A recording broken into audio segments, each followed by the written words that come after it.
Namikaze Uzumaki Naruto. From imprisonment to hell, the new life is born. It's the Yondaime. He's finally come to battle. We still have a chance at beating this monster. Keep fighting. That was the cry of a brave fighter that was fighting a losing battle. You see, he was fighting none other than the Kyuubi no Kitsune, also known as the King of Hell, King of all demons, or the nine-tailed fox. No one knows why the Kyuubi just showed up one day, but it did. And when it did, he suddenly attacked the village of Konohagakure, or the village hidden in the leaves. But it was not just one man that was fighting the demon lord himself. No, it was the entire ninja population of Konohagakure, or Konoha for short. Every available ninja was out on the battlefield risking their lives for the sake of their village and the people in it that were their family and friends. He's right. Keep fighting. The Yondaime will be here any minute now. Don't stop. Attack. This was a yell from another one of those brave ninja out on the battlefield.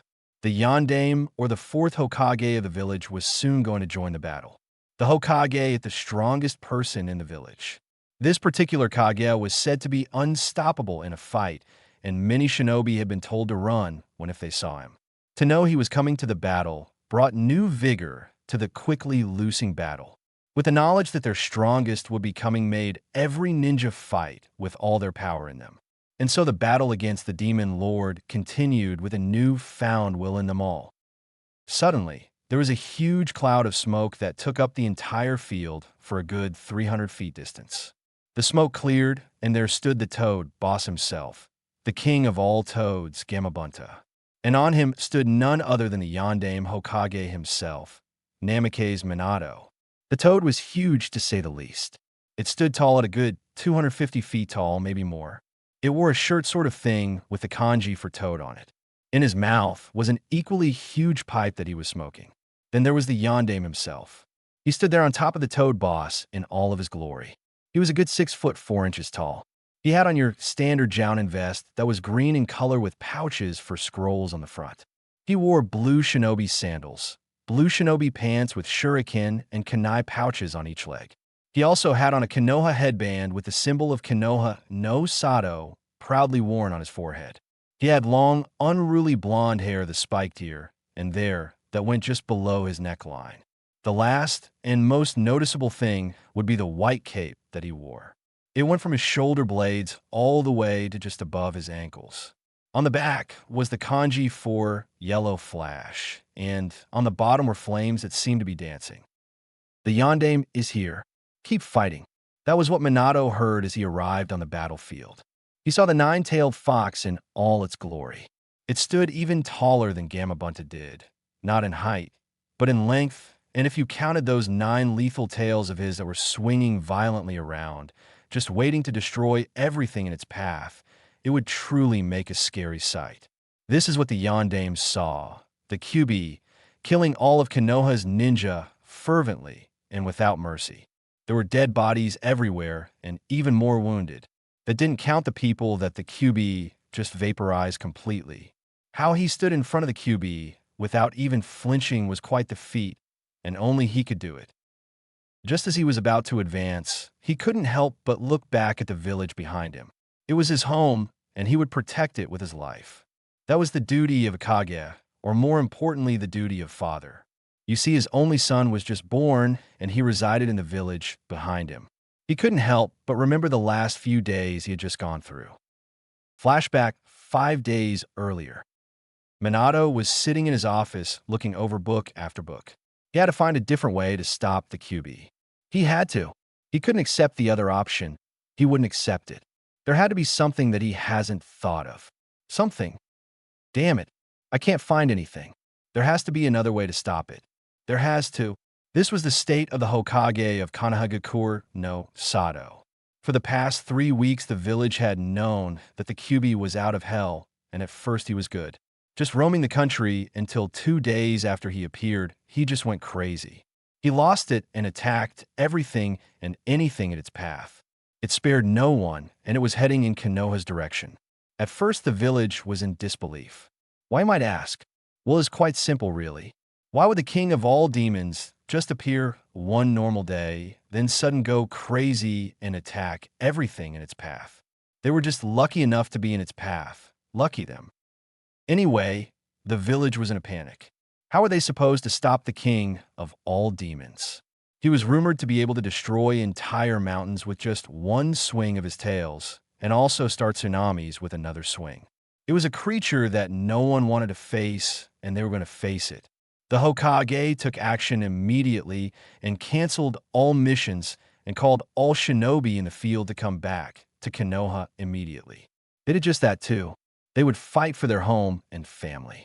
They were shinobi of Konoha, and they would be damned if they went out without a fight. This was not what was bothering our Hokage, though. It was the fact that he would have to sacrifice his own son to be able to stop the monster. Being the Hokage meant that the village came before family. But he was not willing to sacrifice his own son.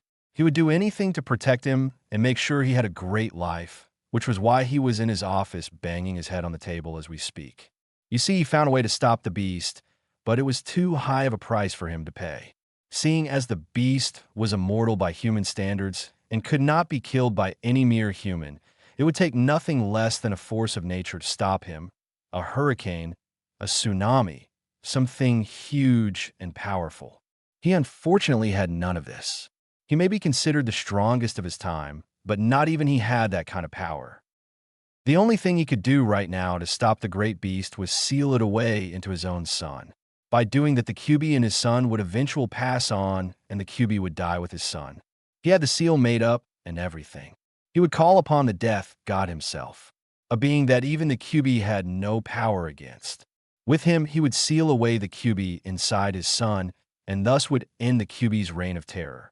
The only problem was that afterwards everyone would think of his son as the monster Kyuubi himself, thus making his son's life a living hell at a young age. He would not do that. He was broken out of his thought when the door to his office in his house opened up, and in came his wife. "Minato, how is it going? Any progress?" The voice of his wife made him look up and smile a defeated smile. She was beautiful to say the least.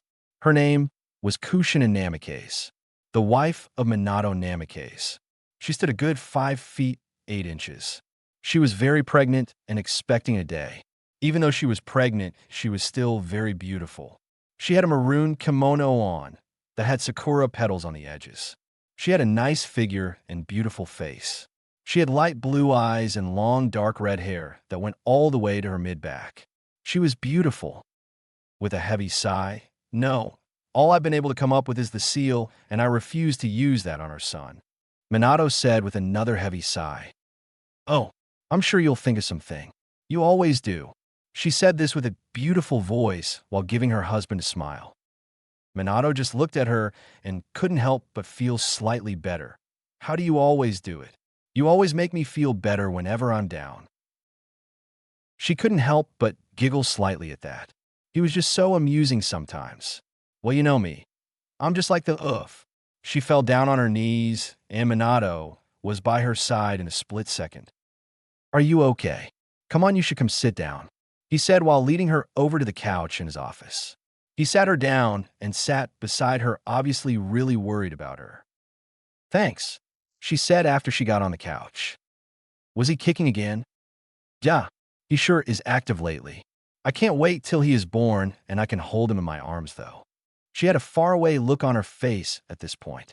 She was imagining how handsome her son was going to look. She couldn't wait. Tell me about it. I hate to see you in pain. And just like you, I can't wait to see our kid." There was a comfortable silence in the room after that, both lost in their own thoughts about their unborn son and how his life was going to be. They were leaning against each other on the couch, too. Kushina had her head on the nape or collar of Minato's neck. He was leaning his head on hers, too. It was a comfy silence while embracing each other in each other's company. But both of the minds wandered to the inevitable future to come if Minato couldn't find another way for them to stop the Kyuubi. Then they would have to seal it in their son, and that was the last thing that they want to happen. They were both realists and knew that their son would be treated horribly if the Kyuubi was inside of him. It was a parent's worst nightmare to see their kid in danger or know that his life was anything but happy. Suddenly, Kushina started to cry. Minato looked down at her and couldn't help but feel sad too. They were sealing away their son's fate. Not just any fate, but a horrible one too. All Minato could do was embrace her tighter to give whatever comfort he could for her. They stayed like that for a good while until Kushina could stifle her sobs. Why Minato? Sniffle. Why did this have to happen now? Sniffle. When we just started to have a family too. We were going to be happy. Sniffle. Why? She started to cry some more. Through it all, Minato could only hold her and give her a little comfort. It was the hardest thing he had to go through. To see the one you love so much break down and you couldn't do a thing to help. It sucked. If only I could find a way to get rid of the QB and not have to hurt our son in any way. Damn it. There has to be something that I'm not thinking about. There was another long period of time where they just held each other. It was an agonizing thing to go through. If only the QB never left hell in the fist place. Why can't it just go back and leave us alone? Let's live our lives in peace. We didn't do anything to it. It's not fair. She started to cry again. Through this, all Minato froze for some reason. After she didn't get a response, and she felt Minato stiffen, she looked up just in time to see Minato hug her super tight. "You're a genius, Akari-chan," he told her while holding her tighter than ever. What? What do you mean? Minato couldn't help but feel happy about this something. He was smiling an ear-to-ear smile that showed how happy he was. "I just thought of a way to stop the QB, and it's all thanks to you. You're a genius. God, I love you." "What? How? What are you going to do? Tell me, please." By now, she was staring at her husband with the most hope she's had on her face for the last 5 days now. She had to know. "It's like you said. Why can't QB just go back to hell? If I alter the seal I made to seal the QB into one that summons up the portal to Demon World where he came from, then force him in, he will be gone. I'll still need to summon the Death God, because I'll need his power to send him back where he belongs. But it is entirely possible with the help of the Death God. After all, he controls death of both humans and demons." After that was said, Kushina Namikaze was one of the happiest people in the world. There was still hope. She could count on Minato to make the seal. They were saved. She started to cry again, but this time it was from pure happiness. "I gotta go make the new seal and get everything ready. You go back to Tsunade and have her take care of you and our little boy. Can't have either of you getting hurt. That would make this entire thing pointless, wouldn't it, honey?" He playfully hugged her before he beelined to his library to work on the new seal. Kushina just watched her husband's retreating back before getting up and doing just that. Next day, we find our yellowed-haired friend in his office over the newly designed seal that was drawn on a huge piece of paper when a boy ran into his office without even knocking. The door flew open and he ran in to stand in front of Minato, panting heavily, bent over with his hands on his knees. He was a boy no older than 13, with a face mask covering his lower face.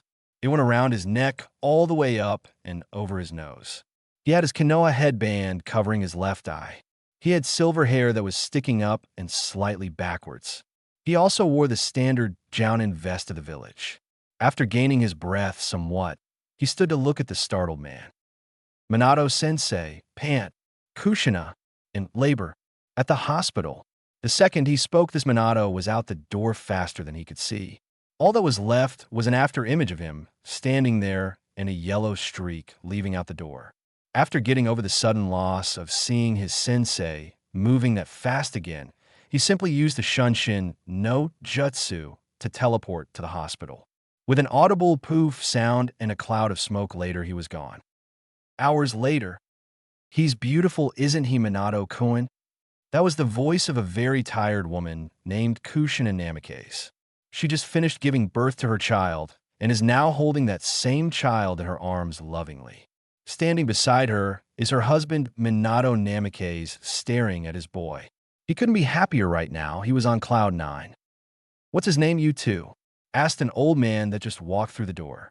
He was very old too. You could tell by the small amount of wrinkles that were starting to form on his face. He stood in the doorway, walking up to them with a smile of his own. "His name is Namikaze Uzumaki Naruto," Kushina said with a smile as she looked down at her son. "How do you like that name, Naruto?" she asked playfully as she let her son play with her finger. The response was a giggle from Naruto and his pulling on her finger with more vigor than before. Everyone in the room just smiled happily, especially Minato. "Hi there, Naruto. I'm your father, Minato. You're gonna grow up to be really strong like your father, aren't you, huh?" He asked as he let him play with his finger and suck on it, just as his wife did. This truly was a great day for the Namikaze family. Their newest member was just born, and what a great member that child would be. Flashback end. Gamabunta, let's finish this. Those were the words that the Toad boss heard before he jumped towards the Kyuubi no Kitsune. With one mighty push off his legs, he flew in the air, right over the fox, and landed behind said fox. The nine tails immediately lashed out at him. The Toad boss dodged to the side, just barely being missed. One tail was far to close, though. Then the giant fox charged in and took a swipe with one of its mighty claws and managed to hit the Toad boss in the face because the fox was just as fast to dodge all of its tails and then a surprise from its claws. The mighty claw came down on Gamabunta's face and went right over his eye. He screamed out in pain and jumped back to get some distance. Sudden Tepidama, water release. Gunshot, Gamabunta fired a huge water blast from his mouth and it went straight for its only target. Just when it was about to hit, though, the fox flared its chakra and shot out a huge fireball out of its mouth that collided with the water blast. When both hit each other, it created a huge steam that covered the field. When it cleared, both Gamabunta and the Kyuubi were standing and ready to pounce on each other once more. They charged each other, but time seemed to slow down suddenly. On top of Gamabunta stood Yondaime of Konoha no Sato, and he had just finished his long series of hand seals. Throughout the whole battle between the two giants, Minato was doing hand seal after hand seal. 123 hand seals later, he was finally done, and he yelled out his jutsu.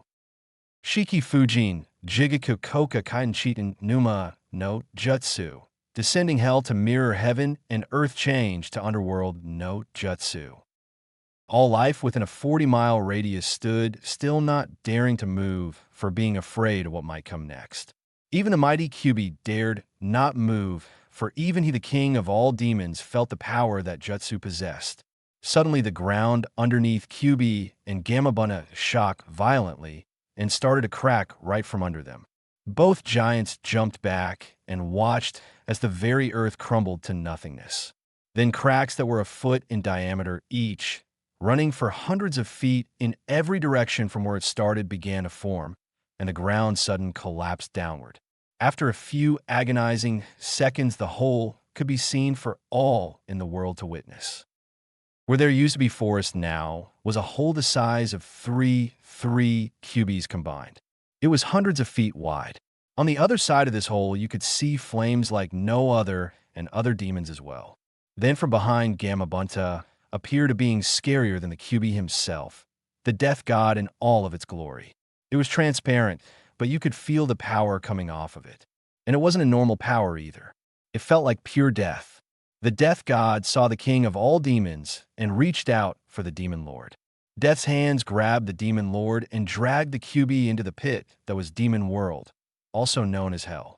The Kyuubi felt Death's hands, and even he, as powerful as he was, couldn't help the shiver that went down its spine at just the feel of Death's hands. He tried to fight back, but to no avail. Death succeeded in pulling the demon lord into the underworld. Once inside Hell, the death god came back out and spread his arms wide.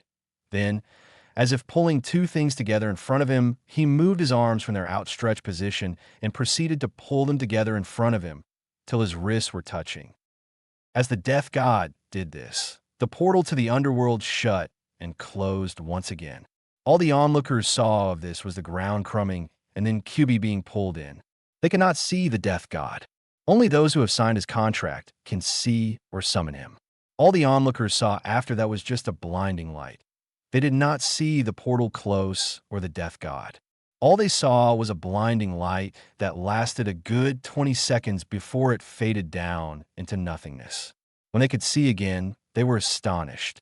There in the field was Gamabunta with the fourth Hokage, Namikaze Minato on top of him, and no sign of the demon lord at all. But to one Yondaime Hokage, he saw the death god approach him, and rip out his very soul from his body. He knew this would happen. That was the cost of calling forth the death god. You die in the process, and he takes your soul with him to the afterlife. It was a self-sacrificing jutsu. As his soul was ripped out, all he could think about was his wife and child. He was happy that at least his son Naruto was alive. He knew his wife was dead, though how he knew was beyond him. It was a feeling in the back of his head that told him so. He just prayed that it was a quick and painless death. Finally, though, his mind went to his child, Namake's Uzumaki Naruto. He got to hold his son and spend an entire 4 days with him. That time was spent with his wife and son. And what a great 4 days that was. His son was alive, and he could now live a life of happiness and not the hell that could have been. Knowing this, the Yondaime died with a smile on his face as he fell from Gamabunta's head towards the ground. His last words were, "Live well, Naruto." He died in the middle of the fall, and Gamabunta caught him with his tongue and laid him on the ground. With the fight over, there was no need for him to be there, so he disappeared in a poof of smoke back to where he came. The onlookers of the fight were startled when the Hokage fell off of Gamabunta and ran to where he was put down. When they got there, they found he was dead. The battle was over. The Kyuubi no Kitsune was gone, and their Hokage was dead. The next day, everyone was standing outside of the Hokage building, where there was to be an announcement made about the battle yesterday. Everyone was there, from citizens to shinobi, from infants to the elderly. Absolutely everyone within the hidden village of Konoha was there. They didn't have to wait long before the previous Hokage, the third Hokage, Sarutobi, went in front of the podium and stood there for the crowd to quiet down. Within moments, the entire crowd was quiet, even the babies. Clearing his throat, he spoke in a low voice. As you all know, yesterday was a tragic day for the village. We lost many men and women. Some were shinobi and some were citizens. They all had long, prosperous lives ahead of them. They need not have died had it not been for the demon. We do not know why the great demon would suddenly attack, but that is not important when compared to the losses we have suffered. What is important, though, is that we defeated it, and now is the time we rebuild and start over. Many were lost in that battle, but will not be forgotten. They live on in the heart of us all, and we will not let the flames of fire burn out. We will continue on in this world and return to our former glory. At this point in the speech, the crowd cheered loudly for the speech. Sarutobi raised his hands to motion everyone to quiet down so he could continue. Yesterday, we also lost the fourth Hokage, my successor Namake's Minato. He fought to protect this village and used a self-sacrificing kenjutsu. By doing so, he defeated the demon fox and saved all of Konoha. I am also sad to say that his wife Namake's Uzumaki Kushina is also dead. She went into battle with her comrades and died in the fighting. The crowd became sad once again, and Sarutobi continued on. Because Minato is dead, I will be taking his place as Hokage once again. The crowd was mixed between cheering for the reinstated third Hokage and being quite in respect of the late fourth Hokage and his wife. Sarutobi continued on. Although we have lost much, we can rebuild, and we will. Families have been pulled apart, but they will grow again in time. Buildings may have fallen, but we will rebuild them. Konoha will once again prosper in due time. The final thing that I would like to say would be about the late fourth and his wife. He was a great man and shinobi, but he was an even better husband to his wife Kushina. Many in the crowd hung their heads at this. They knew they both died, and they knew that they were also due to have a child in day now. But now that would not happen. After another pause in his speech to let all the information sink in, he once again started, but this time with a brighter sound in his voice. The crowd also noticed this. On my final note, I would like to say that not all of the Namake's family is gone. There is one more left, and that is none other than Namake's Uzumaki Naruto, Minato's, and Kushina's child. The crowd gasped at this. They thought that the Namake's were all dead. This surely was bright news. One person decided to be brave and asked the question that everyone wanted to, but was too scared to do so. Hokage-sama, may we see the child of our hero? Sarutobi looked at him. and then nodded to someone off to the side. It was none other than the kid that burst through the door in Minato's house a few days prior to tell him about Kushina being in labor. Kakashi Itaki walked up to the Hokage and carefully handed him a bundle in his arms to the Hokage. Once the third had the child in his arms, he turned back to the crowd, allowed them to see the child. He was just an ordinary-looking child, but he was a Namikaze, and that made him special. This is Namikaze Uzumaki Naruto, named by his own parents before they died. They wished they could be with him and help him grow up in this town that they loved, but that unfortunately could not be so. They asked me to personally take care of the child until he is old enough to live on his own, and that is what I intend to do. The crowd looked at the child and could not help but feel a little better that at least some things from the lives they once knew were left. The son of their hero lived, and that was great. Perhaps life in the Hidden Leaf Village would prosper again, like the third said. After the speech was given, Sarutobi walked off back to his home, and the village did the same. Tomorrow was a new day for Konoha, Namikaze Uzumaki Naruto. A true prodigy is running around Konoha. Asuma-sen, today is the day I go to the academy, right? That was the question that Namikaze Naruto asked as he ate his breakfast. He was talking to Sarutobi Asuma, the 3RD's son. He was a Jōnin of good height, 6 feet 3 inches. He had blue shinobi pants, blue saddles, and a green Jōnin vest with the 6 pockets for scrolls on the front. He had black hair that spiked upwards, but not too high. He also had sideburns that went all the way to his chin where his beard was. He had brown eyes with a standard headband tied around his forehead with the leaf symbol on it. He also had a cigarette in his mouth. That was his trademark, that cancer stick of a habit of his. He always had one with him or in his mouth. Yes, Naruto, you go to the academy today. You've been asking for the last week already. Geez, the cigarette-smoking Jōnin said. Well, I'm just excited, that's all. Come on, it's my first day after all. I'm finally going to be a ninja. He was so happy. Finally, he could be strong like his dad was. Yes, I know. You know, you're pretty lucky, Squirt. Most of the time, they don't just let a 5-year-old into the academy. Usually you have to be 6 to get in. But I guess they made an exception for you. Yeah, a lot of people do that because of who my father was. But that will stop someday. I don't just want to be known as my dad's kid. I want people to know me because of my accomplishments. He pouted. Everyone always gave him special treatment because of who his parents were. Well, kid, I hope you accomplish that goal of yours. But you better start to get a move on. Remember, you're younger than the other kids right now, so they might be stronger than you are. Also, if you don't go pretty quickly, you might not make it in time. He had a smirk at the kid now. After a second, he looked at the clock, jumped out of his chair, and rushed out the door, barely even saying goodbye. Now outside of the Sarutobi compound, we find our 5-year-old jogging to the academy for his first day of school. All the way there, people smiled, waved, and greeted him. They always gave him nice smiles. I guess that's the perks of your dad being the 4th Hokage. He thought to himself. When he finally made it to the academy, he asked where the room for his class would be. They told him which room it would be in and saw him off with another smile. He walked into the classroom, and everyone stared at him. He got that often. He just shrugged and walked up the stairs to the last row and took a seat in the middle. He sat there waiting for about 10 minutes until the teacher came in and asked for it to quiet down. After about a minute of people still talking, the teacher had a vein pop out on his forehead and then screamed at the class. Quiet. Sit down in your seats. While he screamed, his head somehow blew up and became red. He looked like a very scary man when angry. He must be some kind of jutsu, Naruto thought. That's better. Now that everyone is quiet, we can start class. For the next 6 years, you will be attending the academy to learn how to be ninja. My name is Yumino Irika.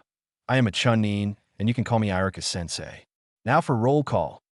He took roll call alphabetically, and when he got to the K's, he said, Namikaze Uzumaki Naruto. At the name Namikaze, many turned their heads towards the student that said here. It would be a lie to say that everyone in Konoha didn't know about the last Namikaze left. There were many whispers going around that soon turned into full-blown talking. Again, that vein appeared on Irika's head. Quiet down. That got them to shut up. Better, now, Cedo, I wait. And so on and so on. After roll call, Irika explained that by the end of the 6 years in the academy, they would know a lot about the shinobi nation's history of Konoha, all about chakra, at least 3 jutsu, and of course how to be a proper shinobi. To pass the academy, you had to have good grades and be able to perform those 3 jutsu with good results. 8 months later, Irika Sensei had just walked in and everyone sat down and sat there quietly. After the first couple dozen times, the students learned not to get the evil big-headed no jutsu, so they wisely shut up when he entered. Irika saw this and couldn't help but smirk. They were so easy to control right now. Okay, class, thanks for being quiet. Roll call time. He went through roll call just like normal. Today is a very special day. Someone in this class will be given the graduation test really early. He or she has shown great promise and is years ahead of everyone else. In fact, the youngest to ever graduate the academy was Uchiha Itachi at a record of 6.5 years old.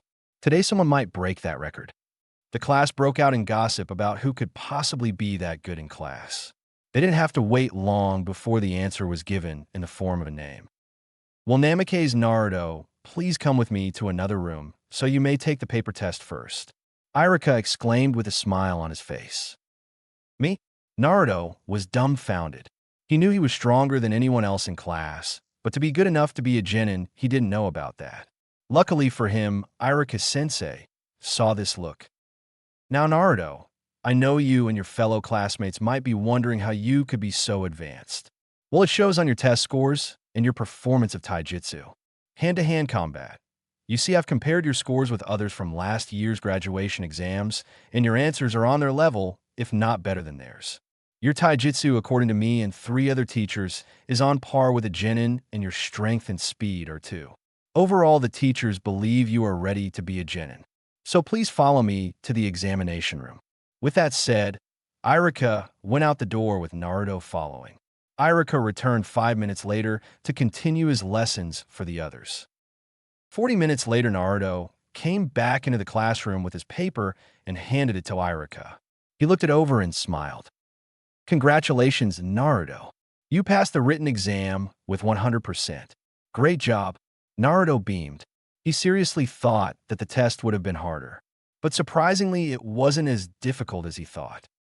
Now, class, I'll leave this up to you. Do you want to come watch Naruto perform the other test to graduate? If you don't, I can get another teacher to test him. What do you say? He really wanted to be the one to test out Naruto, but if the class didn't want, he had to stay. Luckily for him, everyone wanted to see what he could do, so they all headed outside for the next test. When they got out into the practice field, he turned to Naruto. Okay, Naruto, usually we don't do this test for graduation, but since we don't have a good record of your abilities to throw kunai and shuriken, we need to test them. So you're going to throw these 10 shuriken at those dummies, and then 10 kunai at the other dummies. Try to hit the bullseye. Naruto went and grabbed the aforementioned weapons and stepped up to the line. He put all but 2 kunai into his pockets. The other 2 he held in each hand. He took aim and then let them fly. They soared through the air and hit the dummy's dead center in the bullseye. He repeated this for the other 8 kunai and 10 shuriken. They all hit the bullseye dead center. He turned around with a sheepish grin on his face. Irika smiled back, but his other classmates had to pick up their mouths from the floors. They couldn't believe what they saw. This kid that was a year younger than anyone in the class and was doing great on the test. They couldn't believe their eyes. Well done, Naruto. Perfect again. Okay, now for the final test. Usually there is one more, and that is your taijutsu skills. But since you have had 4 teachers' approval, you don't have to take that one. So on to the final test. I want you to perform the Bunshin no Jutsu, clone technique, for me first. You need to make at least 3 Bunshin or you fail. Whenever you're ready. Naruto took a step forward, but in front of everyone he was feeling really nervous. He took a big breath in to calm his nerves and prepared to mold his chakra. He performed the ram seal, and 10 poofs of smoke happened beside him. When the smoke cleared, there stood 11 Narutos. One was the real one, and the other 10, illusions created by the technique. Once again, the student had to pick their jaws off the ground, and even Irika joined them this time. Well, you surprised me again, Naruto. You passed that one perfectly with flying colors. You even made 7 more clones than you needed to. Now please perform the Kawarimi no Jutsu body replacement for the second part. Naruto did just that, going through some seals and then switching places with a log that was in the training grounds. It went off without a hitch. Well done again, Naruto. You passed that part too. Now for the final jutsu, please perform the Hinge no Jutsu transformation and turn into an exact copy of me, please. Naruto complied. He stood in front of the class and put his hands in the ram seal again and said Hinge. There was a puff of smoke, and when the cloud disappeared, there stood an exact copy of Iruka. Well done, Naruto. Perfect again. You could drop the jutsu now. Naruto did as his teacher told, and with another audible poof and a cloud of smoke, there stood Naruto, dressed in his blue pants and white shirt. Well done on everything. Congratulations, Namikaze Uzumaki Naruto. You passed your Jōnin graduation exam. You are officially a ninja of Konoha. Naruto jumped up in joy that he passed. He couldn't believe this. He was awesome. You are now also the official youngest Jōnin to ever come out of Konoha village at the age of 6 years old and 2 weeks. Come here, Naruto, so you can get your official headband. Naruto did as instructed and went over to Iruka and was handed a Konoha headband. A brand new one, too. It had the Konoha leaf on it. The actual band you would use to tie around your head was blue. He wanted black, but he could get that fixed later. He looked at it and then lifted it up to his forehead. He put it on and tied the back of it tight so it wouldn't come off. He was very happy right now. That took all of the time for today's lessons, so class is dismissed. Iruka said happily. The next day, Naruto was walking to the academy for the last time. He was instructed yesterday to come back so he could meet his new sensei. People looked at him and had to look twice because of the headband that they saw. They, just like the class, couldn't believe it. Here was a kid, just 6 years old, and he made it to Jōnin rank.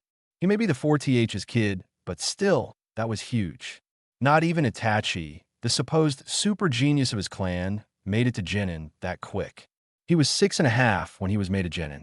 They looked at him and found a little more respect for him. He must have worked really hard. Oblivious to all the looks he was getting from everyone, Naruto just kept walking to the academy. Right now his mind was in a different place. It was on all the training he went through. It was hell, to say the least.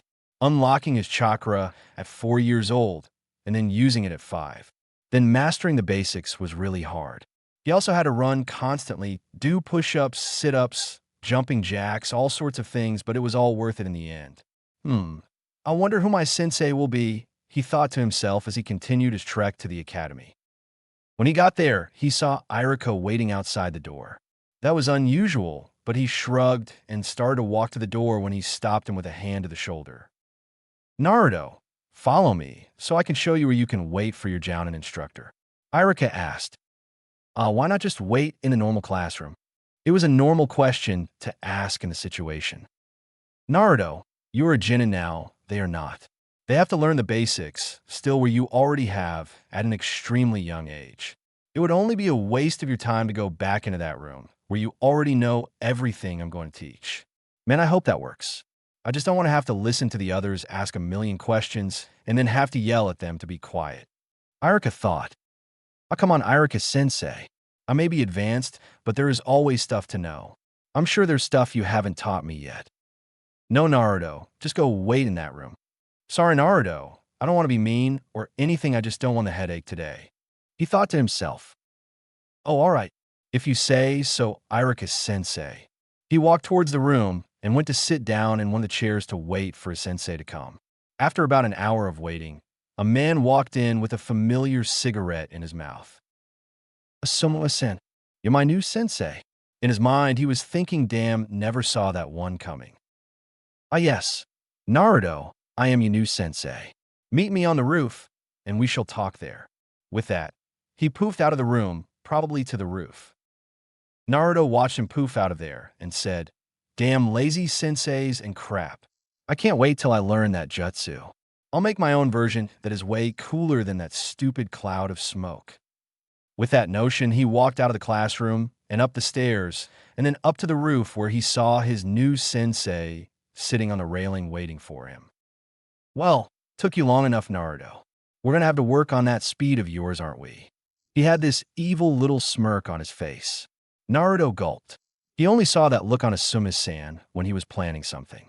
And, by the way he was looking at me, it was something I wouldn't like. Crap, I'm so dead, he thought. 2 years later. Naruto, you are a special case to promote. Since you have no team, you cannot participate in the Chunin exams, so we must test you another way. I have come up with a way for you to be promoted by another test. 2 to be exact. One will be a normal test that all Chunin should be able to do, and another will be a fight against a Chunin of my choosing. Do you accept these terms, Namikaze Naruto? The person that spoke was sitting behind a desk in the office of the Hokage Tower. He was a wise person and had a nickname that all knew, a name that could spread fear into enemies or hope to your allies. His nickname was the Professor. It was none other than the third Hokage, the Sandame. Hi, Hoka-sama. Good. Then your test will be in 2 days' time. Be prepared. You are dismissed. Oh, Asuma, please stay. I want to talk to you for a minute. Thank you, Hokage-sama. With those departing thanks, Naruto walked out of the office. Asuma turned back toward his father and looked at him expectantly. Yes, that's right. Asuma is the 3RD's son. What is it you want to speak to me about, Hokage-sama? He still had to be formal when in the office. Please, you know I don't like it when you are so formal. Just stick with Sarutobi-san or Otu-san, Dad, when we are in private. Now, I wanted you to stay so we could talk about Naruto and where he is living right now. I think it is time. 2 days later. Okay, Naruto, here is your test. Do your best on it.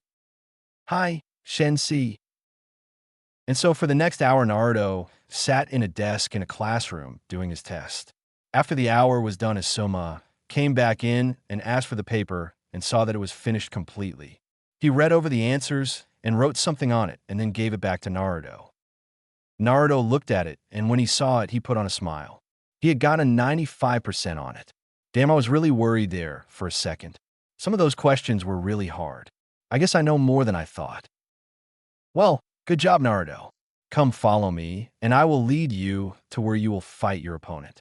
And so they headed out the door and down the hall and into the forest that surrounded Konoha. After about 30 minutes of walking, they finally came to a training ground where there were 2 people. One was the Hokage, and the other was unknown to Naruto. I'm glad you could make it, Naruto. I assume that you have passed the written test.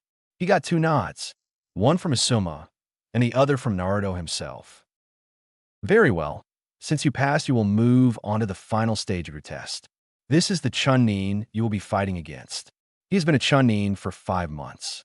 To become a Chunin yourself, you must defeat him in a battle. You may start whenever you 2 are ready.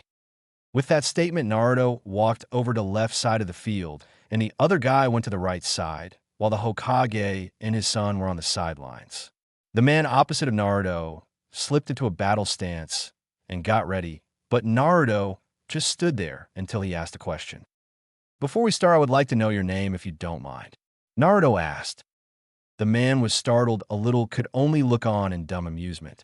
He thought he would just want to get the fight started right away, but nonetheless got out of the fighting stance and stood up and gave a bow while he gave his name. Naruto did the same. Well then, let's get this thing started, shall we, Kenji-san? With that, they both got into a fighting stance. Kenji's stance had his left foot out in front and hands at his side with arms slightly bent. Naruto chose the basic academy taijutsu stance. They stayed in their positions for about 10 seconds before they both charged at each other and then clashed with fists. Naruto caught Kenji's right hand and the same for Kenji, but with Naruto's hand. They struggled to overpower each other, but couldn't. With a push, they both jumped back and started seals. Katan, Gokaku no Jutsu, Grand Fireball. Naruto started off. The fireball speed towards his opponent and was about to hit when he was replaced with a log. Damn, Akarami no Jutsu, body replacement. Where is he? Front? No left? No right? No back? No up? No, then below. With that, he jumped up just in time to see his opponent's hands pop out of the ground and try to grab him right where he used to be. Since it failed, he emerged completely, only to hear a shout of, Katan, Hozinka no Jutsu, Phoenix Immortal Fire. He dodged as quickly as he could, but one of the 15 fireballs that were unleashed hit him in the chest. If it wasn't for his Chunin vest, he would be badly burnt, but luckily for him, he had one on. But before he could get his bearings back, he felt someone land in front of him. He looked up just in time to see a fist come and hit him in the gut, and then another hit, but this time from Naruto's leg. Suddenly, he felt another kick. It was under him, sending him upwards into the sky. He opened his eyes to see his opponent appear behind him with a Kagebayo shadow of the dancing leaf.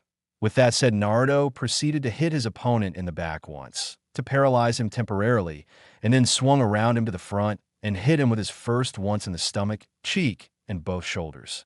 By the time that was done, they had reached the ground, and Naruto pushed off his opponent and flipped to the ground to land on his feet rather nicely. His opponent was not so lucky. He was tossed into the ground on his back and fell hard. When the dust cleared, he was lying there unconscious. With the fight over, the two watching came over to look at the two fighters. Naruto was unscathed, and his opponent was in the ground hurt pretty badly. Well done, Naruto. You passed the second test. Come, let's get this guy to the hospital, and then we can talk in my office. Hi Hokage-sama, and thank you for the compliment. Naruto was now extremely happy. He beat his opponent, and he was now going to be a Chunin. The day couldn't get any better. After dropping off the man at the hospital and telling the doctor that he was hurt in a sparing fight, they left to the Hokage's tower and went inside. On the way, they got many greetings, and people tried to start small conversations. Between the Hokage, his son, and the 4Th's son, they had a lot of people that greeted them. When they finally made it, they went inside, and the old Hokage, he's like 64 years old, sat in his chair and then motioned for the other two to do the same. Well done, Naruto. As of today, you are an official Chunin of Konoha. With this promotion comes some more responsibility too. You will be leading missions, you will have subordinates, and their lives will be in your hands. It is up to you to be a good leader and guide them through the missions. Now here is your Chunin vest. He handed over a vest that looked a lot like his sensei's vest, but there were slight differences in them. One was the collar was shorter and it was a lighter green. Secondly, it looked to have a little less armor in it than the Jōnin vest. Also, the Chunin vest was slightly more rounded. It did have similarities, though. They both had 6 pockets in the front for scrolls. Naruto accepted the vest with pride and then put it on. It was specially designed for him because he was younger than and not as big as normal Chunin yet. After putting it on, Naruto looked at the Hokage and bowed. Thank you, Hokage-sama. You don't know how much I have wanted this. Naruto was extremely happy. No, Naruto, you earned it. You worked hard to get that vest, and now you have it. It was all your hard work. Sarutobi replied with a smile on. Thank you, Hokage-sama. No more formalities, Naruto. You know, in private you can speak with me using just my name, right? Hi, Hoka. I mean Sarutobi-san. Better but still needs work. Anyways, now for the reason I wanted us in my office in the first place. You have been living in the Sarutobi mansion for 8 years now, and it is time for you to move out if you wish. Your father left me instructions on when you could get your inheritance and other things that are rightfully yours.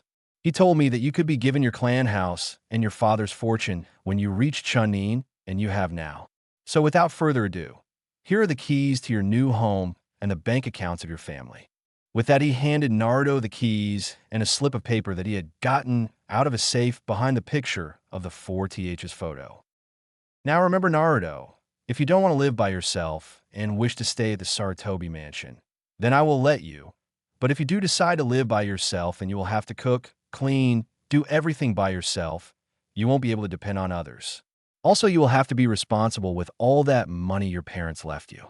Sarutobi really didn't want him to go and live by himself, but that was Naruto's choose if he wanted to live by himself, not his own. Sarutobi-san, thanks, but no thank you. I'm a ninja now and have been for the last 2 years. I can take care of myself, and you know as well as I do that I'm more than responsible enough to. So thanks, but no thanks. I will live in my family home. Naruto did appreciate the old man, but he wanted to prove he was responsible and was capable of taking care of himself. Very well then. Do you know where your house is, or do you need some directions? The old man asked. I know where it is. It's by the Hyuga estate, right? Yes, that's right. If you ever need anything, come and ask me. Sarutobi said. You can ask me too. After all, what kind of sensei would I be if you couldn't ask for a little help from me, right? Naruto's sensei asked. Da, no problem. Thanks again, guys. I'll be sure to keep in touch with you. See ya.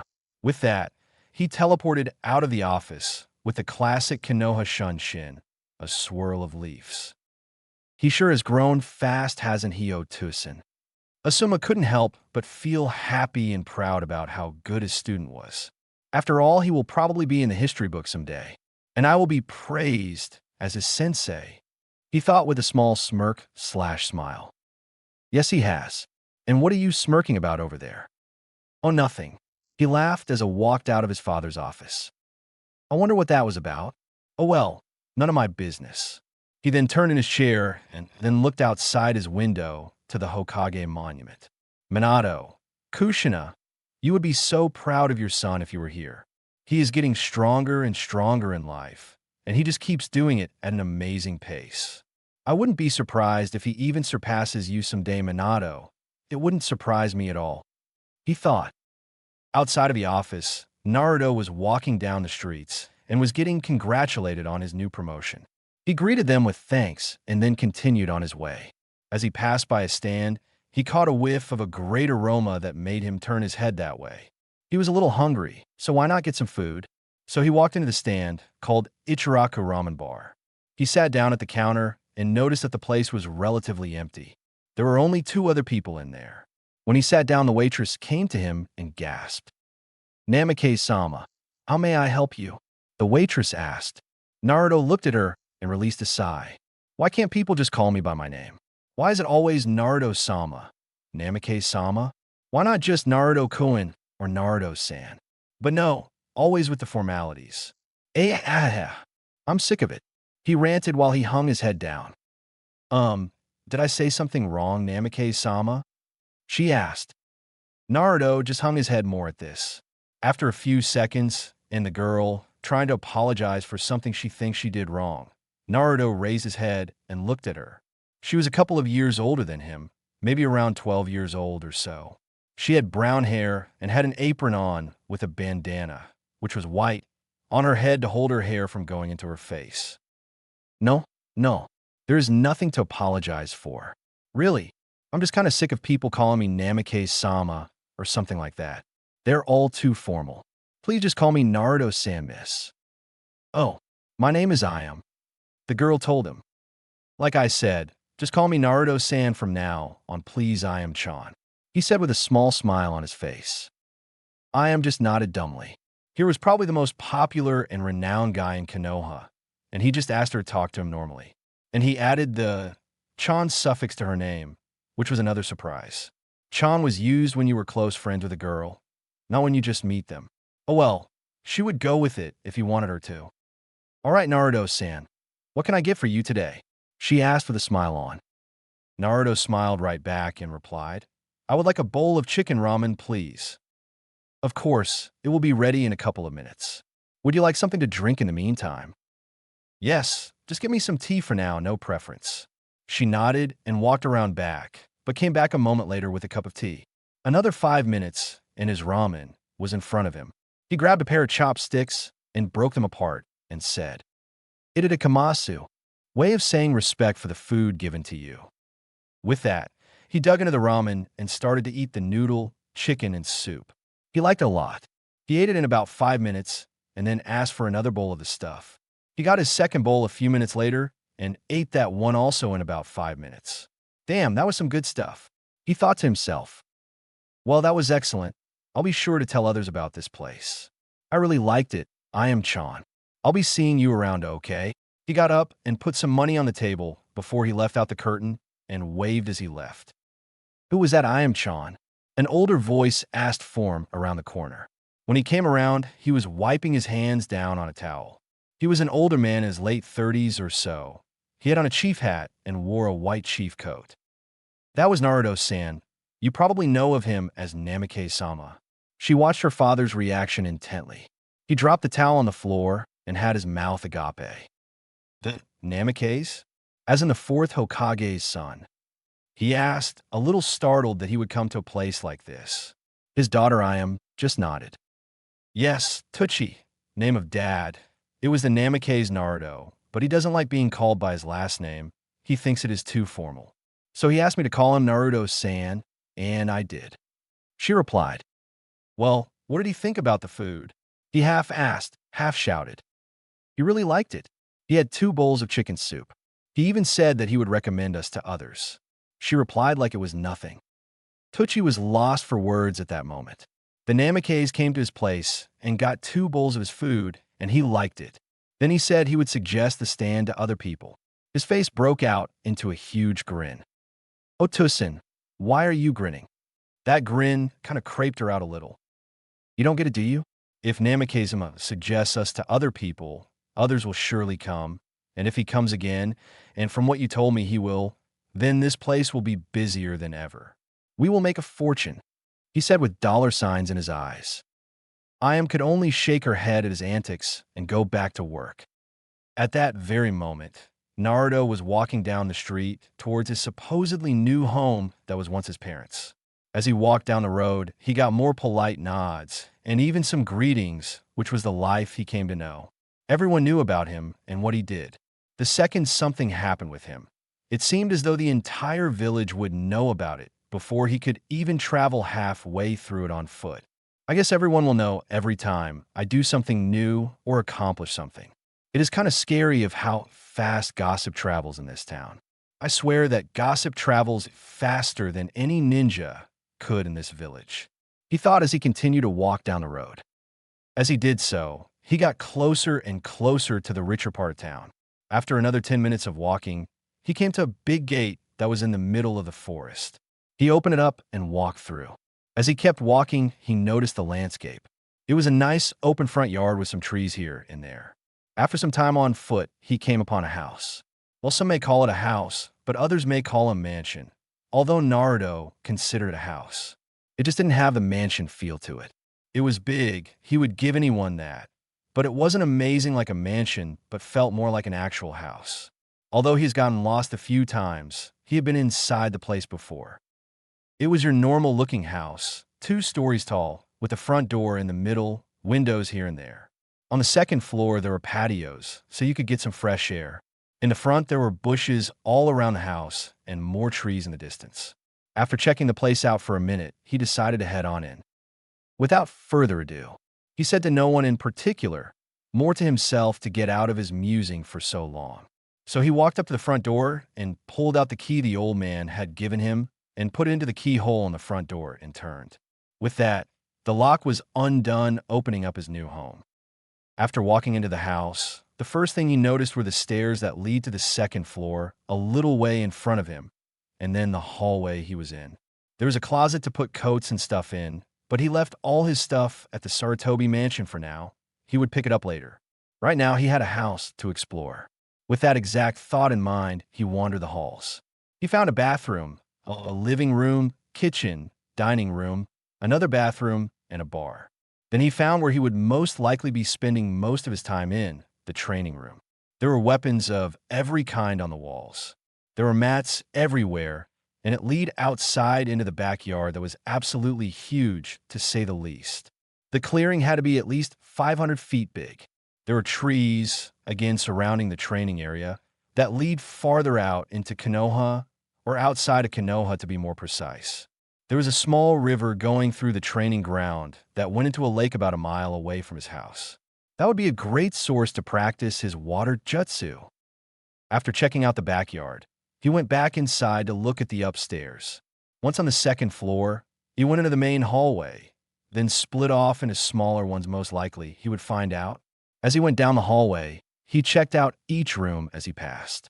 There were a total of 8 bedrooms on this floor, but the main bedroom was absolutely great. In the middle of the room was a huge bed.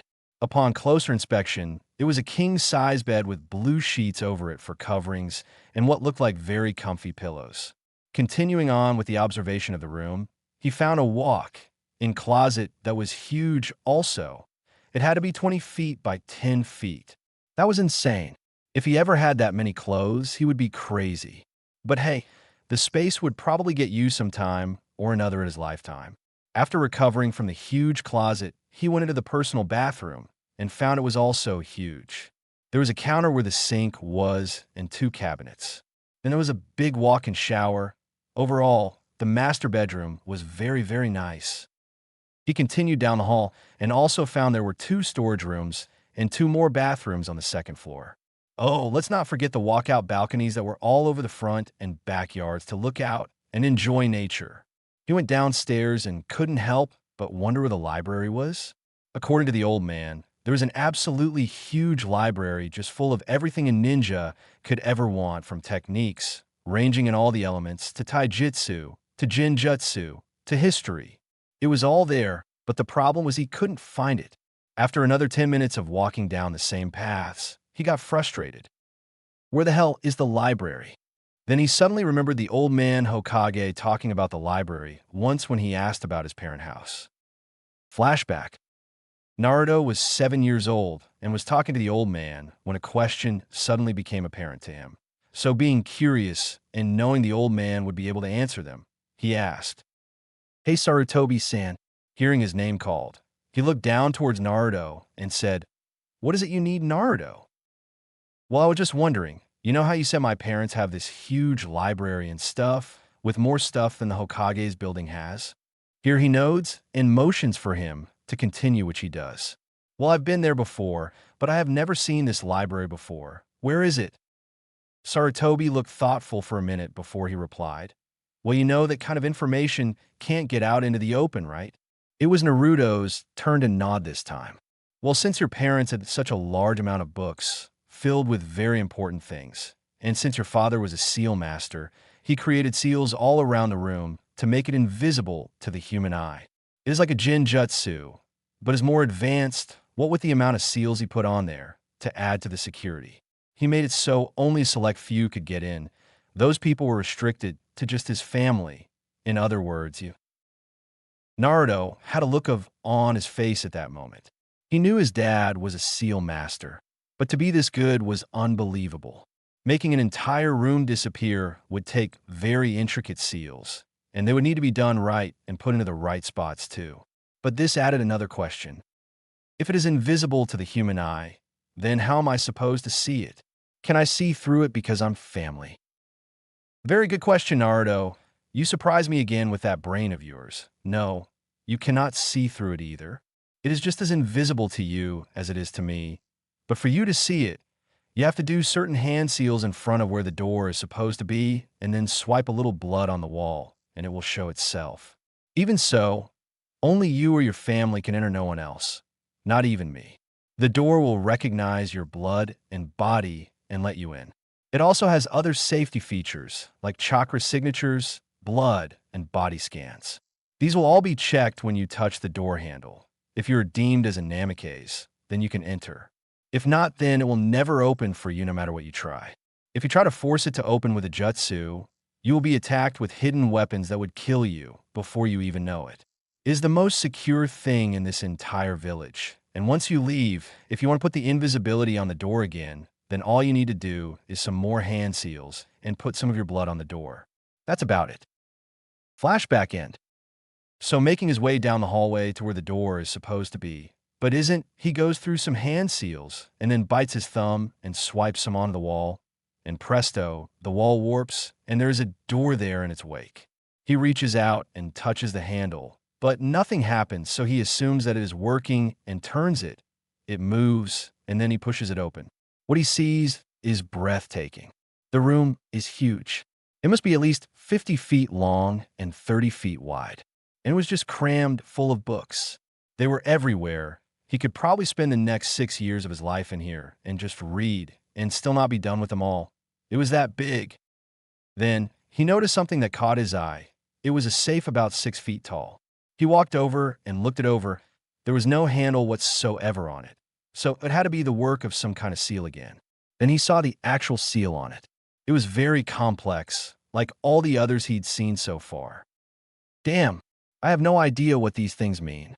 I wonder if it is another blood seal thing. Hopefully this time, I don't have to use hand seals though. The old man never mentioned this. Oh well, couldn't hurt to try. He bit his thumb again, just enough to draw blood, and then spread it over the seal on the safe. Surprisingly, it opened up. Walby, it actually worked. Sweat. Now, let's see what's in here. He looked and found there'd be about 12 scrolls in there, but one in particular caught his attention. He picked it up and looked at the title. Namikaze's Bloodline Limit. I knew I had one, and that it allowed me to do the Hirashin no Jutsu, Flying Thunder God technique, and the Advanced Shunshin no Jutsu. I wonder what it says. And so for the next few hours, he looked at that scroll and a few others in the library as well. He then noticed the time and decided to go to bed for the night. He would have plenty of time to read more later. Author notes. Please review. This is Batusai 222. There's the second chapter. I hope you liked it a lot. I have decided what I'm going to do for the pairings, and it will be final. If you don't like my decision, you can stop reading, but I wouldn't if I were you. You never know. You could end up liking the pairing. Well, the pairing will be Naruto x female Haku. No, I just don't like these things. I like reading them and stuff. I have no personal grudge against them at all. Actually, in some stories, they are really good. But my stories will always have just one person as a wife or girlfriend. You people out there help me decide this. You know who you are too. The reason there will be no harem is because it is just the way I like it, and that it seemed that more people wanted this too. That is all. Please no flames about this. Now for me to answer some questions that I already didn't answer in replies, or I want you all to know. 1. Minato's wife Kushina went in a battle with the QB and fought it because she was an ANBU captain and she had a leader squad and buy some time for Minato to get the seal ready on the battlefield. She died trying to buy time in the battle. 2. The seal was a design where it had to have paper seals on the ground all over the place in a huge area in specific areas, and if one was off by more than an inch, it would fail. So Minato did it himself. That is why it took so long for him to get there. 3. Naruto's birthday is October 6th, 4 days before the QB reached the village. Well, there you go. Constructive criticism is welcome anytime. Any questions I'll try to answer in replies, or in the next chapter, or later in the story. Namikaze Uzumaki Naruto. Teams are made. Target acquired. What are your orders, Captain? Stand down. I'll take care of this one personally. Hi. All of this was said in a whisper up in the trees, about 300 feet above the target. Suddenly, one of the ninja, who was going to attack, stepped in front of the others. He did 5 hand seals and grabbed his wrist with his left hand and had his right hand, palm pointed downwards. The hand itself was open, like it was going to hold a ball of some sorts. Then all of a sudden a red light started to form in his right hand. After about 3 seconds, the ball took on a shape. It was fire he was holding. But this fire seemed to be superheated and very compact. There was a ring of fire at his feet underneath him too. The jutsu he was using was very powerful. The chakra used in the attack could actually be seen, which was nearly impossible unless used in huge amounts. Suddenly, the person with the fire in his palm ran forward at inhuman speeds. To anyone but a ninja, he would be just a blur. In seconds, he reached his target and thrust his right hand forward into the man's chest.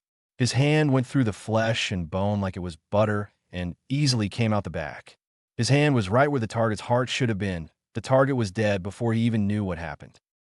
When a man died, he fell over onto his back and lay there motionlessly. Yep, he was definitely dead. Anybody could tell you that. The second that the attack had struck and went through him, the skin cauterized around the wound. Captain, you did a great job. We'll take care of the body and head back to Konoha. Hi, take care of that. You have a minute. Hi, Captain. With that, they went over to the body and chopped off the head so they could have proof of the kill and then used a katan, Gokaku no Jutsu, Grand Fireball, to burn the body so there would be no remains left.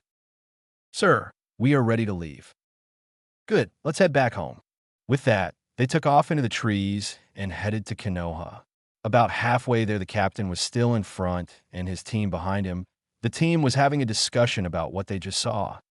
In just a whisper, so as to make sure the captain would not hear, they moved back some ways and started to talk to each other. Hey guys, what was that jutsu that he used back there?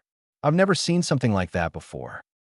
His companions looked at him with a look of disbelief on their faces. They had all seen him use that technique before. He had on other missions before. So why was this guy asking stupid questions? That's right. You are new to our team, aren't you? Well, you see, Captain there. Here he points at their captain that was still running up in front with them following. Well, he made that jutsu. It's his creation, a personal jutsu. It's called Kaizuki, also known as the Fire Blade. I hear that it was based off of Hatake Kakashi's Raikiri, another personal jutsu. Here the man gasped. Hatake Kakashi was famous throughout the shinobi world. Yeah, I know, that's our captain. The Kaizuki is considered an S-rank jutsu that is used for assassinations. It creates fire in the hand so hot that it can go through anything, literally. It also somehow doesn't hurt him in any way. It truly is a scary technique. Wow, I knew he was strong and stuff, but wow. Yeah, that's our leader. He's only 13, and he has already made it to the position of Umbu captain. That is unheard of except for Uchiha Itachi. He truly is a genius and prodigy. Damn, Fox-sama sure is strong. Come on, people. Let's keep the chatter down and keep moving. I want to be back before 5. With that said, Naruto speed up with his team of elite Umbu following closely behind. Later on, at the eastern gates of Konoha, we find 2 Umbu peering out into the surrounding woods when they both suddenly stiffen before one Umbu captain lands in front of them, followed 2 seconds later by a group of 10 more Umbu. They both recognize them immediately and tell them that they can enter, and one of them steps up to the captain. Captain, the Hokage wishes to see you right away. Naruto nods his head to the Umbu at the gate and then turns to his team. You are to return to Umbu headquarters and drop off our package, and then you can have the rest of the day off. Dismissed. Hi, Captain. They all speed off into the distance. Naruto just shook his head and then disappeared with a Shunshin no Jutsu. But this wasn't the normal Shunshin. Oh no, normal would be a swirl of leaves or a poof of smoke. Nope, this Shunshin engulfed Naruto in flames starting at his feet and then spread upward, up and above his head, and then downward again back to his feet. It didn't even leave a scorch mark on the ground. The 2 Umbu watching the east gate looked at the sight of the captain disappearing in a pillar of flames with awe. They stared for some time before they snapped out of it and went back to guarding. How do you think he does that? One of the guards asked. No idea at all, but he is famous for all the different Shunshins he knows. How? I thought there were only 2 Shunshins in Konoha, the Leaf and Cloud of Smoke? Yeah, you're right. There are only 2 that Konoha knows, but Fox-sama has become famous in Konoha, not just by his name or by his rank at such a young age, but also by his nickname. Oh, and what would that be? The first asked in a sing-song voice, trying to be sarcastic. His nickname is Shunshin no Kazama. It is rather appropriate, really, seeing as he has invented at least 5 new Shunshins by himself. From the last count I heard, at least. 5. He created 5 new ones. That's incredible. Yep, I know. Now, let's go back to work. I don't want to get on the bad side of our superior. They both shuddered at that. Across town in the Hokage's tower, you would find an old man doing paperwork behind a desk. This is the scene that Naruto comes into. Well, teleported into anyway. The Hokage looked up when he sensed that someone was coming into his office via Shunshin no Jutsu. He recognized the chakra signature anywhere. It was Naruto, all right. If it were anyone else, he would have just kept doing paperwork, but he knew about Naruto's nickname. Everyone did, and everyone wanted to see his new techniques too, the Hokage included. Looking up and seeing a fire start on the floor, the Hokage was shocked when the fire grows into a pillar about 5 feet tall, then goes back down to the floor, disappearing. He was used to seeing Naruto do things like this, so he managed to keep his composure. Ah, What can I do for you, Fox? That was Naruto's codename, Fox. Each had a mask and a codename. That way no one can tell who you are. Naruto's mask matches codename. You wanted to see me right when I got back, Hokage-sama. Ah yes, I know. Can you take a seat? This may take a while, Fox. Hi, Hokage-sama. Naruto took his seat right in front of Sarutobi's desk and watched as he filled his pipe with tobacco and then lit it. He took a poof of smoke and then let it out with a content sigh. I called you, Fox, because I'm going to be taking you out of the Okay, here it comes. 5, 4, 3. What? May I know why you're doing this, Hokage-sama? Of course you can, Fox. As you know, you have a very impressive track record. He pulled out a folder from in his drawer and then held it up so he could read it. Your record states that you graduated the academy at 6 years old, becoming the earliest to ever graduate from the academy. Then at the age of 8, you made it to Chunnin. Then at 10, you joined the again breaking the old record. At 11, you became a captain of a team of breaking yet another record. Now you're 13 years old. You have completed 20 D-rank missions, 32 C-rank missions, 12 B-rank missions, 33 A-rank missions, and 18 S-rank missions. You have never had any failures, and you have never lost a comrade in battle. That is a very good record, even for someone twice as old as you are. He let that information sink into Naruto's head, and when Naruto couldn't stand the wait any longer, the blonde spoke up.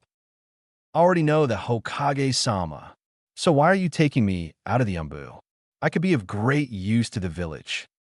Fox, calm down a little. This is not the end of the world, and I have a very good reason to take you out of the That is because you have no experience with people your age whatsoever. You may be a good shinobi, but you don't know how to have fun and act around people your own age. You need to spend some time with your own age group, or at least around your own age group. That is why I'm taking you off the squad. Now please take off your mask. From this moment on, you are no longer an captain, but a Jōnin of this village. After he said this, Naruto looked him straight in the eye and could see that he was completely serious, and there was no way that he was going to be able to get out of this with arguing. The Hokage had made up his mind. So Naruto reluctantly took off his mask and let his face be shown. He had golden blonde hair, just like the fourth, bright blue eyes, and a soft face that was pretty well chiseled for the age of 13. After removing his mask, he put it into the pouch on his waist and stood for his next orders. Thank you for seeing it my way, Naruto-kun. You will thank me for this later. Besides, being a Jōnin isn't that bad. Go back to HQ and tell your team that you have been made a Jōnin, and they will have a new team leader. Also, grab anything you want there and bring it to your house. That is all. You are dismissed. Naruto was just about to shun out of the office when he heard him say, "Oh, before I forget, there's a Jōnin meeting in 2 days' time. Make sure you're there, Naruto-kun." Hi, Hokage-sama. With that, Naruto shunned out of his office, towards HQ to inform his team and get his things. The Hokage let out a sigh as he disappeared the same way he came, with the fire shin he created. He could only shake his head and go back to the one thing that all Kages could never beat, the evil of the world, paperwork.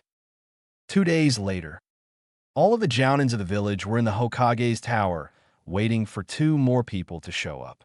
Those 2 were the Hokage and one newly appointed Jōnin that they were informed about, but weren't given the name of.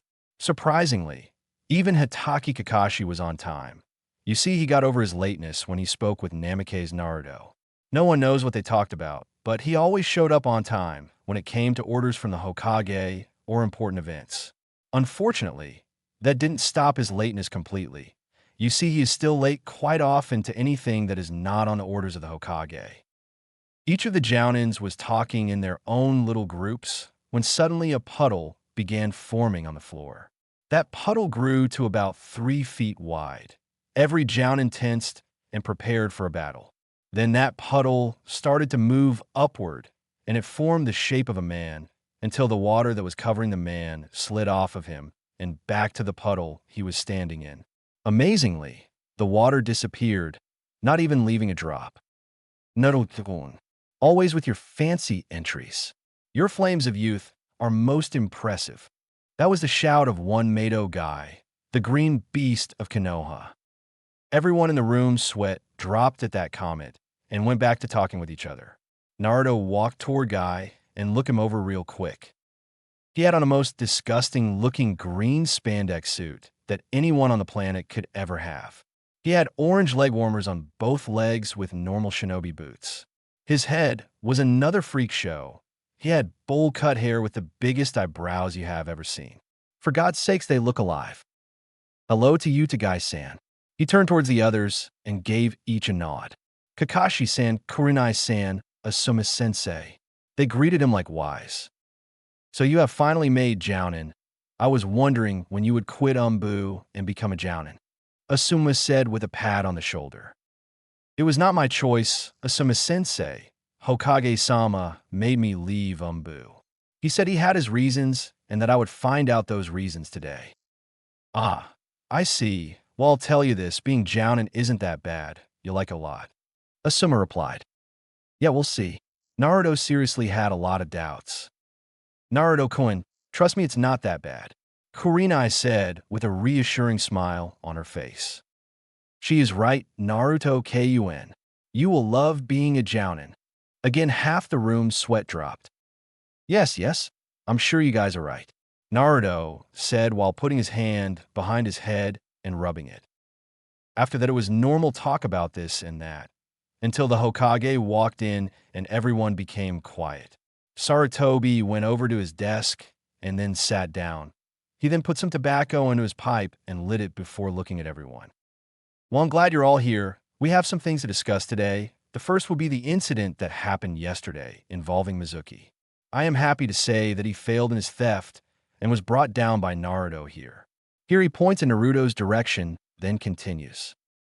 He stole the scroll of sealing in the hopes of gaining power. He was discovered and we sent search parties after him. Yumino Irika, a Chunin and Namake's Naruto, a Jōnin successfully found him, defeated him, and brought back the scroll. After that was said, he talked about some other stuff involving village security and then went on to other things. During this all, Naruto was remembering what happened last night. The night before, all of the village's Chunin were out looking for the traitor Mizuki and were having no luck in finding him. Irika was in hot pursuit of him at that time. Mizuki was running through the forest when suddenly there was a volley of shuriken that came at him that he was forced to dodge or be killed. So he jumped down to the forest floor and watched as Irika landed in front of him. Mizuki, what are you doing? Are you betraying the village? Irika yelled. Ha ha. Oh man, you're just a person I was hoping to run into. I have always wanted to kill you. And yes, I am betraying this worthless village of yours. What? I won't let you get out of this village with that scroll, Mizuki. Irika responded in confusion that turned into anger, to think that a fellow Leaf Nin would try to betray them. As if you could stop me. Mizuki responded with a scowl. With that, they ran at each other. Mizuki pulled out a Fuma shuriken, very big shuriken, and tossed it at Irika, while Irika pulled out some kunai and launched them at the incoming Fuma shuriken. The kunai hit the Fuma shuriken and deflected it enough to make it fly harmlessly past him. The two were just about to charge each other again when a single kunai landed in between them. They both turned to see none other than Namake's Naruto. Now, what are you two doing out here this late sparring? More importantly, why do you have my father's forbidden scroll, Mizuki? Naruto knew what was going on, but decided to play along anyway, for the hell of it. Naruto, we have to stop him. He stole the forbidden scroll of seals and plans to leave Konoha with it. Irika yelled, getting Naruto's attention. Naruto looked at Irika and could tell he was telling the truth, so he then turned back to Mizuki. Is this true, Mizuki? You wouldn't steal my father's scroll and then try to leave with it, would you?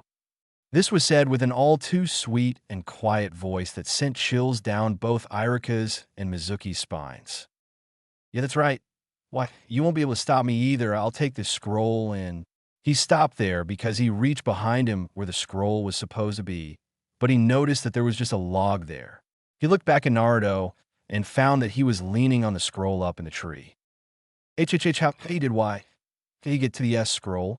He asked with a scared-to-crap voice.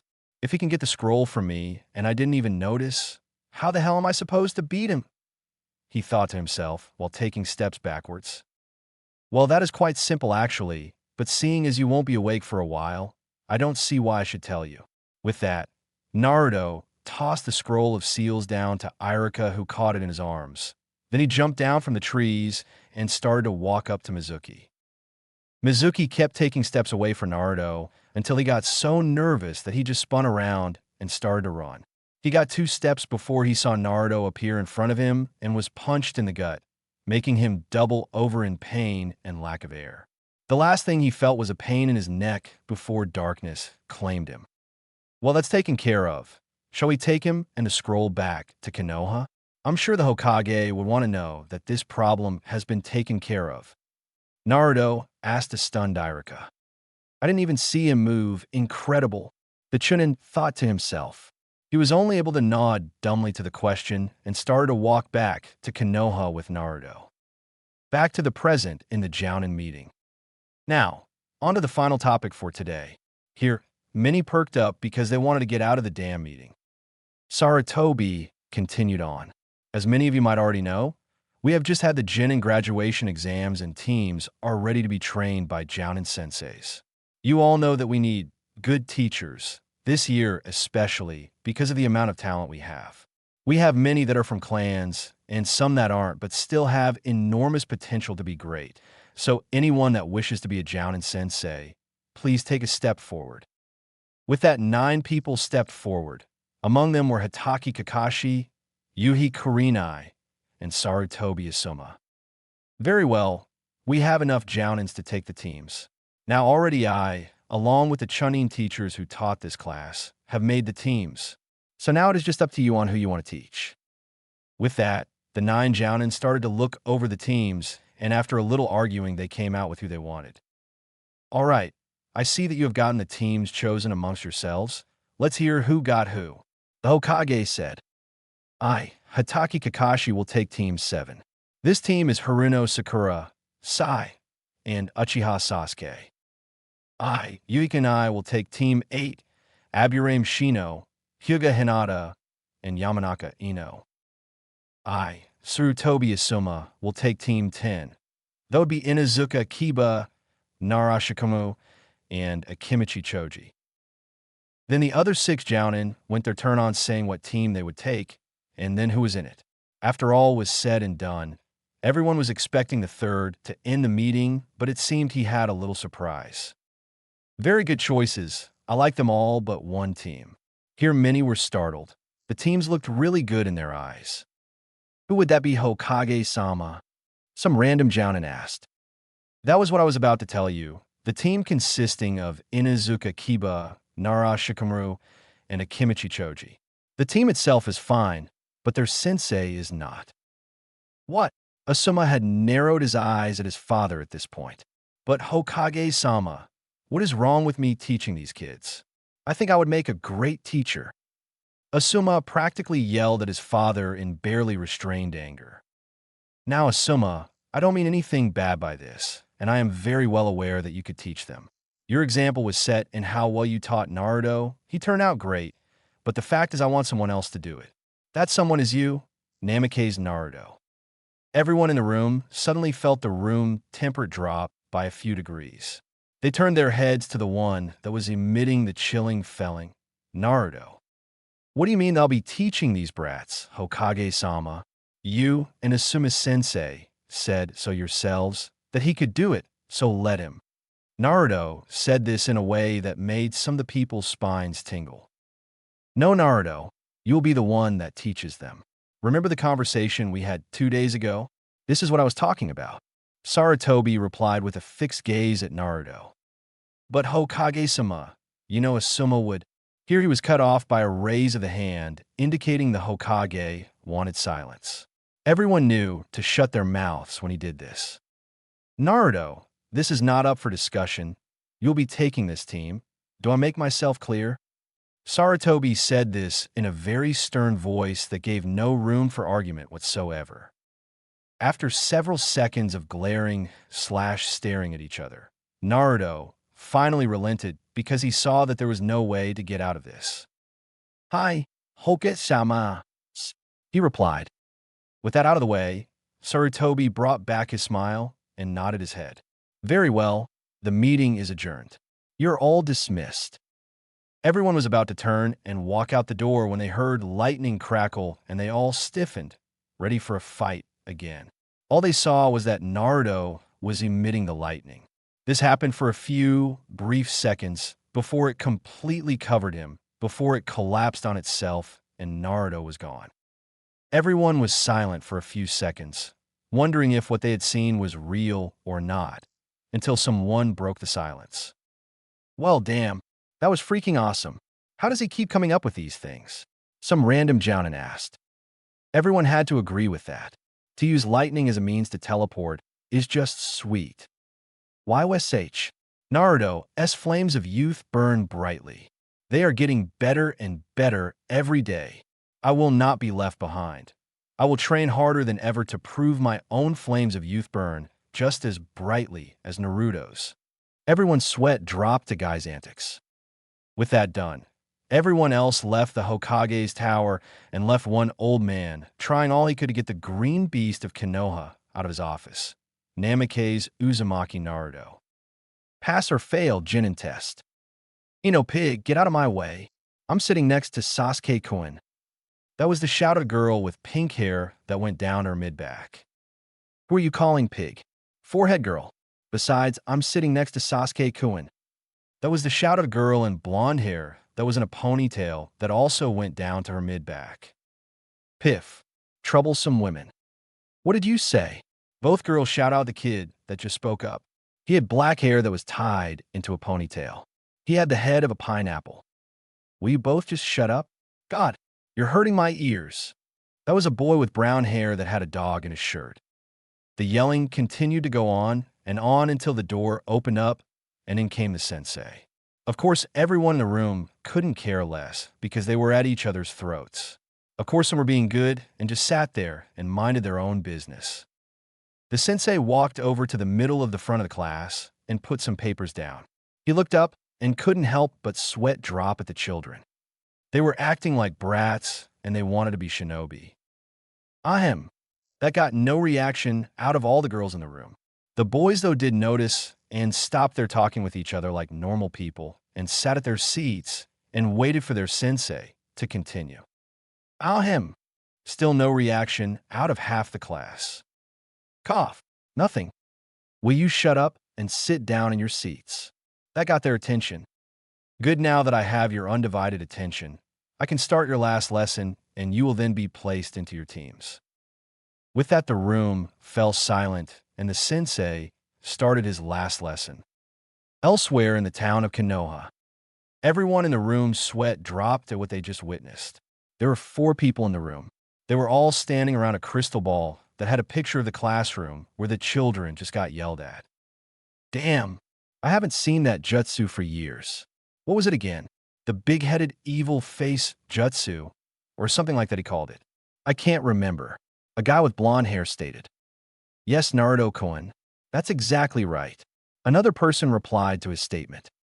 Well, it looks like Irika-sensei is doing well. The blonde replied. Yes, well, thanks to you he is. If you didn't show up 2 nights ago, it could have turned out completely different, Naruto-kun. No need to thank me, Hokage-sama. It is my job after all. The blonde, also known as Naruto, said to their Hokage. Fish, it also helps that he stole your family scroll too, doesn't it, Naruto? One of the others asked. Yeah, well, you know how it is, Kakashi. It wouldn't really matter even if he did get away with it, though. No one but me can open it. Very true, Naruto-kun. The Hokage piped in. Say, Hokage-sama, why is it that the scroll is in the tower in the first place? Shouldn't it be in Naruto-kun's library? After all, it is safer there. That was the voice of Yuhi Kurenai. Yes, you are right, Kurenai. The reason it was at the tower is because I was adding another jutsu to the scroll. I left it in the scroll library for Naruto to pick up later. When he found it missing, he went and asked me where I put it or if I was done yet. I was naturally surprised that the scroll wasn't there. We looked at the security tape, and found that Mizuki stole it. I ordered him found and brought back by any means necessary. Naruto here went out and looked for it also. He just happened to find it with Irika, and you all know what happened after that. The old man finished. They all nodded. Now back on topic. I have brought you all here so you can get a little glimpse of your teams before you meet them. You know who they are by their profile that each of you have been handed. Take a look. All three of the Jōnins did as told and watched as the student listened intently to Irika. Back in the classroom. Now I will name each team and their sensei. Everyone leaned forward and listened intently to what would be said. Team 1, Team 2, Team 3, Team 4, Team 5, Team 6, Team 7 will be Sai, Haruno Sakura. Sakura bangs her head on her desk, saying, "Why me? Why me?" over and over again. Ino smirks and says, "Huh, looks like you got paired with Sai Forehead Girl." "Shut up, Ino Pig." Irika finishes the team off with an Uchiha Sasuke. Your Jounin instructor is Hitaki Kakashi. Ino is dumbstruck and yells saying it's not fair or some crap like that, while Sakura is cheering that she has her Sasuke-kun on her team. Sasuke himself just sits there with his hands folded under chin, looking passive. No one knows, but on the inside, he is banging his head against a wall, crying that life isn't fair. Damn, stuck with a fangirl and the smartass. Just great. They better not get in my way, he thought to himself. Irika continues on through the yelling. The next team is Team 8, which will consist of Yamanaka Ino, Hyuga Hinata, and Aburame Shino. Your Jounin sensei will be Yuhi Kurenai. Shino just nodded.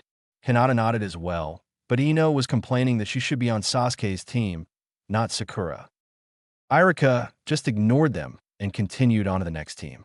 Team 10 will consist of Inuzuka Kiba, Nara Shikamaru, and Akimichi Choji. Your Jounin sensei will be. He stopped there and just stared at the paper. Everyone looked at him, wondering what caught his attention. Being loud like she was, Sakura decided to ask what was wrong. "Sensei, what's wrong?" "Oh, sorry about that. Just lost a memory there for a minute, that is all. Now where was I? Ah, yes. That's right. Team 10's Jounin sensei will be Namikaze's Naruto. That got a lot of talk throughout the class. It was no secret that the last Namikaze was strong and that he was famous everywhere. Not just in the Fire Country either. They had learned a lot about him and his father in class. He was considered a genius amongst all geniuses. Right. Quite down class. Now for the last two teams. He said those, and then told them a great speech about how you should act as a shinobi and never give up in life, and to be the best you can be. After that was done, he was just about to excuse them for lunch when a hand shot up into the air. "Yes. What is it, Sakura?" Irika asked. "Can you tell us more about Namikaze-sama? We only know a little about him." Everyone in the class looked eagerly at their sensei for this answer. With a sigh of defeat, he looked up to his students and knew he wouldn't get away with not telling them something. So he reluctantly did so. "I guess you don't know a lot about him, do you? Can any of you tell me what you do know about him?" Sakura, being the smartest of the class, started off. "Well, I know that he is Yondaime-sama's son. He is supposed to be really strong, and he graduated the academy at a really young age. He is now a Jounin from what you have just told us." "Good, Sakura. Does anyone else know anything about him?" Shikamaru sighed. "Troublesome. But yes, I know some things about him too. He has earned a nickname throughout Konoha as Shunshin no Namikaze.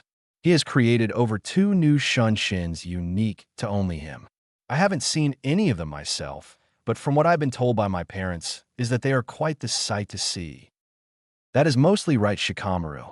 Your info must be a little old though, because the last I heard he created 5 new Shunshins." Irika corrected and gained a collective gasp that was heard throughout the classroom.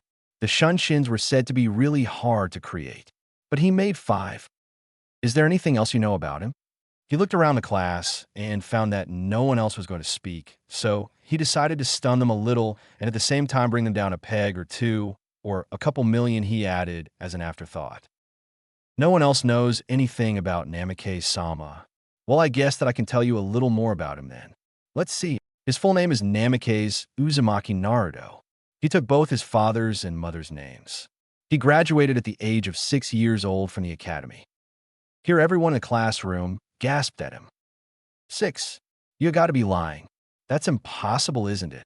Kiba all but yelled. No, Kiba. I was his teacher then. He graduated at the age of only 6. He is the youngest person to ever graduate from the academy in all of Konoha history. Even Uchiha Itachi graduated younger than him. Again, people were speechless. But here Sasuke balls his fists in anger. It was no secret to anyone in Konoha that Sasuke's older brother, Uchiha Itachi, killed his entire clan. The Uchiha clan, the second noblest clan in Konoha. No one knows why he did it, but he did. He left no survivors except for his younger brother. But he didn't leave him unharmed. He left him emotionally distressed. He made Sasuke live through the whole clan massacre again by the use of the Mangekyo Sharingan, and then proceeded to torture him mentally. Iruka continued on. Then he was put under a sensei, just like all of you. 2 years later, he was promoted to the rank of Chunin at the age of 8. Then at the age of 10, he joined the Umbu. Again, this is a record he broke. A year later, he was promoted to that of Umbu Captain at the age of 11. He again broke the old record of 13 set by Uchiha Itachi and made it 11 to be the youngest Umbu Captain ever to come out of Konoha. Now he is 13 years old and is a Jōnin sensei. The classroom was completely awestruck. Namikaze Naruto broke 3 records of graduating or being promoted. That's incredible. Most had to agree with Kiba's outburst. It was indeed very incredible. Now you all know a little about Namikaze-sama. I hope that gave you everything you wanted to know. Now it is time for lunch. Please return here afterwards to meet your Jōnin sensei. You're all dismissed. Iruka watched all of them walk out of there in half a daze. He had to suppress a smirk that defiantly brought them down a peg or a million. Elsewhere, at the Hokage's tower, the crystal ball just ended the picture due to the Hokage ending chakra connection. All the Jōnin stood up straight and looked at the Hokage. Sarutobi himself just grabbed his pipe, put some tobacco into it, and lit it, and then started to puff some here and there. Well, what do you 3 think? He asked. I for one have to say sorry to you too, Naruto said, gesturing towards Kakashi and Kurenai. He continued on though. Kiba looks and acts brash for a shinobi something. I'll have to fix that. Choji is strong for what his profile says, but I will have to work on his speed.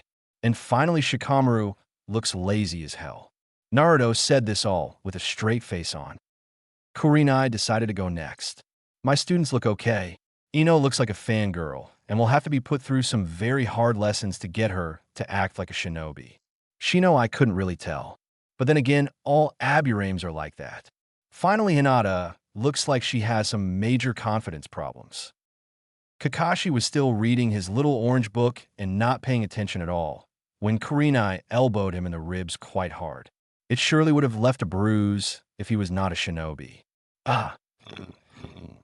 The others in the room just sweat drop at this and stare at him expectantly. He eventually catches on. Ah, yes. You want my opinion, right, Hokage-sama? Well, the Sai kid looks like a normal shinobi to me. The only weird thing about him is he has no last name. He shrugs his shoulders here and continues. Sakura looks like a fangirl with little to no talent at all. Sasuke looks like he broods all day and might be gay, but I can't be sure about that one till I spend some time with my team. Kurenai looks at him weirdly for a second then asks, why you think he is gay? The other men in the room just look at her with a deadpan look on their face. It's Naruto that answers. How can he not be gay? Come on. He has girls practically throwing themselves at him, and all he did was sit there and ignore them. You think he would at least talk to them? There is no way he is not gay. He nodded his head up and down afterwards. So did the others in the room. They all agreed with Naruto on this one. Well, thank you for your opinions. You are to go and meet your teams in 40 minutes. You are all now Jōnin instructors. Lead your teams well and teach them well. They are under your wing now. You are all dismissed. The Hokage ended his little speech. Wind started to rotate around Naruto suddenly. Then it picked up speed and became visible to the human eye. It rotated all around him, completely cutting off his form from view. It looked like a tornado, except this was shaped like a cylinder instead of an upside-down cone. It just disappeared, and Naruto was gone with it. The others looked and could only sigh and leave in their way. Kakashi and Kurenai both just popped out of the office in a cloud of smoke, leaving Sarutobi to do some more paperwork. God, paperwork will be the end of me, I swear it. Sarutobi thought to himself as he grabbed the first one and went to work on the never-ending pile of evil incarnate. Hour later, the classroom was active with talk about this and that. They were talking amongst each other about this and that. Then there were footsteps on the outside of the door. Everyone turned to the door, waiting to see who was there. The door slid open, and in walked a woman with black hair that was shoulder length and would curl slightly at the end, giving it a look of slight wildness. She had red eyes that stood out vastly. Her forehead protector was on her forehead. She had a weird dress sort of thing. It was more like bandages that were black and white, but they were a dress sort of thing. It was made to have easy maneuverability. She had on normal shinobi sandals, and the dress went down to her mid-thighs. And then she had bandages on her hands that went to just before her elbows. The next person to walk in was a man that was a cyclops. The reason was because he only had one eye. The other one, the left eye, was covered up by a setae or forehead protector. He had silver hair that spiked upwards and slightly forwards. He had a mask that covered his face. It went from his neck all the way up to and over his nose. He had on your standard Jōnin vest that was green in color and had 6 pockets for scrolls and such in the front. He had blue ninja pants with bandages wrapping his ankles. He had his kunai and shuriken pouch on his left leg. Each hand had gloves on with a metal back on them. He also had blue ninja sandals. The last person was rather short for a Jōnin. He was about 5 feet 4 inches. He had spiky blonde hair that was sticking up and all over the place. It was like it couldn't be controlled. It went slightly back down his neck about 2 inches or so. He had sky blue eyes that looked like they were a bottomless pit. He had on your classic Jōnin vest, except that his was black instead of green. It also had 6 pockets for storing scrolls in it. He had blue ninja pants with a shuriken and kunai pouch on each leg. His sandals were also blue. Ah, the Jōnin instructors are here. Class, quiet down, so you may hear your team being called. Team 10. Meet me at Training Ground 19 in 30 minutes. With that said, Naruto disappeared in a burst of flames from the feet up, then down again. Then he was gone. Damn, that was so awesome. I already like this guy. Let's go Akamaru. With that, he got up and headed for the door. Tech troublesome. Come on, Choji, we better get going. With that said, Shikamaru and Choji stood up and followed Kiba out the door. Well, Team 8, follow me, please. Kurenai walked out the door, and Ino, Shino, and Hinata followed. Team 7, meet me on the roof. With that, Kakashi disappeared in a poof of smoke. Sai, Sasuke, and Sakura followed shortly afterwards. About 25 minutes later at Training Area 19, we find Shikamaru, Choji, and Kiba walking into the training field. They notice that in the middle of the field is their new sensei, too. Good, you're early. I like that in people. Well, let's get started, shall we? Each one of you sit down in front of me and tell me a little bit about yourselves. They each sat down, and Kiba asked, what do you want to know about us, sensei? Well, for starters, you can call me Naruto sensei or Naruto senpai. Either one will work for me. Secondly, I'd like to know your likes, dislikes, hobbies, dreams for the future, things like that. Can you go first so we know some more about you? Kiba asked again. Well, let's see. My name is Namikaze Naruto. I have many things I like. One is ramen, which is my favorite food. I don't feel like telling you my other likes. My dislikes are people who judge you by your name, not by who you are. Hobbies are training and learning new things. My dream for the future is to one day surpass my dad in being a shinobi. That's everything about me that you'll get to know for now. Since you asked, you can go first, he said while pointing to the boy with the dog. All right, my name is Inuzuka Kiba. This here is my companion and partner, Akamaru. My likes are playing with Akamaru and learning new techniques. My dislikes are people who treat animals badly. Hobbies are training and teaching Akamaru new tricks and techniques. Dreams for the future are to one day be the head of my clan. Good, thank you, Kiba. Next is you, lazy.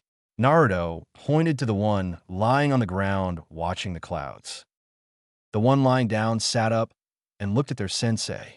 Piff, this is so troublesome, but fine. My name is Nara Shikamaru. My likes are hanging out with my friends and playing shogi and go. My dislikes are loud people. Hobbies are watching clouds. Dreams for the future are to one day become an average shinobi with a wife, 2 kids. First a girl, then a boy. Then die of old age after I see my grandkids. Thank you, Shikamaru. That was very interesting. You say you like shogi and go right. You get a node from Shikamaru. Well, I would love to play you in a game. The third Hokage and Asuma Sensei say I'm quite good. I like to see how you fare. I look forward to that. I haven't had a challenge in quite a while. Shikamaru said with a nod of acknowledgement. We will get that game sometime. Now, for the last one. You, he said, pointing to Choji. My name is Akimichi Choji. My likes are eating and spending time with my friends. My dislikes are when people make fun of my weight. My hobbies are spending time with my friends, training, and eating. My dream for the future is to become strong and one day own my own restraint here in Konoha. Well, I got a lazy bum, a kid with his dog, and a person that likes to eat. I have a lot of work cut out for me. Naruto thought to himself. Well, you each have your own unique traits. That is good. You will need them for what I have planned for you. But before we can do that, I have to give you a test to see if you can become Jōnin or not. Heck, troublesome. Shikamaru mumbled under his breath. What do you mean become Jōnin? We already are Jōnin. Kiba said harshly. Do you really want to know, or do you just want me to give you your test? They each looked at him with a look clearly saying they wanted to know. Well, of all the graduates that came out of the academy, only 9 people will pass. If you suck at math, then that would mean that you only have a 33% chance of passing. So are you glad you asked now? This was said with an evil little smirk on his face. Each one of the 3 paled. They only had a 33% chance of passing. They each had the same thought. Damn it, this is so unfair. Well, let's take that test right now, why don't we? I'm supposed to give you till tomorrow to take it, but I really don't want to wait that long. So for the test, all you have to do is take one of these 2 bells from me. Whoever gets a bell passes. If you don't get a bell, you fail and go back to the academy for another year of training. Naruto had stood up during this time, and so did his 3 students. They each looked ready for anything. Well, let's get this started. You have until 6 to get them. When this timer goes off, you will come back here regardless of whether you got a bell or not. They each looked at the timer, and though at the same time, what the hell? Where the hell did he get that timer? You know what to do. Oh, and you better come at me with the intent to kill me, because if you don't, you will fail miserably. You can start in 3, 1, go. Each of the Jōnin to be jumped off into the trees surrounding the clearing. They hide well, although not well enough. I know where each of them are still, but that is to be expected. Well, they each got the art of hiding down well. Now for the other parts of being a ninja, Naruto thought to himself. With that last though in mind, he walked over to the middle of the clearing and sat down and started to meditate. He sat cross-legged with his arms resting on his knees and eyes closed. Yes, this is my chance. He has let down his guard completely, thought Kiba. With that, he prepared 6 shuriken and threw them at their prone sensei. They soared through the air at impressive speeds, cutting the air while it went. They were just about to hit when their sensei's right hand shot out and caught them all on his fingers like they were nothing. They spun on his fingers for a few seconds before they stopped, and then he pocketed them in his pouch. This was all done with him not moving a muscle except his arm, and his eyes stayed closed too. With his first attempt at winning the fight gone, he charged out of the bushes head first. He raised a fist to hit him in the head and swung when it was caught in Naruto's own hand.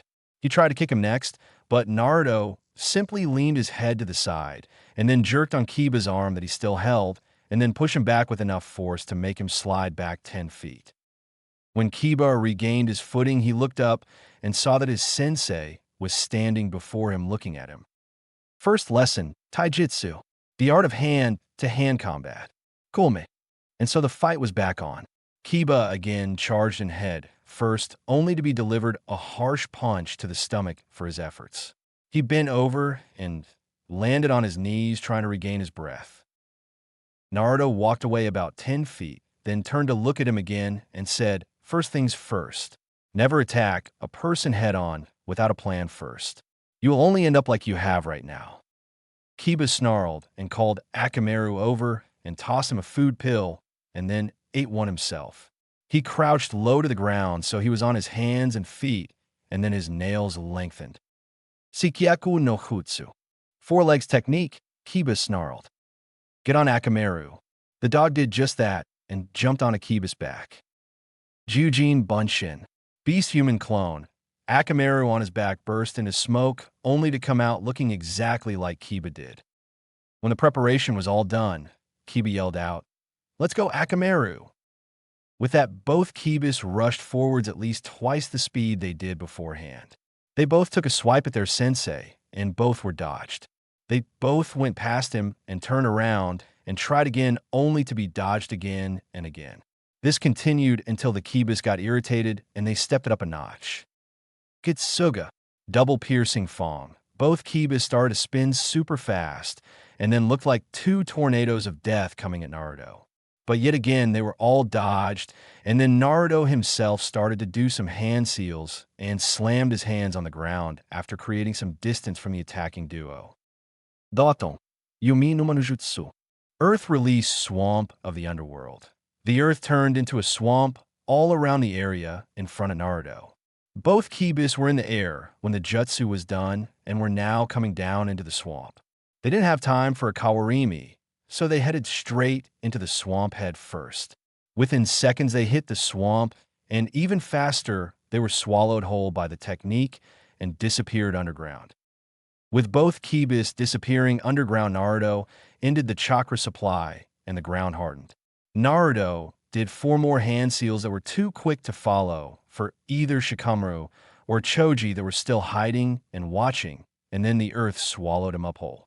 Not 3 seconds later, one Kiba's head popped out of the ground and one dog's head popped out of the ground. Next, Naruto jumped out of the ground in front of Kiba.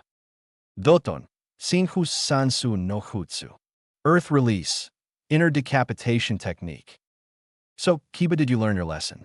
You can't beat me in taijutsu or ninjutsu. You have no chance of it, but good try nonetheless. You almost got a bell there at one time or another. With that, he started to walk away. "Hey, where you going? You can't just leave me here in the ground like this. Hey, I'm talking to you," Kiba yelled.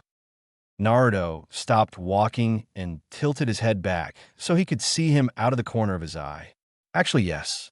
I'm going to leave you there. Have fun trying to get out." With that, Naruto leapt into the trees and out of sight. Shikamaru and Choji came out of hiding a little while later and walked up to the still struggling Kiba and Akamaru. "Hey, need some help there, Kiba, Akamaru?" Choji asked well-heartedly. "Tish, this is so troublesome, but I've figured out the real meaning of this exam." Choji, who just undug Akamaru and started on Kiba, looked back at his best friend. Kiba did the same thing. "Shikamaru, what do you mean by that?" Choji asked him, clearly confused. "Jaman, what the hell? Aren't we just supposed to get the bells?" Kiba asked, bewildered too. Shikamaru just sighed and started to help dig out Kiba with Choji while he explained. "No, the real purpose isn't to get the bells. Even if we did get the bells individually, we would still fail. Although I highly doubt that we could get the bells by ourselves. We would have to work as a team to even have a chance to get a bell." He left clues on what the true meaning of the test was. Firstly, there are only 2 bells, so no matter what, one of us will still fail. Then there's the fact that we were put on a 3-man cell. Then why right off the bat try and separate us? All Jōnin cells are made up of 4 members, a Jōnin and 3 Genin. So I figured he purposely tried to separate us to make us fight each other and put us against each other, so we would have to go back to the academy. With all of these facts, it only leads to one truth, and that is that we must work as a team. That is the true meaning of the test.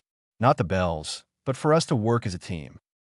By the time Shikamaru was done talking, they had managed to get Kiba and Akamaru out of the ground.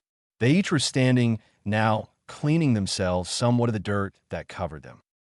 Well, if we have to work as a team to pass, then I'm all for it.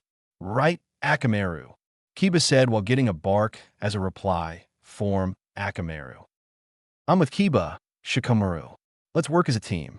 Choji piped in. All right, here is what we'll do. Shikamaru pitched in, and they all huddled together to form a plan to hopefully stop their sensei and try and get the bells. An hour later, we find Naruto leaning against a tree thinking, what do we have here? Are they working together? I wonder how they figured it out so quickly. Must have been Shikamaru. He did say that he played shogi and go. Well, it doesn't matter. I want to see what they got in them.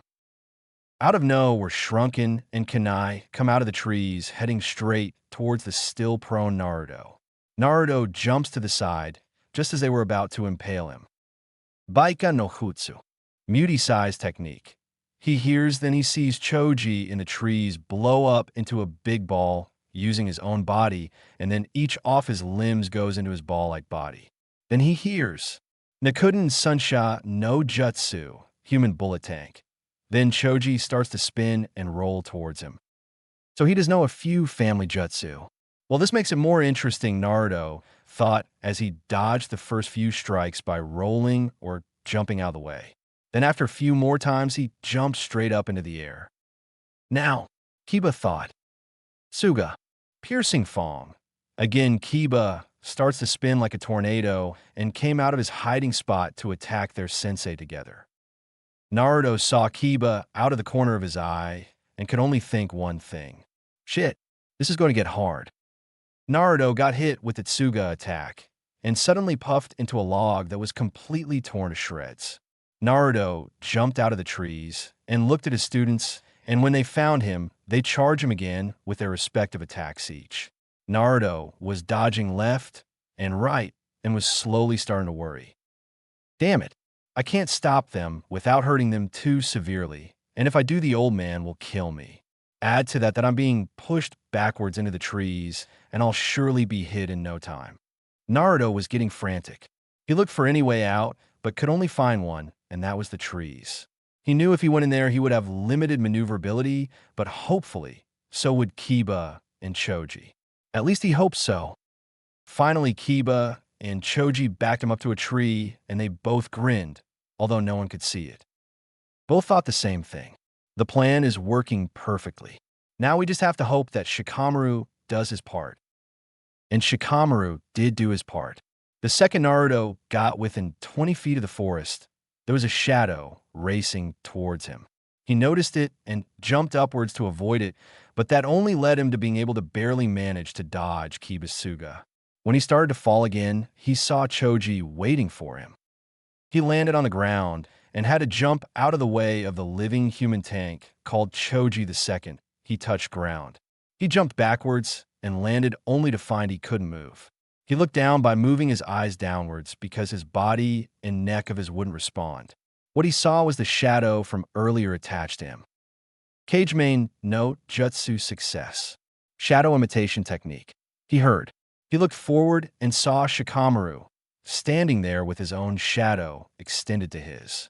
Then both Kiba and Choji came out of their attacks and charged forward to get the bell.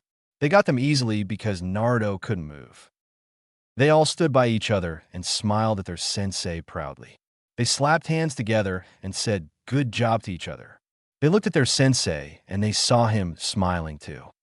Well, you guys did well, but not good enough, I'm afraid. You still failed to get the bells. Each one of the three looked at him like he had grown an extra head or something. What are you talking about? We got the bells right here. Look, Kiba said, holding up a stick. What? Where the hell is the bell? I just had it. He practically yelled. No, wait, he did yell. They each looked at their sensei that still couldn't move because of the cage main no jutsu holding him still. Well, it's been fun. With that, he disappeared in a cloud of smoke. What the hell was that? I thought you said that people couldn't use teleportation techniques when they were under that jutsu, Shikamaru. Choji asked his friend. Shikamaru replied, just as confused as he was. They can't. I don't know what the hell he did. But it wasn't a teleportation technique that he just used. It was something else. They would have talked more, but they heard a bell ring in the distance. They each looked at each other and jogged up to the clearing where they all started from. When they made it to the clearing, they saw their sensei leaning against another tree. They approached him, and he opened his eyes to look at each of them individually. Well, in all accords, they have passed my test. But why not screw with him a little? He thought as he was laughing on the inside like a maniac. Well, you each did well. You each managed to do something in this little test. Some more than others, but then again, that doesn't really matter. You all failed in the end to get your objective, and that was these 2 bells that are on my hip. So for failing, you will all go back to the academy for another year of training. After this was said, Naruto didn't have to wait long before one of them snapped and attacked him. It just so happened to be Kiba. You asshole, we tried our best, and this is what we get. With that shout, he charged Naruto. Before any of them knew what happened, Kiba was on the ground on his belly, and Naruto was sitting on him, restraining him with one hand. You all know nothing about what it means to be shinobi. His voice was harsh and stern. Each one of the wannabe Jōnin flinched at his tone. In the shinobi world, people die every day. This is not a game. Any one of us can die at any moment, at any time, during any mission. I will not have a bunch of kids going on missions that think this is all a game. For example, here he pulled out a kunai and put it against Kiba's throat. Choji, kill Shikamaru, or I'll kill Kiba. Choji panicked and looked between everyone present with a look of fear. That is what can happen on a mission.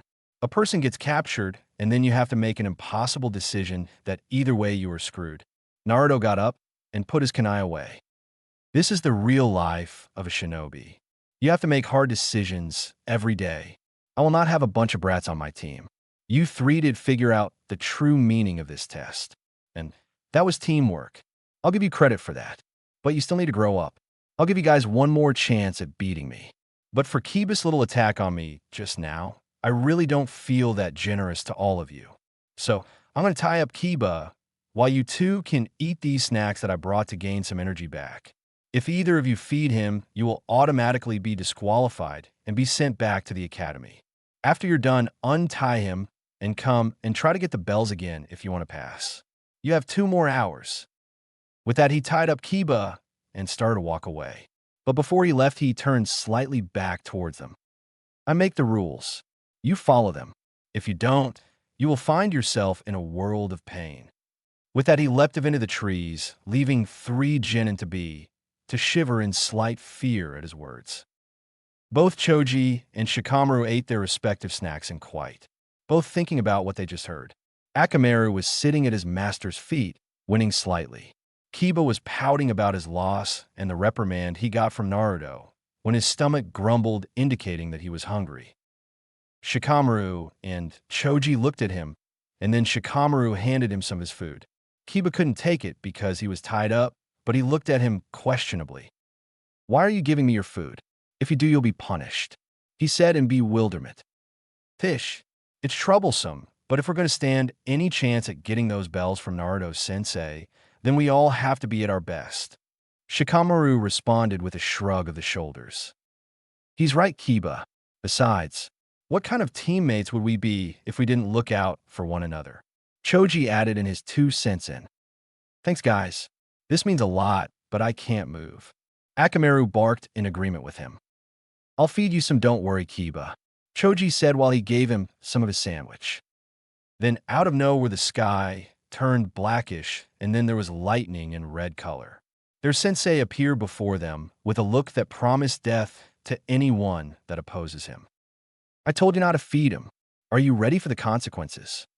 he stated as he went through some hand seals that were too quick for them to see. Choji managed to get up and get into a position so that he was guarding his tied-up teammate, and so did Shikamaru. Choji somehow managed to stammer out a reply also. "You said to H that we should work as a team." "Yeah, that's right. You can't punish them for working as a team," Kiba put in. Akamaru barked as well agree with them, being in front of his master. "Oh, and what about you?" Naruto said while looking at Shikamaru. "If Kiba doesn't get food, then he won't be at his best and will suffer. And if he suffers, then that means the team suffers. So yeah, I'm with him also. He said, "Oh, so you're disobeying my rules, are you? Well, then I guess I have only one thing to say then." Each one of the Jōnin to be were preparing for anything. "You pass," he said as the sky cleared up back to normal and he put on a smile. "Well, we pass. That's it," Choji asked confused. Naruto just kept smiling at them and then stood up and flicked a kunai at Kiba that cut the ropes that were holding him to the tree. "Yep, that's it. You all passed my test. You actually surprised me, though. I didn't think you would be able to figure out the real purpose of the test. But you did. From this day forward, you are all Jōnin of the Leaf and will be a proud part of Team 10. They each celebrated in their own way. "Oh, right, Akamaru, we did it," Kiba said, and Akamaru barked in reply. Choji took out a bag of chips and started to eat them, and Shikamaru mumbled troublesome under his breath. But he was grinning like his friend Choji and Kiba. "Remember, though, you may be Jōnin now, but it only gets harder from here on out. Remember this well. It is a line from one of my friends. Those who break the rules are considered trash, but those who abandon their friends are even worse than trash." They each nodded in understanding, committing that line to memory. "Well, good job, Team 10. I am your official sensei from now on. We will start training and doing missions in 2 days' time. Tomorrow you have off to do whatever you want to do, because in 2 days' time your training begins. Meet at the Ichiraku Ramen restaurant at 6 am sharp. See you then." With that, Naruto disappeared by the ground, lifting up and covering his body with a small amount of earth covering him everywhere. It was no thicker than an inch in any area, though. When he was completely covered, it crumbled around him from head to feet. When it was done, it didn't even look like the ground was disturbed. A day later, we find 2 people waiting in an office and occasional small talk here and there. They were conversing about nothing of any importance, just some chit-chat between friends. Then right next to the female of the two, a small amount of wind picks up and forms a tornado.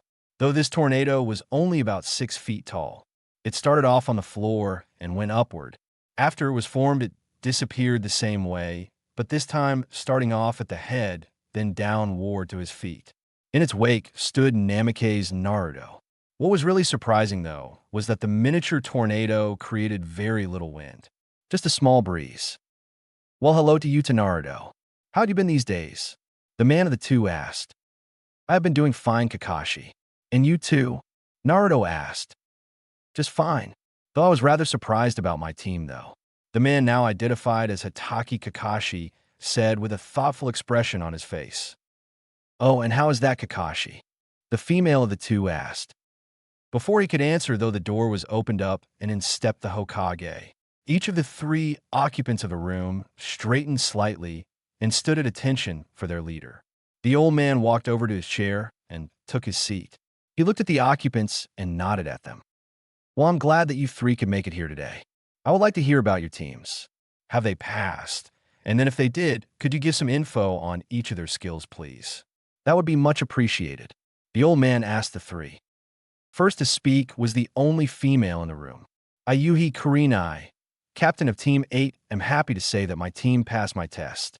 The team consists of Aburame Shino, Hyuga Hinata, and Yamanaka Ino. At first they didn't grasp the true meaning of the test, but they quickly caught on to it." Here she paused to let the information sink in, and then continued on. "Hinata is well versed into the Juken style of fighting. Not surprising there. She has no other talents as of now. Her confidence is also lacking, though. Shino is silent, as any other Aburame is, but his skills and his family style are very good. Ino is loud and brash. She has talent in her family techniques, though. Overall, they are a well-versed team. With my help, they will become accomplished shinobi in time." The others nodded at her, as if expecting that answer. "Kakashi, can you go next?" Sarutobi asked with a nod in his direction. "Hi, as you wish, Hokage-sama. I am captain of Team 7 consisting of Uchiha Sasuke, Haruno Sakura, and Sai. My team has passed." This shocked Sarutobi and Kurinai. They both knew of his reputation of never passing a team. Ever. So, you finally passed the team, have you, Kakashi? It wasn't just because of the Uchiha, I hope, was it? Naruto asked, looking directly at him. No, Naruto. I'd never do that. Actually, I'm surprised that they passed at all, even if they did just by margin. I almost failed them, but at the last second, they managed to work as a team. Although a very bad team, still a team. Anyway, like I was saying, Sai has some very interesting skills. He can create ink creatures of sorts. Anything he draws on paper, it seems he can make it come off the paper and grow to normal size. He uses these creatures to aid him in battle. They're made completely out of ink and are under his control when he uses them. Sakura is another story altogether. She has very little talent right now. As far as I can tell so far, all she can do is the basic academy jutsu, and that is it. She is a fangirl with little to no effort put into being a shinobi. If she doesn't act like a real Kinoic should, then I will have no choice but to take her off the team. As for Sasuke, he is very talented for his age. He has enough chakra to do a Gokakyu no Jutsu, Fireball, and his Taijutsu is good. Bad thing is, he is completely obsessed on getting revenge and kill Itachi. Overall, my team needs a lot of work. Kakashi finished with a shrug. Well, Kakashi, it looks like you got your work cut out for you. I want you to keep an extra eye on Sasuke. If he tries to do anything funny, you will report it, got it? Just because he is the last Uchiha in Konoha doesn't mean he will get special treatment. Sarutobi asked in a very serious tone. Hi, Hoka-sama. Kakashi replied in an equally serious tone. Very well. Naruto, what about you, team? Did you pass or fail them? The old man asked, looking right into his eyes. I'm captain of Team 10, and my team consists of Inuzuka Kiba, Nara Shikamaru, and Akimichi Choji.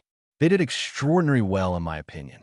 They managed to pass and figure out the true meaning of the test within 20 minutes of the trial. I have a feeling it would have been sooner if Choji and Shikamaru could have gotten Akiba before he attacked me. But that is beside the point. Kiba is brash and acts before he thinks. But he also has a very good understanding of his family techniques too.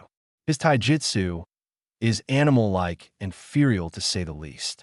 Shikamaru is probably the smartest person of his class. His record is totally inaccurate. He came up with a brilliant strategy to take me down. He also has a good grasp of his family techniques also. Bad thing is, when he or his companions are not in danger, he is a lazy bum. Choji has a good grasp on his family techniques as well. He used 2 of his techniques on me. He is also very strong for his age. But like most Akimichi, he is slow. Overall, I will have to put them through hell to come to my standards. But that should be fun or me and torture for them. Naruto finished his description of his team with a very evil smirk that promised cruel things. Well, Naruto, remember that they may be shinobi and all, but they are nowhere near the level they were when you were 12. You can't put them through the same thing you did. The old man responded after hearing those last 2 sentences and seeing the evil smirk. After all, their parents will kill me if they come home nearly dead from overtraining. Not to mention Naruto's health will be in danger. He thought, Hi, Hoket-sama. I promise not to overexert them too much, was his half-livid reply. Just try not to make them come home every day completely exhausted like you did. Their parents would kill you and me for that. Sarutobi asked pleadingly. That got each of them laughing. To see the Hokage begging for something was not often. I'll do my best, Hokage-sama. Naruto replied after his laughter fit was over. That is all I can ask for now. He paused for a minute, thinking how he wanted to say this. Well, you each now have a team. You are to command and lead them through at least their Jōnin years. Teach them everything that you see fit, and always be a good example. You are Jōnin of the Leaf Village. Make me and this village proud by making some of the strongest Jōnin we have seen in years turn up. I look forward to seeing their skills in the future. You are all dismissed. The old man said with a passion in his voice that the others did not miss. Kakashi, Kurenai, and Naruto replied with a Hi Hokage-sama. Then each one in the room turned to see how Naruto would leave. Naruto noticed this and sweat dropped. What? He asked, looking at them sheepishly. They just kept staring at him intently. What's wrong? I got something on me. Naruto asked as he looked at his clothes all over. Now, it was their turn to sweat drop. Naruto, there's nothing on you. Weren't you going to leave just now? Sarutobi asked with playfulness in his voice. Ah, shoot. Well, I guess I'll see you then. Everyone else in the room stared intently on him, ready to see something great, when he just turned around and headed for the door. Wait, aren't you going to leave with a shunshin or something, Naruto? Kurenai asked in a panic at first, but then caught herself and finished passive. Naruto turned around and looked at them each to see they really wanted to see one. You guys really expect me to use one of my shunshins all the time, don't you? Naruto asked matter-of-factly. He just got nods from each of them. Sigh. As my student Shikamaru said, troublesome. With that, he shunshined out of the room with leaves twirling around him like the classic Konoha shunshin, but not. Why? Because after the leaf got a foot off the ground, the leaves started on fire. The burning leaves swirled around him and eventually above his head. Then Naruto was gone from sight. The leaves that were still burning came down where Naruto used to be and completely caught on fire and disappeared before they could reach a foot above the ground. There was even no ash left from the leaves. Well, I do say that equals 7 new shunshins now. Sarutobi piped in. Damn, he should really teach some of those to others. Or better yet, sell a scroll on how to do them. He would make a fortune. Everyone would buy it in Konoha. Kurenai piped, and also, Sigh, one of us should ask him sometime. I don't think anyone ever has. Yone. See ya. Kakashi piped in his own part and puffed out of the room with a cloud of smoke. Kurenai did the same thing, leaving the only one in the room to be the old man. He looked down on his desk and noticed that he had no paperwork to do. He beamed. Finally, so paperwork. Time for some good old reading. He looked around to make sure no one was around, and after confirming that there were none, he opened up a drawer on his desk and pulled out an orange book. He opened it up and started reading it as he relaxed. Every few seconds, you could hear a perverted giggle come from him. He was snapped out of his reading when he heard a knock on his door and someone asking for permission to enter. After putting his book back into its hiding place, he told the person to enter. His face immediately fell when he saw what the person was holding. It was a stack of papers at least a foot high. After the person put the papers down, he noticed the Hokage's gloomy expression. Is there something wrong, Hokage-sama? He asked in a concerned voice. Sarutobi didn't even look at him. No, there is nothing wrong. You may go now. As you wish, Hokage-sama. He replied as he bowed and left the office through the doorway. Sarutobi could only stare at the papers in pure and utter hatred. I hate you. You know that. He talked to the papers in front of him with the utmost hatred. Nevertheless, he grabbed the first one and started to do the thing he hated the most in life. Namikaze Uzumaki Naruto. Past and future training revealed. Oi, Shikamaru, how long have you been here? Not very long, probably around 5 minutes or so, Shikamaru said, while patting the spot beside where he was lying against a tree. Choji, not one to take the chance to relax, went down and sat beside his friend. So how long till Sensei gets here? He asked with curiosity. Well, I'd say about 10 minutes, give or take a few, was his reply. Oh, after their very short conversation, they just sat in silence until a brown-haired boy walked up to them very slowly with a dog on his head. Hey guys, was all he said before he sat, leaning against the tree beside the one Choji and Shikamaru were leaning against. Hey, was their equally short reply, and so yet again they waited. 10 minutes later, there was a poof of smoke directly in front of them. They each looked up and saw their sensei standing there. Hey guys, how you doing? He asked with a foxy grin that only he could pull off. It was Kiba that replied. How do you think we're doing? It's 7 in the morning. Add to that you have been running us into the ground for the last 2 weeks doesn't help any. Ah, come on, Kiba. 7 is late, and it hasn't been that bad, has it? He asked sheepishly. Are you kidding me? You gave us these weights and then expect us to run around in them every day for freaking 2 hours. You're a sadist, you fucking bastard. Kiba just shouted at Naruto.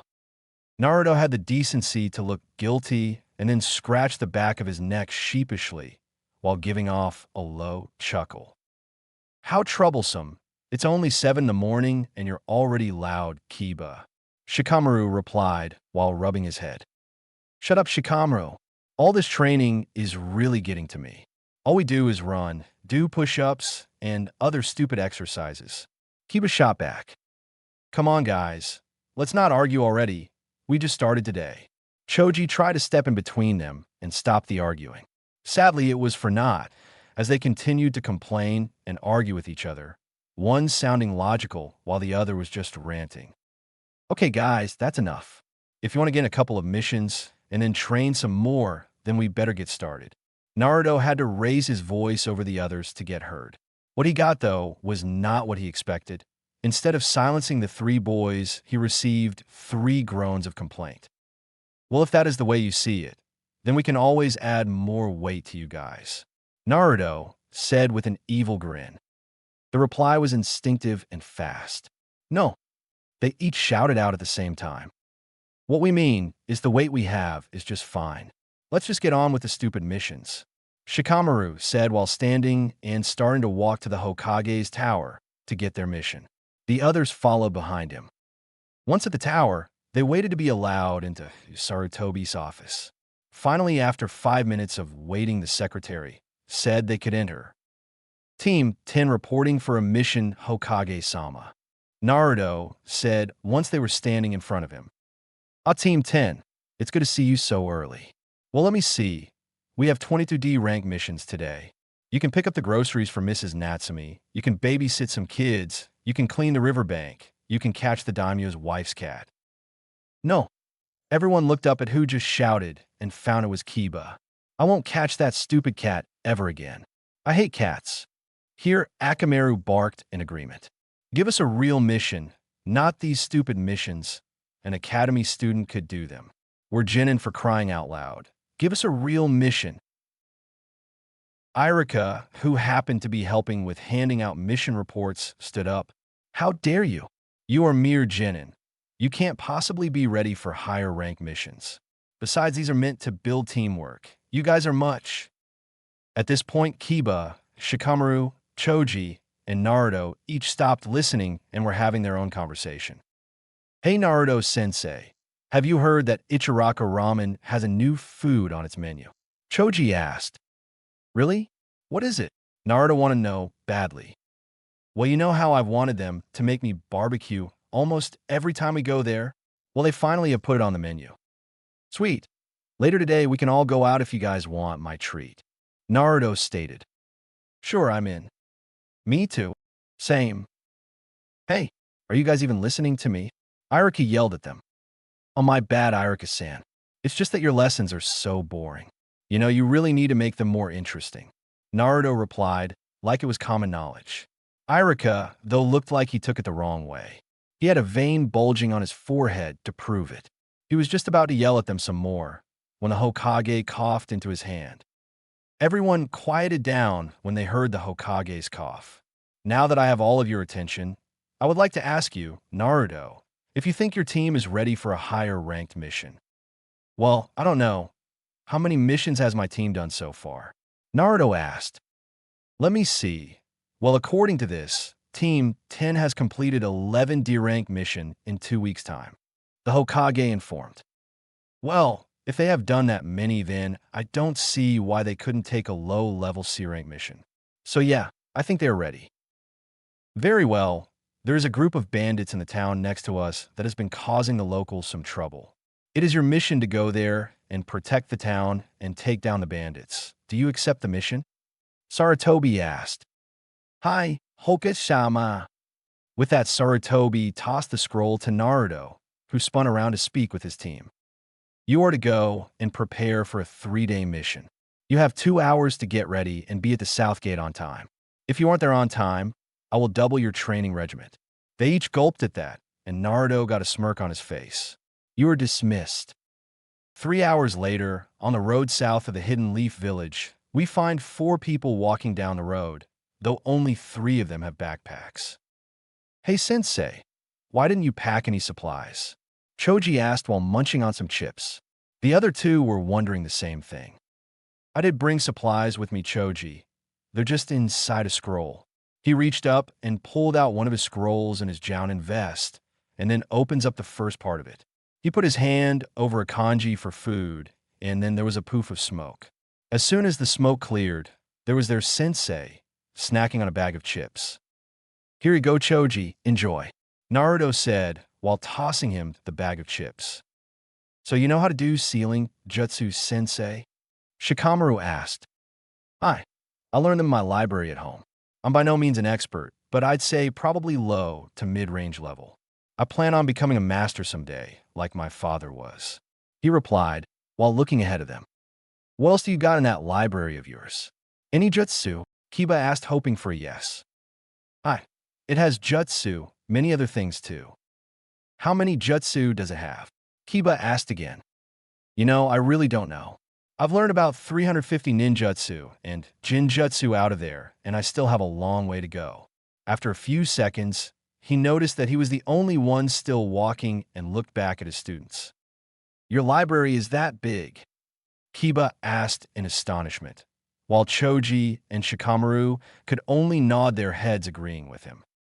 Naruto just grinned at them and nodded, then continued on his way. His students soon caught up with him after they got out of their stupor, and they walked in silence again for some time, until they stopped to take a break. Naruto-sensei, are all of those shunshins you do part of your bloodline? I heard from my mom that they were. I just wanted to know. Choji asked. No, they aren't. I created those shunshins by myself, and anyone can use them if they know how. Naruto replied. This time it was Shikamaru that decided to ask a question. If those aren't your bloodline, then what is it and what does it do? Naruto seemed to think about this for a minute before deciding to tell them. Well, my blood limit allows me to move at inhuman speeds, and using two techniques that my dad created, it allows me to move a lot faster. The first just accelerates my movement, but the second one allows me to move at near light speed. Each of the Jōnin had their mouths on the floor at that moment. They also had the same thought. Light speed. How is that possible?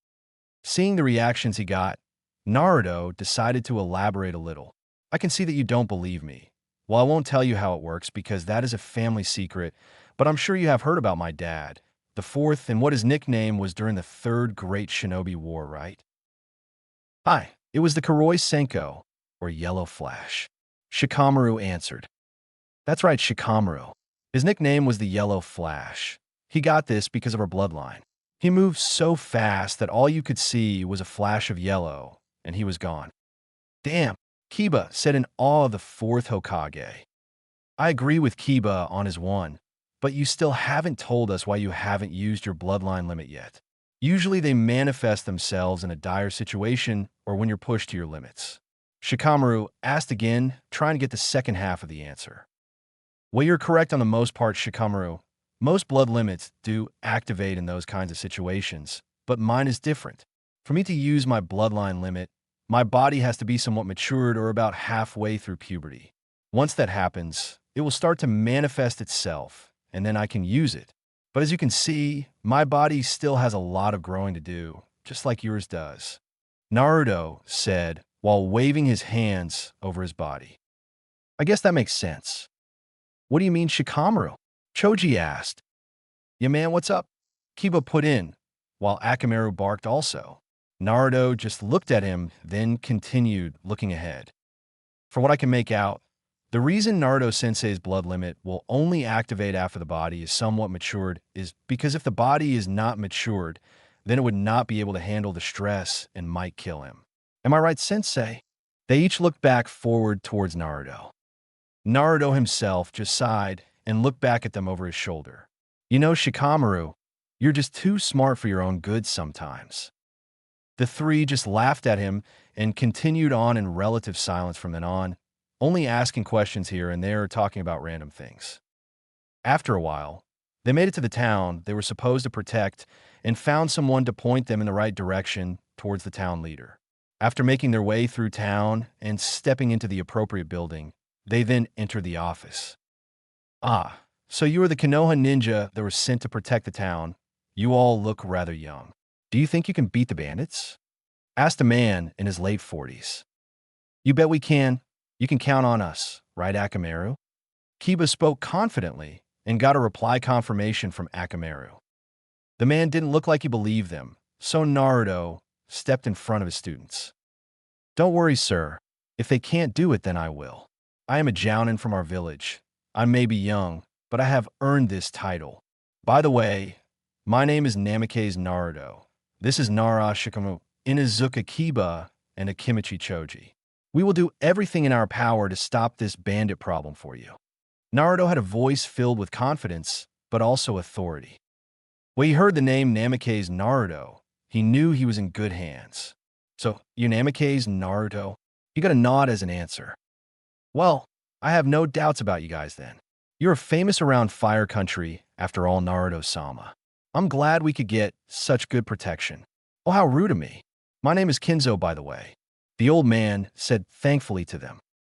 It is of no trouble, Kinzo-san, and please just Naruto-san will do. My team here are Jōnin, and are no slouches either. They should be able to handle a couple of bandits, no problem. My apologies. I'm sure they can handle themselves. Would you like some tea? Kinzo responded. No thank you, Kinzo-san. We must go and prepare for the bandits before they come. Naruto shook his head in the negative to get his point across. I see. Well then don't let me keep you from doing your job. Team, let's go. Naruto commanded as he walked out the door and to the edge of town. Once there, he stopped and turned to his team. The bandits are said to come here once every week. That means tomorrow they will be here, and we will be ready for them when they arrive. The report says that they number around 23 or so. They will most likely have weapons of all sorts, and they won't be organized.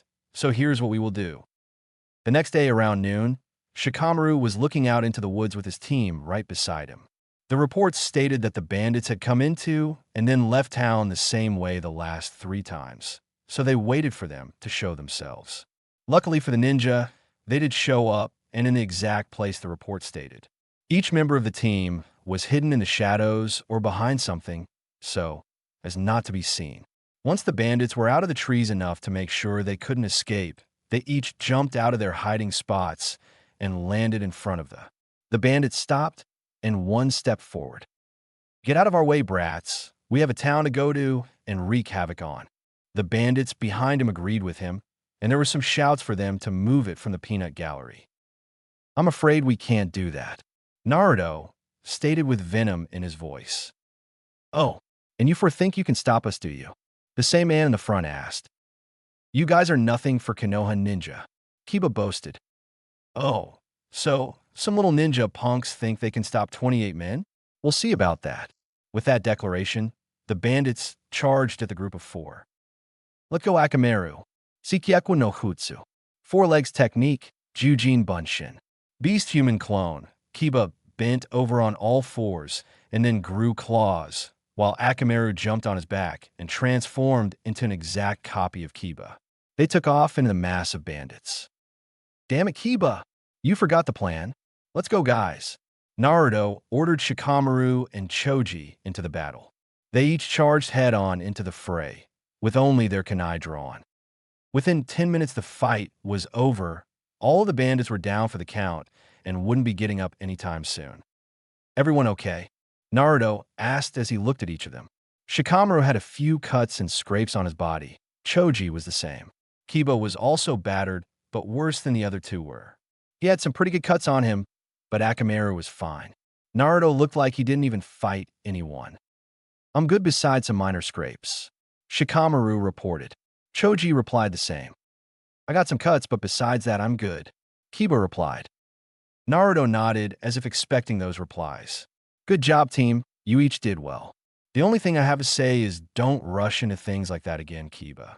You never know what the enemy has in plan for you. We will need to work on that fighting style of yours. You took too many hits that you shouldn't have. I wouldn't have gotten these if I didn't have these stupid weights on, Kiba grumbled. Naruto sighed. Kiba, I've explained this before. Those weights are meant to improve your speed and strength. Plus, I wear weights too. You guys only have on 20 pounds, 5 on each leg and arm, and anyway, You have gotten mostly used to them by now, so they shouldn't have slowed you down much. Kiba continued to argue, though. They still slowed me down enough where I couldn't move normally. That's why I couldn't dodge some of those swipes. Naruto sighed again. Why don't you get this, Kiba? If you take them off every time you do something stressful, you won't gain anything from having them on. Think of this as training if you want. Still doesn't mean I have to like it. I don't care if you like it or not. You will wear those weights until I say so. So get used to them. And since you guys have gotten used to them already, I will be adding more weight to them before we head back to Konoha. Naruto said with that evil smirk of his. He received a group groan from them. Naruto laughed at their reaction. Come on, guys, let's tie them up and head back and get our pay. Then we can return home.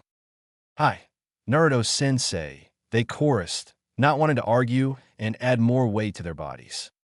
Once they collected their money and stayed the night at one of the hotels in the town, they headed back towards Konoha, but not before Naruto added 10 pounds to each of his students. 2.5 pounds to each limb, to make a total of 7.5 pounds per limb and making a grand total of 30 pounds.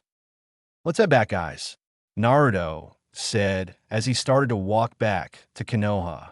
They had moved a grand total of a mile before one of them complained. And of course it just happened to be Kiba. You're a sadistic bastard, you know that, right? He said with hatred in his voice. Oh, come on, guys, it's not that bad. I added 5 pounds to each of my limbs, Naruto said while scratching the back of his neck. Sorry, sensei, but I'm going to have to agree with Kiba on this one. This is torture. We shouldn't have to do this. Shikamaru actually agreed with the brash Kiba. I agree with both of them, sensei. This is just too much. Choji piped in. Naruto had to suppress another sigh. Damn it, this is another form of training. How can I get this through their heads? Think. Come on, there has to be something they're training to get at. That's it, Naruto thought to himself. Well, here goes nothing. He thought. Well, guys, if you really want to take them off, you can. They each gave a sigh of relief before reaching for their weights, only to be stopped by their sensei again. But, seeing them pause, he continued, consider this. If you keep them on right now, it is true that you will be sore when we get back, but it will also mean that you will get used to them sooner and that you will be training while doing a mission. By doing this, you get an advantage over the rest of your class. Also, if you do manage to keep them on all the way back home, and then I will pay for all you can eat at the restaurant of your choosing. They each seemed to think about it intently. Shikamaru thought, damn him and the way he twists his words.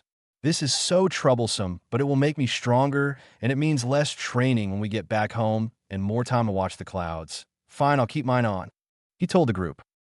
Kiba was thinking on his own lines. If I keep them on, I will get stronger and faster, and it also means less training when we get home. You better watch it, Uchiha. I will beat you. I'll keep them on also. Choji also had his own thoughts. All you can eat on Naruto-sensei. You better have a big wallet. Heh. This will also make me faster according to Naruto-sensei. He did say my speed was lacking. I'll keep them on also. Naruto couldn't hide the full-blown foxy smirk this time. Glad you see my way, team. This will be great training for us all. I like to be back by 3 in the afternoon, so let's pick up the pace just a little. Around 3 o'clock in the afternoon, the 2 Chunin guards at the gate saw 4 figures approaching. They stiffened, getting ready for a confrontation, just in case. Once they saw who it was, they relaxed somewhat. Halt! State your name and reason for coming to Konoha, one of the guards asked. Naruto stepped up in front of his team to address the guard. Namake's Naruto, and my team returning from a C-rank mission. The 2 guards nodded and allowed them to enter. The guards had to wonder what kind of C-rank mission it was, though, considering how the team was. They were each dragging their legs and barely seemed to be able to walk. After making it through the gates and into town, Naruto turned to his team. Okay, team, I'm giving you tomorrow off, seeing how we're all a little exhausted. But right now, let's head to whatever restaurant you want to go to. That was the agreement we made, which you came through on, so I will keep my part of the deal. Where do you want to go to eat, my treat? Ichiraka Ramen is where I want to go. Choji piped in instantly. Works for me. Me too. Naruto nodded. Well, I have to go make a report to the Hokage real quick. It shouldn't be more than 20 minutes. Then I will join you there. Don't wait up for me. He didn't give them a chance to reply to him, as he burst into a pillar of flames indicating one of his famous shunsins. Let's go, guys. I can't wait to try the new barbecue, Choji said while turning around and sprinting off towards Ichiraku, completely forgetting that he was dead tired only a second ago. Where the hell did he get the sudden burst of energy? Kiba asked Shikamaru in disbelief that his teammate still had energy to spare. TSK, if you mention food anytime, you can pretty much always get Choji to have more energy. Where he gets it though, I have no idea. Shikamaru answered as he and Kiba started to trudge their way to the restaurant. In the Hokage's office, Sarutobi was dealing with the plague of all Kages, the dreaded paperwork, when he sensed that he had a visitor. But he recognized this Shunshin signature better than most and looked up in time to see the floor catch on fire and a pillar of flames rise up to about 6 feet tall and then drop back down, reveling who he thought it would be. Ah, Naruto, how was the mission? I assume it went well. Sarutobi asked, once he could see Naruto standing in front of him without the flames in his way. Hi, the mission was a complete success. Team 10 had no trouble at all taking down the bandits that were raiding the village, was Naruto's curt response. Good, I'm glad to hear it. Did anyone on the team get hurt? No, Hokage-sama. Just a few scrapes and bruises, nothing too bad. Good. I can't have my ninja getting hurt, especially the Jōnin, seeing as they are a new team and by all means should not have taken a mission of this level so soon. Sarutobi said in a serious manner. You worry too much, Sarutobi-sama. Even if my team was not ready, I could have gotten them out of there without much hassle. Besides, Kiba has been bugging me for better missions since day one, and I got tired of it. Now he knows what they are like and that he needs more training first. Naruto said in an equally serious voice. All right, Naruto, I'll let it slip this time, but no more C-rank missions until you know they are ready for one. The Hokage stated in a voice that left no argument. Hi, Sarutobi-sama. If that is all, may I take my leave and go join my team over some brunch where I will discuss some of their training in the near future? Hi, Naruto. You may leave, but do try to keep them alive. The old man gave a defeated sigh. As you wish, Sarutobi-sama. With that, Naruto disappeared the same way he came, leaving the old man to fight the good fight once more. Arriving in a pillar of flames at the outside of Ichiraku Ramen Restaurant, Naruto walked through the front door and went straight up to the counter. I am Chan. Do you know where my team sat by any chance? Naruto asked, flashing a foxy grin. The said girl had a small blush on, but it was too small for anyone to notice. They're in the back this time, Naruto-kun. Thanks, I am Chan. Oh, and I'll have 3 miso ramen, please. Coming right up. With that, both of them parted to go do what they needed. Naruto walked to the back of the joint and noticed his team eating some barbecue. Well, mostly Choji was, but the others got some too. I see you're eating well, Naruto said as he sat in the booth beside Kiba. Choji and Shikamaru were opposite of them on the other side. Hi, the barbecue is as good as the other places I've gone to. You should really try some of it, sensei, Choji said in between bites. Nah, I think I'll have some ramen. I haven't had any in 2 months. As Naruto said this, Ayam came over and put 3 miso ramen bowls in front of him. Thanks, Ayam-chan. I was just talking about my ramen too. No problem, Naruto-kun. Will you be having more tonight? Or are you eating small today? She tilted her head to the side in the cutest way when asking this. Sure, why not? It's been a while since the last time I pigged out on ramen. How many bowls was it last time? Ayam thought about it for a few seconds before replying. Well, if I remember right, it was 18 bowls. The others were shocked by this, and not just Team 10 either. No, it was the entire back part of the restraint that heard it and turned their heads to stare at him. Naruto, fortunately or unfortunately, saw the looks on everyone's faces and scratched the back of his head while giving a low chuckle. Yeah, well, I was really hungry that day. You know, I had a lot of training that day too, not to mention that I hadn't eaten for 26 hours. I got a lot of relieved sighs from all around them. Naruto's sweat dropped at everyone else. Isn't this a private conversation? He thought. I am broke him out of his thoughts. So, Naruto-kun, will you be having any more, and if so, what kinds? I want to know, so I can have them ready for you when you're done with these three. Naruto thought about it before he smiled a little. Sure, why not? Keep them coming until I say so. I'd like miso, chicken, vegetable, and beef ramen in any order. Okay, I am Chan. She just nodded and walked back into the kitchen to tell her father that Naruto was here and they would need more ramen for one of his eating spells. He just laughed wholeheartedly and told her he would, and also to tell him hi. Back with Team 10, they were currently eating and talking about random things until Naruto decided to bring business to the table. Naruto sighed, bringing his team's attention to him. Guys, I talked to the old man and told him about our mission. He, along with me, has agreed that we will lay off of the C-rank missions for a while. Naruto was about to continue, but Kiba interrupted him before he could. What? Why the hell would you do that? We did just fine on that mission. Naruto just shook his head. No, Kiba, you did not. I will agree that you guys did a good job fighting them, but you did not get out of there unscathed. You also did not work as a team. Teamwork is crucial to a team's survival. Without it, a squad will die in no time in a real mission. You guys charged in there, head on, and could have gotten yourselves killed. Shikamaru and I came up with a brilliant strategy, but with you running head on into the battle, you ruined that plan.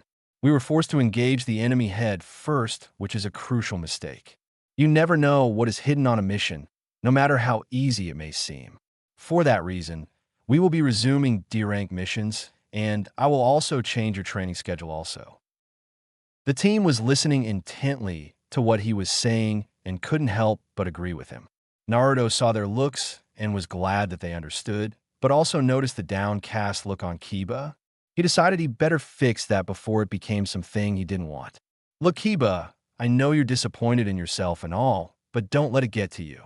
It was your first real mission, and things like that are likely to happen. You just have to think before you act. If you don't, it could end up getting you and your team mates hurt or worse. Just don't let it happen again, okay? Kiba just nodded his head, still looking downcast. Akamaru barked something, and then Kiba looked at him and grinned. You're right, Akamaru. I may have messed up this time, but next time I'll make sure to kick some real butt and work as a real team. Akamaru just barked happily, and the others nodded in approval. They continued to talk about minor things and eat at the same time. The three Jōnin were having their fill on barbecue, and Naruto was eating a load of ramen. The team just stared at him as if he had another head, while he continued to eat and eat and eat. Naruto was either oblivious to their looks, or he just didn't care. He was on his 23rd bowl when he finally told Ayam that it was enough. Everyone in the restaurant just looked at him, doing a good impression of a fish. Eventually, Naruto noticed them staring and rubbed the back of his head sheepishly. What? I was hungry. Everyone just looked at him and shrugged, going back to their meals. When all was over and done, Naruto and his team had created quite a large bill. His team saw the bill and nearly choked. It was Kiba that stuttered out a response. How are you going to pay for all of that? Naruto just looked at him, Shikamaru, and Choji like they were stupid. What, this little thing? He asked as if it was nothing. They just nodded dumbly. If that was little, they would hate to see what was big. This is nothing for me. Do you guys really think that my parents wouldn't have left me money? Hell no. They left me with a fortune. My dad, being Hokage, made a lot of money, not to mention his days as a Jōnin. That doesn't include my mom, who is an Anbu captain. Then, there's the fact that I'm a Jōnin and make a lot of money myself also. This left the three of them feeling stupid. Naruto saw their faces and laughed at them. After settling his laughter down, the owner of the restaurant came out and greeted Naruto. I see you've eaten well, Naruto-san. Naruto looked up and scratched the back of his head again. Yeah, well, you know me, old man. Can't get enough of that ramen. Oh, before I forget, this here is my team consisting of Choji, Shikamaru, Kiba, and Akamaru. He pointed to each of them individually. Tochi just looked at them funny. Your team sure has gotten younger, Naruto-san. Last time you came with some of your team, they were at least 20 each. Oh no, old man. That was part of my Umbu team. No, this here is my Jōnin team. You must not have heard. The old man tricked me into teaching them, and now I'm a Jōnin sensei. Naruto scowled a little at the memory. Tucci just laughed at the teen. Well, I'm sure it's not that bad. Besides, they look like fine young men. Naruto scoffed at them. They're not that bad, I guess. Naruto pouted, and his team was sending him death glares. Tucci just laughed at them all this time. Well, I better be getting back to the kitchen. You mind paying the bill right now, so I can see the small fortune I made off you guys? Naruto looked out a huge lump of cash and handed it all to him. If you saw his face at that moment, you would have seen cash signs in his eyes and a little drool coming out of his mouth. Naruto just sighed at seeing his reaction and turned to his team to address them. In 2 days, we start your new training. Be at our usual meeting spot at 7 a.m. sharp. If you're late, I'll make you run laps around Konoha. Each member of Team 10 just nodded vigorously, and they soon left, saying goodbye to each other. 2 days later, at Training Field 19, there were 3 people about age 12 that were resting against a couple of the trees in the area. They each looked tired as hell too. Suddenly, leaves began to swirl around in a small tornado and then catch on fire when they were a foot off the ground. They reached about 6 feet tall and then lowered back to the ground, turning into ash before they can touch it, revealing their sensei once again. Glad you can make it on time, Team 10. He sounded completely awake to them. How can you be awake at a time like this? This is so troublesome. Shikamaru yawned loudly to emphasize his point. The other 2 just yawned loudly too and nodded their heads in a half-awake stupor. Naruto repressed a smirk at seeing how they acted right now, knowing that they would probably be much more vocal in a few minutes, but that was yet to be seen. Well, since you guys are so awake, then why don't we do some warm-up exercises first? This had to groan out of all 3 of them. Glad you agree with me, team. I want to see 50 push-ups, 50 sit-ups, and then run around the training field 8 times. Let's get moving. With that, they started their training. Naruto did the training with his team also, but he did more sets of each. An hour and a half later, they were all done. Each member of Team 10 was on the ground panting and wide awake. Smirking, Naruto started the lesson. Well, since we are all awake now, why don't we start on the new training I told you guys about? This got each one of them to pay very close attention. Naruto, seeing them so focused, continued. Can any of you tell me what chakra nature is? This confused them some, but they answered as best as they could. After neither Kiba nor Choji answered, Shikamaru sighed and begun his explanation. Chakra nature is your natural element that your chakra can turn into. There are 5 main elements, which are fire, wind, earth, lightning, and water. Naruto nodded, but decided to elaborate a little more. Correct, Shikamaru, but not the full explanation. It is true that your chakra can turn into those elements, but it takes years of practice to get that far. I don't expect you guys to even work on your chakra nature, at least not yet. The only reason I wanted to know your nature is because whatever nature your chakra takes on naturally, you'll have an easier time learning that type of technique. Do you guys understand? They each nodded slowly, indicating that they kind of got it. Naruto sighed. Well, let's see if I can say this another way. I have 3 chakra natures: wind, water, and fire. I can control wind the best, then water, then fire. What this means is that I can do wind, water, and fire jutsu a lot easier than lightning and earth. I can still do them, but not as easily as the others. Each elemental chakra I master allows me to do that type of jutsu with less chakra and more control. Basically, it makes it easier to do the jutsu than others. Also, if you can master your chakra nature, you can have a small amount of control over that element. Nothing big, of course, but enough where you can manipulate the pure element on its own without hand signs. Let me give you guys an example. Follow me over to the river. They each stood up and followed their sensei until they reached a small river. Naruto bent over and told them to watch carefully. What they saw fascinated them. The water rose about 7 inches up in a wavy but still stable form. It went up to Naruto's hand and then covered it completely. After a few seconds, it fell off his hand, so Naruto stood up, His students were in awe. This is chakra, nature, manipulation of water. It allows me small amount of control of the water, but this is all I can do with it. If it is not in direct contact with my skin, I could do virtually nothing with it. Even if it is, I have to concentrate an unbelievable amount to do just that. It is by no means to be used directly in battle. This just gives me better control over the element in the jutsu. That's about it really. So now do you understand better? They each nodded their heads in understanding. So Naruto walked back to training field 19, his team right behind him. After everyone was there in the field, Naruto pulled out 3 pieces of paper and handed them one each. They looked at it for a second and then looked back at their sensei for an explanation.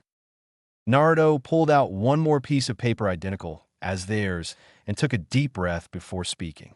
These are chakra nature cards. They will tell you what nature you are. To activate them, you simply put chakra into them, and then what happens tells you what nature you are.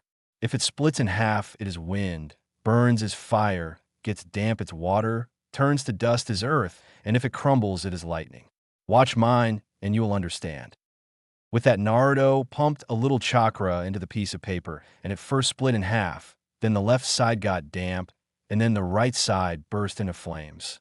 That's it. You try it now one at a time. The first was Choji.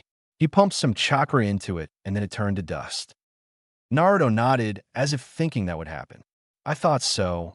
Earth manipulation is your nature, Choji. It fits you perfectly really, with your body type being strong and not very fast. You would need some good defense. This will suit you just perfect. You're next, Kiba. Kiba nodded and pumped some chakra into his card, and it crumpled up into a small deformed ball. You, Kiba, have lightning. It will suit your fighting style too. My guess was either fire or lightning for you, and you got lightning. With your upfront and close fighting style, you can use that element to do some good damage. Last is you, Shikamaru. He just nodded and pumped a little chakra into the card, and then it split in half. You, Shikamaru, have wind manipulation chakra. I was actually suspecting water because of your lazy attitude, but wind will suit you well also. You can use it in long-range attacks, and later when you have better control, you can use it in short-range attacks. But that is in the far future. After a few seconds of silence, Choji was wondering what to do now. Sensei, what are we going to do now? You said we don't have the control to do the actual manipulation. So what now? Well, I'm going to start on your ninjutsu training to begin with, but I have to think up of some good ninjutsu you could use first. Obviously, they can't be too high-ranked, seeing as you would never be able to handle them yet. So I think I will start you off with some basic jutsus of each element. But before we do that, I have to teach you a B-rank forbidden technique. Choji audibly gulped at the word forbidden. Naruto-sensei, why are you going to teach us a forbidden technique? My dad said that when a technique is forbidden, it's for a good reason. The others nodded also. Naruto had a thoughtful look on his face for a second, but it went away so fast that the others thought it was just their imagination. Nah, there's no need to worry, Choji. It may be forbidden, but as long as you don't overuse your chakra, then you should live. This did not help Choji's nerves, and it even gave the others a scare. Naruto didn't even see the looks on their faces, or he did and didn't care. The technique is called Kage Bunshin, Shadow Clone. The technique makes a solid clone that can actually fight, but you will not be using it for that. The real reason you will use it is for the special ability that comes with it. You see, when a clone is dispelled, all the knowledge it happened to come by, when alive, will come back to you. Thus, you gain the knowledge of the clone. Do you get where I'm going with this? So, you're saying anything this clone learns, we will learn? Kiba asked. Choji also added to it. As long as we can make this clone, we can learn things with it, right? Naruto nodded his head in the affirmative and turned to Shikamaru. Is there anything you want to add, Shikamaru? The said boy thought for a moment before nodding. From what I get of this technique so far, is that if we manage to create a clone, then everything that clone learns in its time period is transferred to us. So if we made 3 clones, then we could learn things for times fast, right? Naruto just smiled at them. All 3 of you are correct, actually. When a shadow clone is made, it is made by splitting your chakra into equal parts between each of you. Then you can tell the clones to go learn a technique you want. And when you dispel them, all the knowledge the clone learned will come back to you. Like Shikamaru said, it will cut the time it takes to learn things by half, if not more. Thus, you have a way to become stronger faster, but there is a downside to this jutsu.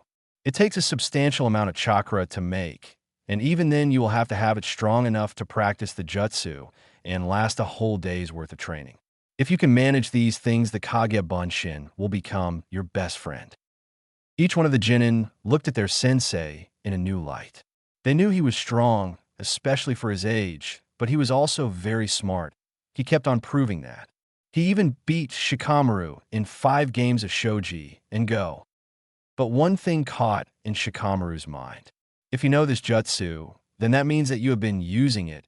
Is this how you became so strong, so fast? Naruto just nodded. Matter of fact, yes, this is how I became so strong, so fast.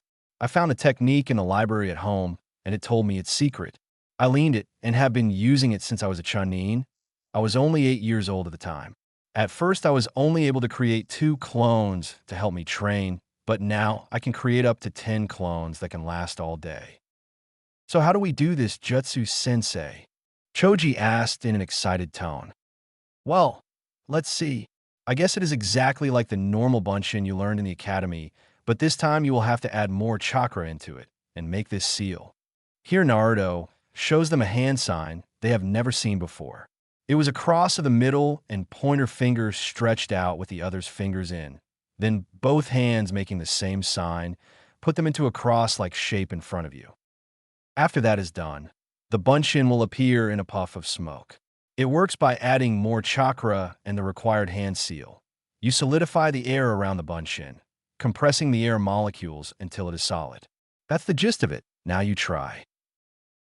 They each nodded and performed the jutsu. The results were surprising to say the least. Hidya, I just made 3 Kage Bunshins. Take that, sensei. I rock. Kiba was shouting in joy at the amount he had created. Shikamaru made 2 clones, and Choji also made 2 clones. Shikamaru sighed. Idiot. Kiba whirled on him. What did you say? He all but shouted with the added in 3 clones shouting out at the same time. Shikamaru rubbed his ears in slight pain. Damn it, Kiba, don't yell so loud. You are so troublesome. Besides, you may have made more clones, but you still can't use them to train with. Kiba's response wasn't what could be called bright. Sighing himself, Naruto decided to elaborate for Shikamaru. What he means, Kiba, is that you may have been able to make 3 clones, but they don't have enough chakra in them to last all day, let alone do jutsu. Actually, now that I think about it, none of you have the necessary chakra to make a decent clone. Your reserves are just too small to pull it off. Right now, the clones you made are extremely unstable and will pop any second now. Add to that the fact that when you do finally master the jutsu, you will only be able to make 1 clone each that will last the whole day. Kiba was doing a good impression of a fish right now. Just like their sensei said, the clones poofed out of existence. Well, since you can't learn that jutsu right now, why don't we go on to individual jutsus? I will teach 1 jutsu to each of you, and then you are to practice it until the day is over or you run out of chakra, whichever comes first. Hi. Well, your first Choji. I'm going to teach you a jutsu called Doton, Dorihiki. Earth Release, Earth Style Wall. This jutsu is a defense technique. It makes a solid chunk of earth rise up and can vary in size and how strong it is by the amount of chakra you use in it. Once you perform the correct seals, all you have to do is slam your hands on the ground and pump chakra through the ground, and the wall will rise in front of you. With some practice, you should be able to master this move. After showing him the hand signs and telling him to practice some distance away, Naruto turned to Kiba. All right, Kiba, you need a lightning jutsu, right? Kiba nodded in the confirmative. I think the Raikyu no jutsu, lightning ball, will suit you well for starters, that is. This jutsu, as the name indicates, creates a ball of lightning in the hand and can be used in close-range fighting, or you can toss the ball at the enemy if you wanted, but it would lose some of the power. To make the attack, do the hand seals I have shown you, and then concentrate all your chakra into your hand. It should form by itself because of the hand seals. Once you have managed to create one, practice making it bigger and stronger, and then throwing it. Kiba nodded after getting the hand seals and the instructions, and then moved away to go practice the jutsu. Naruto turned his last student. Shikamaru, you need a wind jutsu.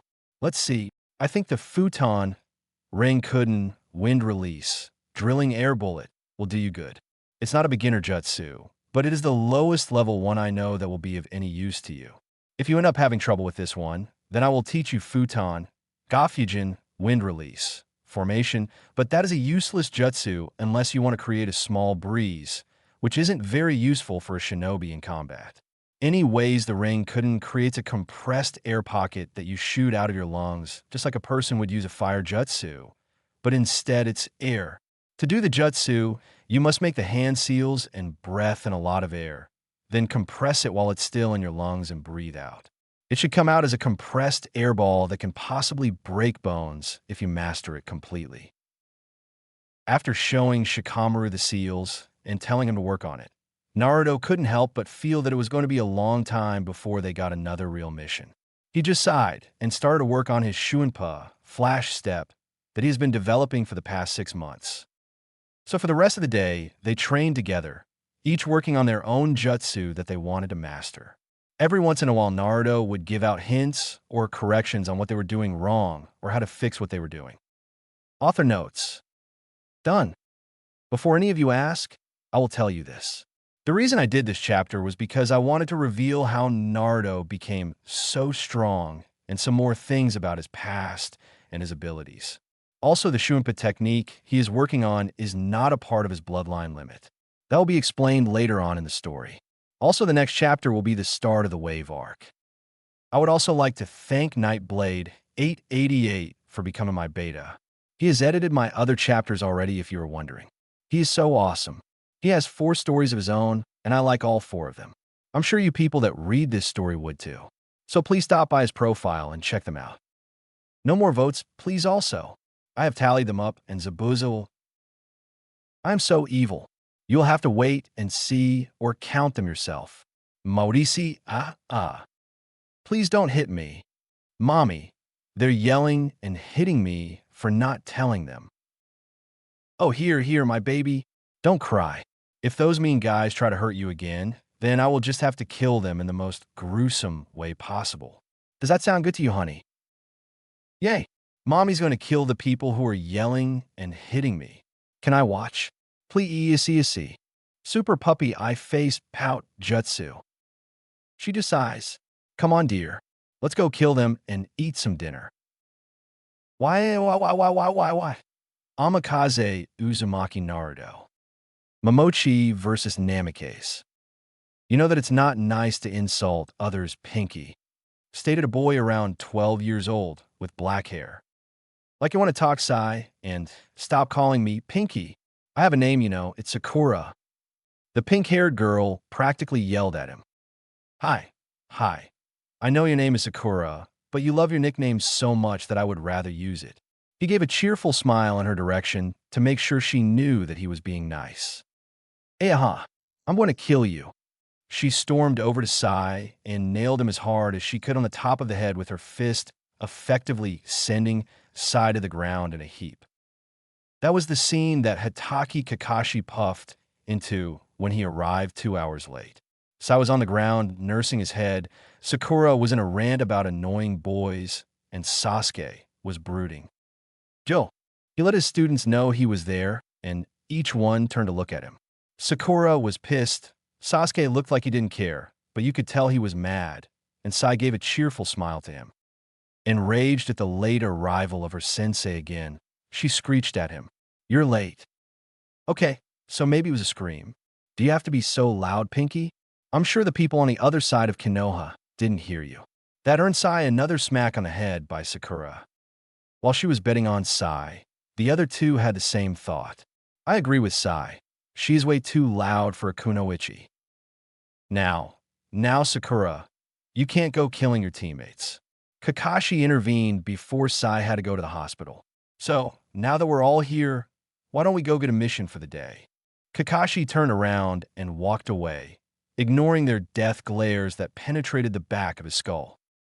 Once in the Hokage's tower, they proceeded to the administration section where the missions were handed out.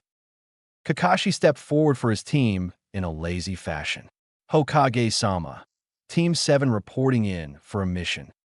The Hokage looked up and smiled at the team. Very well, Kakashi. Let me see here. We have 12 D-rank missions. You can clean the park again, pick up the Inuzuka dog kennel, baby-sit the Izuka twins, pick up the groceries for Kenji, retrieve the daimyo's wife's cat, pick up th. No. The Hokage looked up to see that it was Sakura that yelled. At the same time, he also noticed that Team 10 walked into the room to most likely get their own mission as well. I won't go after that evil cat again. Give us a real mission.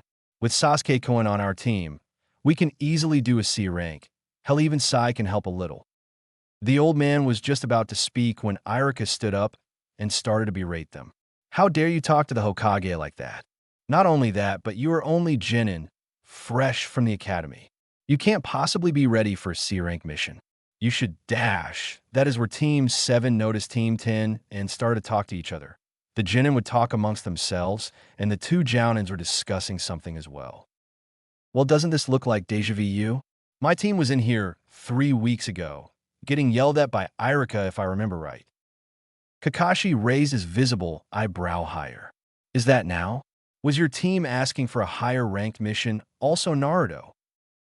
As a matter of fact, they were. We got it too, but we have only done 3 C ranks so far. Nothing special. Pissed at being ignored again for the same topic, Iruka yelled out. Are you even listening to me? The Jōnin and Jōnin shut up and looked towards him. Kakashi looked at him and gave him a deadpan look. You say something? Iruka looked ready to stab him with a kunai right there, and seeing the situation heading for the worst, the Hokage intervened. Now guys, let's play nice. But Iruka was right. Your team is not ready for a C-rank mission. Sakura looked like she was going to explode.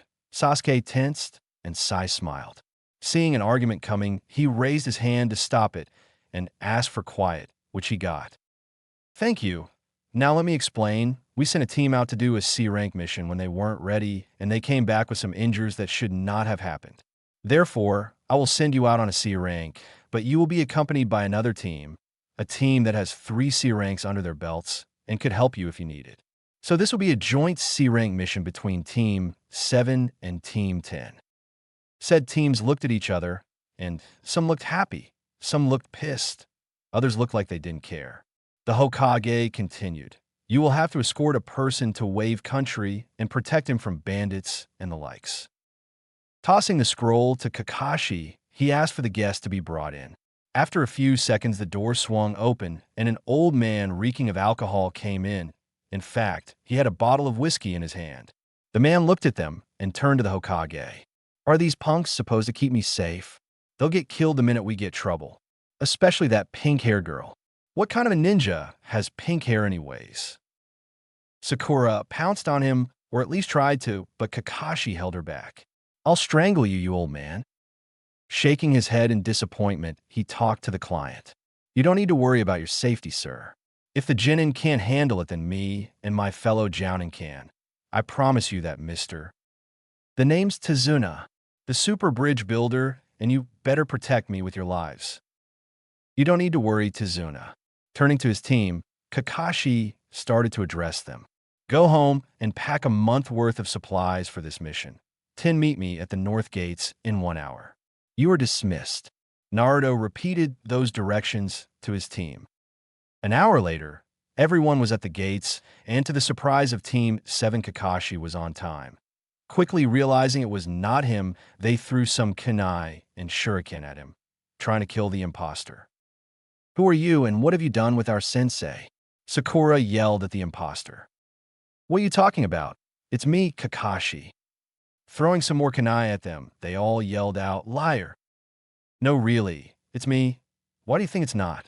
Kakashi asked, confused, along with Team 10 that was standing to the side. Sasuke answered, Kakashi is never on time. That makes you an imposter. Said man looked away in embarrassment while Naruto walked up to him and nailed him in the back of the head. Why is it that you are still late to some things? I thought we talked about this a long time ago. Kakashi. After the knock on the head, everyone loosened up because he was the original. That hit would have disabled any hinge or other illusion. Kakashi scratched the spot where he was hit in the head and chuckled nervously. Hi, you did, and I have fixed most of the problem, but I still could be late for some things. Naruto just shook his head and walked out the gates with everyone following. Every once in a while, Sakura would ask a question about the country of Wave, stuff like if they had ninja, who did have ninja, and if they would fight enemy ninja. No, Sakura, we will not be fighting enemy ninja. This is a simple C-rank mission. All we have to worry about are thugs and bandits. That seemed to bring the tension off of her shoulders.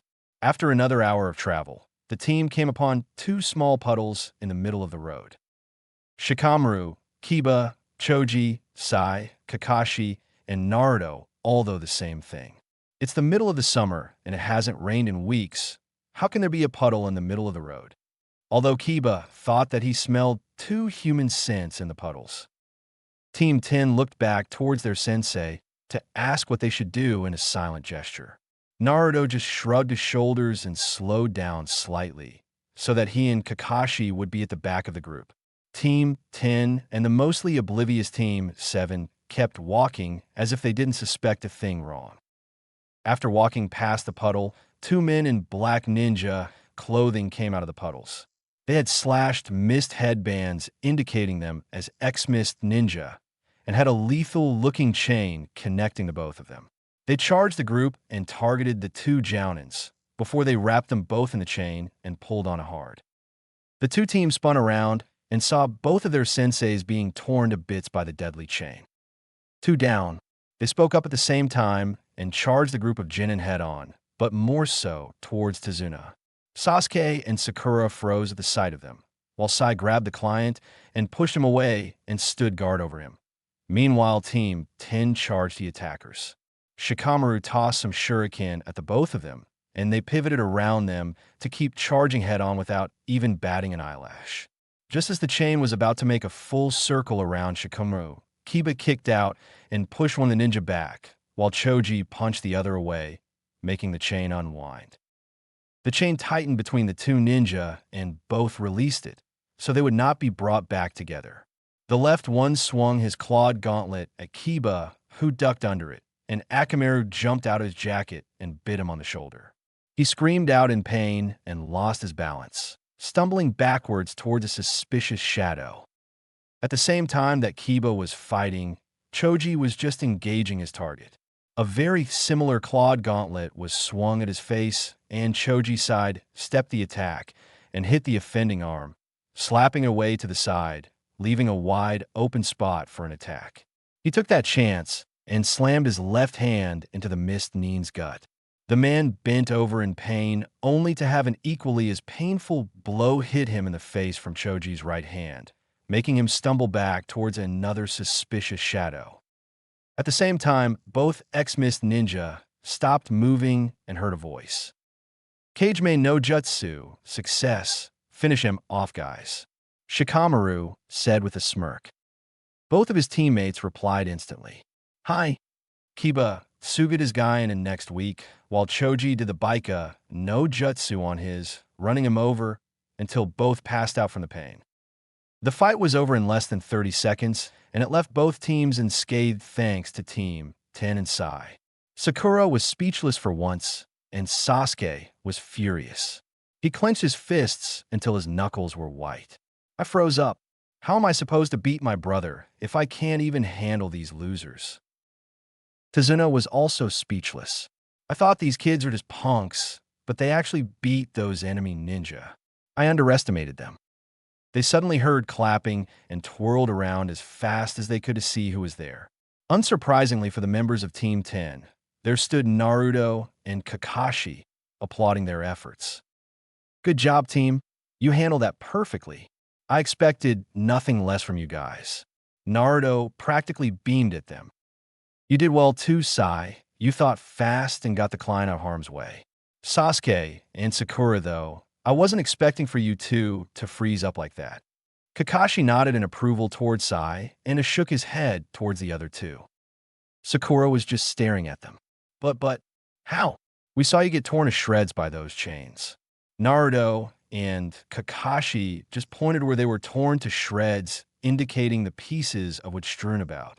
They each mumbled a quiet Kawarimi no jutsu in understanding. Sakura spun around and pointed a finger at them. You made us all think you were dead. Why? Naruto decided to answer her question this time. Well, we saw the puddle in the middle of the road and decided to see what they wanted. We needed to know if they were after us or if there was a different purpose for them to attack. He let that sink in for a few seconds before Shikamaru looked like he figured it out. As you probably have just figured out, and by the looks of things Shikamaru has, we were not their target, but Tazuna here was. Care to explain yourself? He asked in a deadly tone that promised pain if he didn't talk. Tazuna audibly gulped and backed away a little, chuckling weakly, before he sighed and stood up straight. You were right, Naruto. They were after me and not you guys. Kakashi stepped forward now. If you knew ninja were after you, then why didn't you request a higher rank mission? Both of our teams are not ready for this type of mission yet.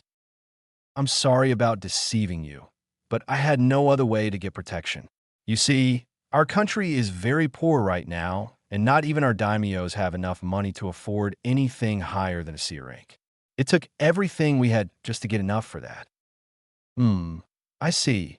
Well, what do you think, Naruto? Continue knowing that we will be attacked again, but this time most likely by Jōnin, or head back home. Naruto seemed to think about it as he looked at each of the genin. They all had different looks. He looked at Tazuna, who seemed ready to beg. Sighing, Naruto addressed everyone. If we do continue this mission, then you have to understand that this is a high-level B rank to A rank mission. There will be more ninja coming for us next time. Also, I want full payment for the proper level this mission is at. So what do you guys say?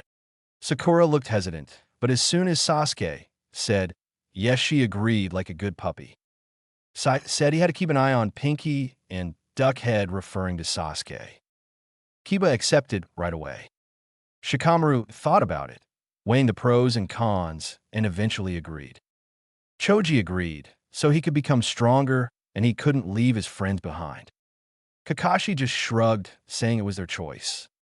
Very well, we will continue this mission, but I expect payment for an A rank mission when you get back on your feet, Tazuna.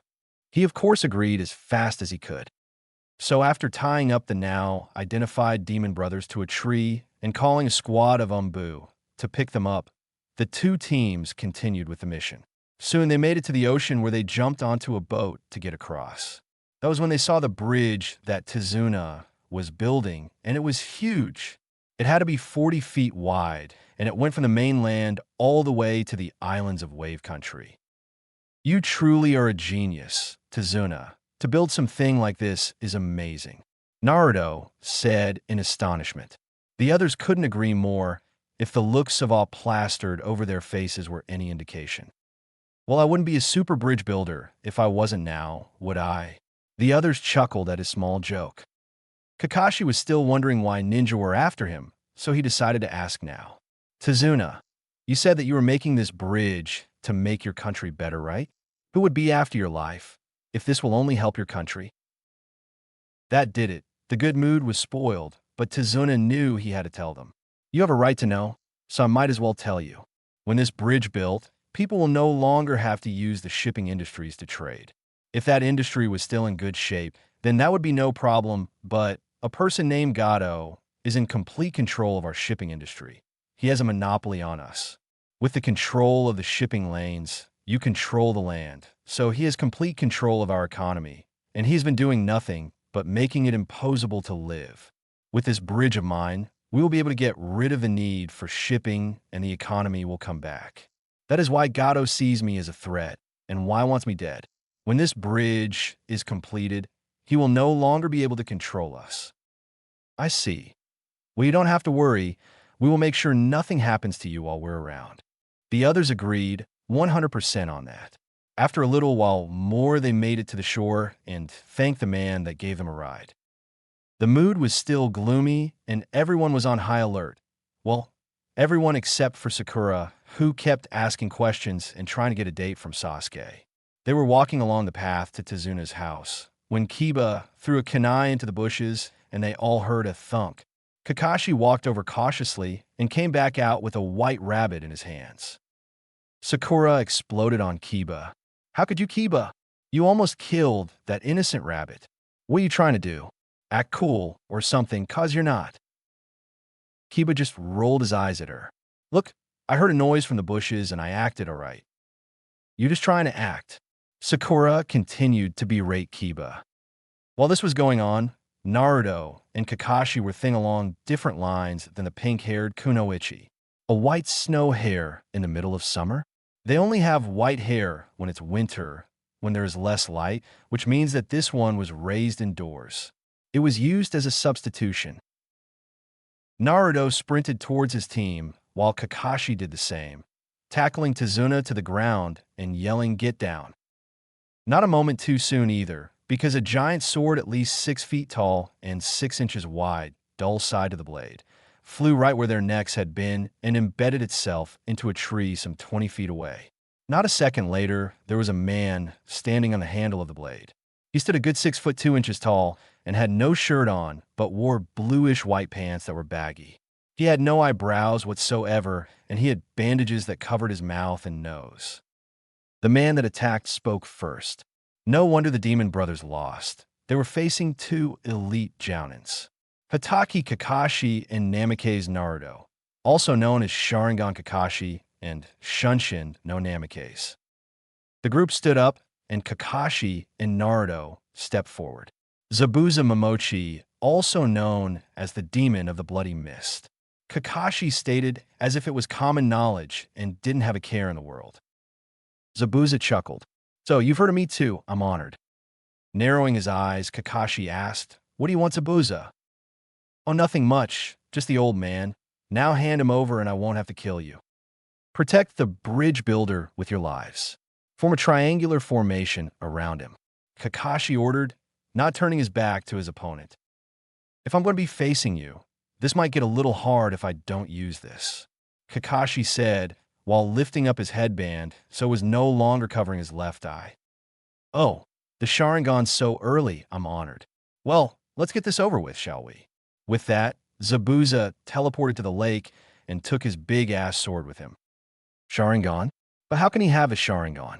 Is he an Uchiha too? Sasuke pondered. Stay out of this unless I need you, Naruto. This is my fight. Naruto looked over towards his fellow Jounin and saw he was serious. You sure? We could easily take him together if you wanted. No, I will fight this one myself. Only interfere if you have to. Out of the corner of his eye, he saw Naruto nod his head, and that is all he needed to focus completely on the battle. Hey guys, what is this Sharingan thing? I've never heard about it. Sakura asked. Everyone was silent until the most unlikely person spoke up. It was the ever stoic, now shocked and confused Sasuke. The Sharingan is a dojutsu that allows the user to see through ninjutsu, jinjutsu, and taijutsu. It allows the person, once mastered, to copy any jutsu in an instant, and those are just the most basic features of the Sharingan. You were right, kid. The Sharingan does have all that, but also has quite a few weaknesses. Kirigakure no Jutsu. Idun Mist Technique. Suddenly, a huge amount of mist rolled in, covering everything so that no one could see anything. 8 choices: liver, lungs, spine, jugular vein, carotid artery, brain, kidneys, heart. Which do you want to die by first? The voice of Momochi Zabuza came from everywhere at the same time. Everyone the genin was scared. Hell, Sasuke was shaking uncontrollably. This is what it's like for 2 Jounin-level ninja to do battle, to kill or be killed. It's too much to handle. I can't take it anymore. To think that you could die at any second, it's unbearable. I have to end this. He thought in desperation as he clung onto his kunai as hard as he could and brought it up closer to his neck. At the same time, Kakashi could feel the tension in the air and didn't like it. He put his hands in the ram seal and let loose his chakra, creating a blue aura around him that exploded outward and cleared the area around him for 10 feet in all directions. Sasuke, calm down. As long as I'm here, you have nothing to worry about. Kakashi reassured him with a smile. As soon as he said that, Zabuza appeared in between the Jōnin and right behind Izuna, with his giant blade, ready to kill them all. Oh really? Let's see them survive this. He swung his blade around, only to be stopped just as quickly with a kunai buried in his chest. The Jōnin and Tizuna jumped back to safety, out of range of Zabuza and out of Kakashi's way. The copy ninja had moved lightning fast to intercept before he killed the young ninja. But instead of blood coming out of the wound like there should have been, there was water coming out. Kakashi's eyes widened at this. Mizu Bunshin. Water clone. That's right. Zabuza appeared right behind him and proceeded to slash him in half, only to find it out to be a Mizu Bunshin too. What? He was able to see my technique through the mist. Impossible. The next thing he knew, there was a kunai being pressed to his throat. Give up. You lost this one, Kakashi said in an ice-cold voice. Instead, he started to laugh. You really think you've won, don't you? Don't make me laugh. I can't be beat that easily. Kakashi didn't like where this was going, so he added some pressure to the kunai, just barely penetrating, when Zabuza exploded into water. Startled, Kakashi looked around frantically when he heard Sakura. Kakashi-sensei, behind you. Acting on pure instinct and muscle reflex, Kakashi dropped down in time to feel Zabuza's sword going right over his head horizontally and actually scraping his hair. He spun around to stab him, when Zabuza's sword came down, vertically this time, and Kakashi managed to push off, but Zabuza planted his sword into the ground behind him and used it as a spring to gain more force before he kicked Kakashi in the chest, sending him flying into the water. Zabuza ran after him to finish him off when he noticed the metal spikes on the ground. You'll have to do better than that, Hitaki. He teleported over them and onto the water as Kakashi emerged. Why does this water feel heavier and more dense than usual? He wondered as he surfaced, but then Zabuza appeared above him going through some hand seals and shouting out the attack. Idiot, Suido no Jutsu. Water prison technique. Kakashi was quickly surrounded in water that was as strong as steel. You fool! Did you really think you could beat me? Damn it! I got careless and it cost me this fight. It's up to you now, Naruto. Kakashi thought from inside the water in prison. As he was thinking this, the mist cleared to show where they were, as well as the Jōnin teams on land. Now what to do with the rest of these punks? I know, how about this? Misubunsin no Jutsu. One water clone came out of the water and charged at the Jōnin. They were too stunned to move or defend themselves, but just as it was about to strike Sasuke, its head was cut off and it dissolved into water, Naruto standing over its remains. Did you forget about me, Zabuza? Naruto asked in a cold tone that his Jōnin team had never heard before. Zabuza actually did look startled. Damn it, I did forget about him. I can't take him on and have Kakashi imprisoned at the same time. Shit. Naruto smirked.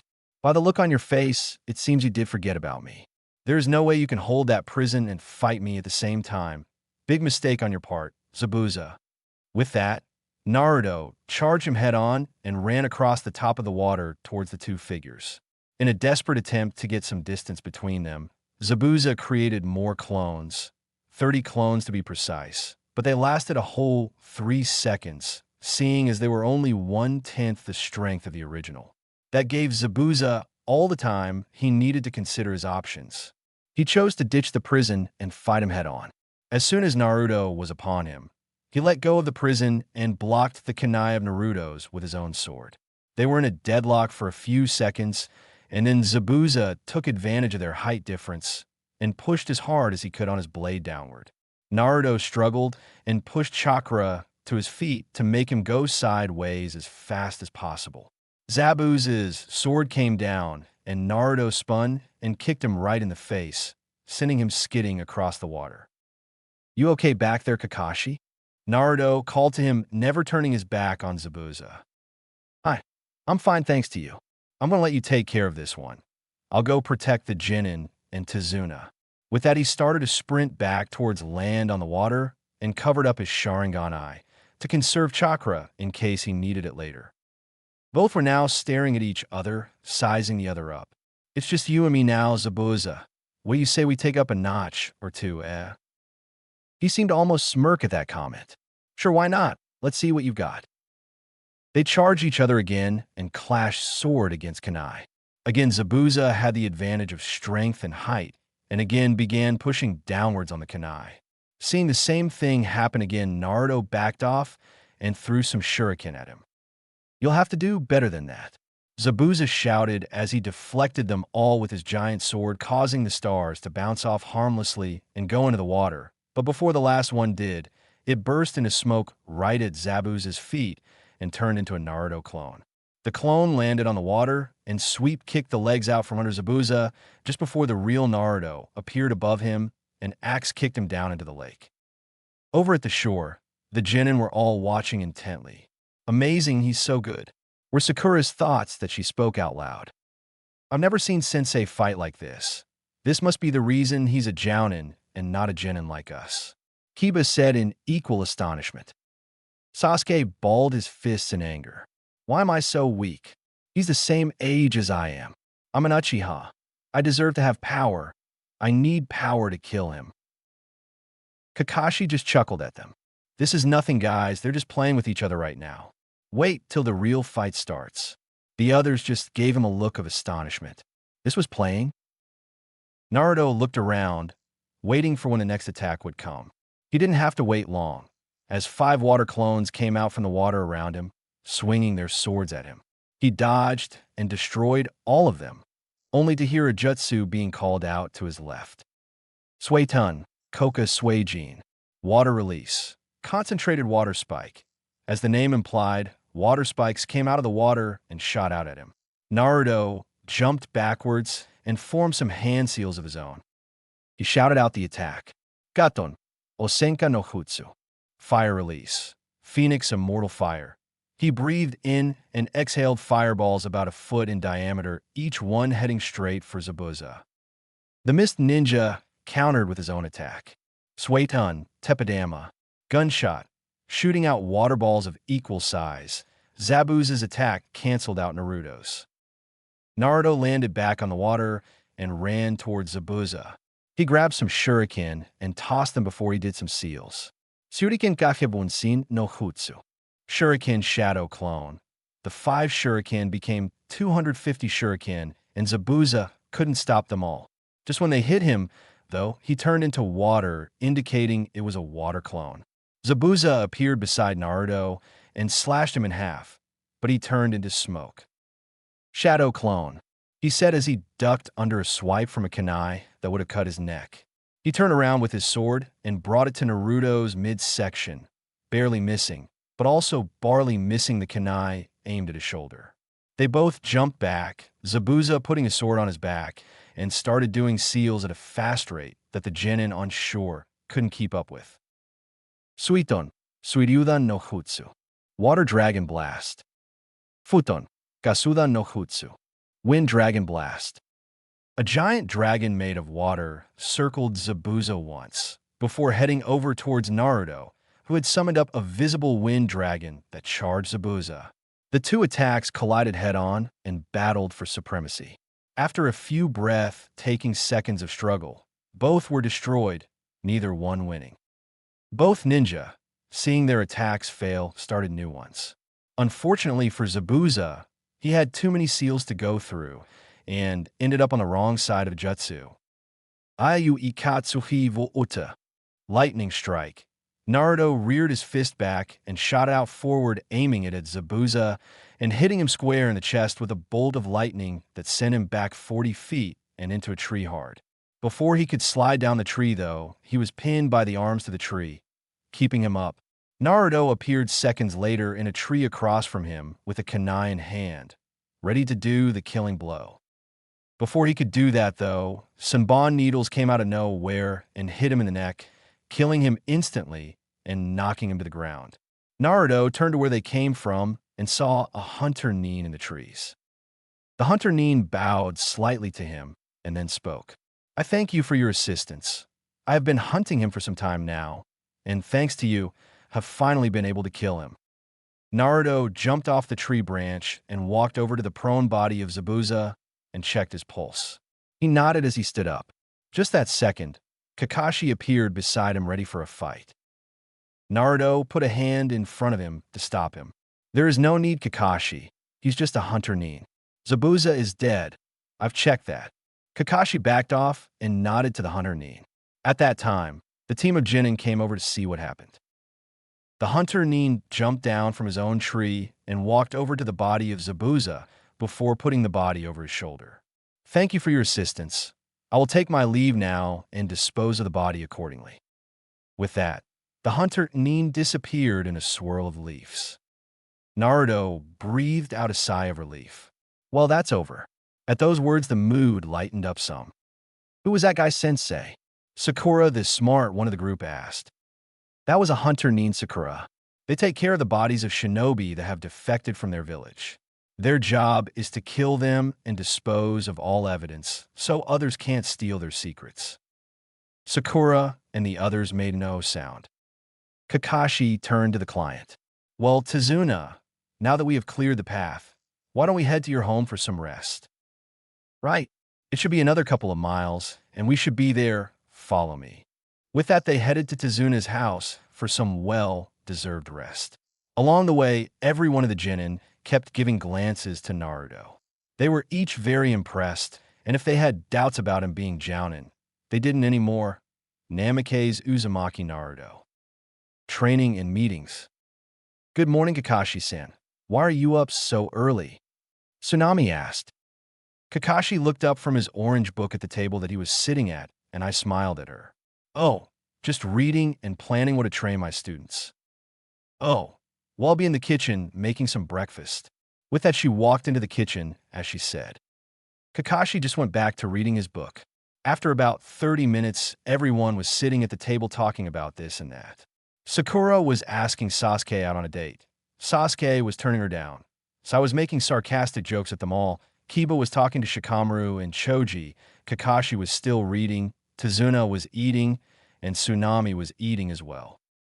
Then, the door to the home opened up, and everyone looked over to see a sweaty Naruto walk into the room, slightly out of breath.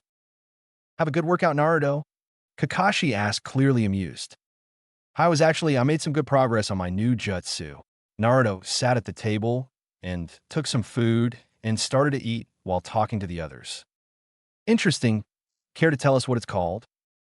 No, not really. So you will have to wait and see what it is when I finish it like everyone else. Kakashi said nothing and just went back to reading his book. A little while later, everyone was done eating and excused themselves, thanking Tsunami for the good breakfast.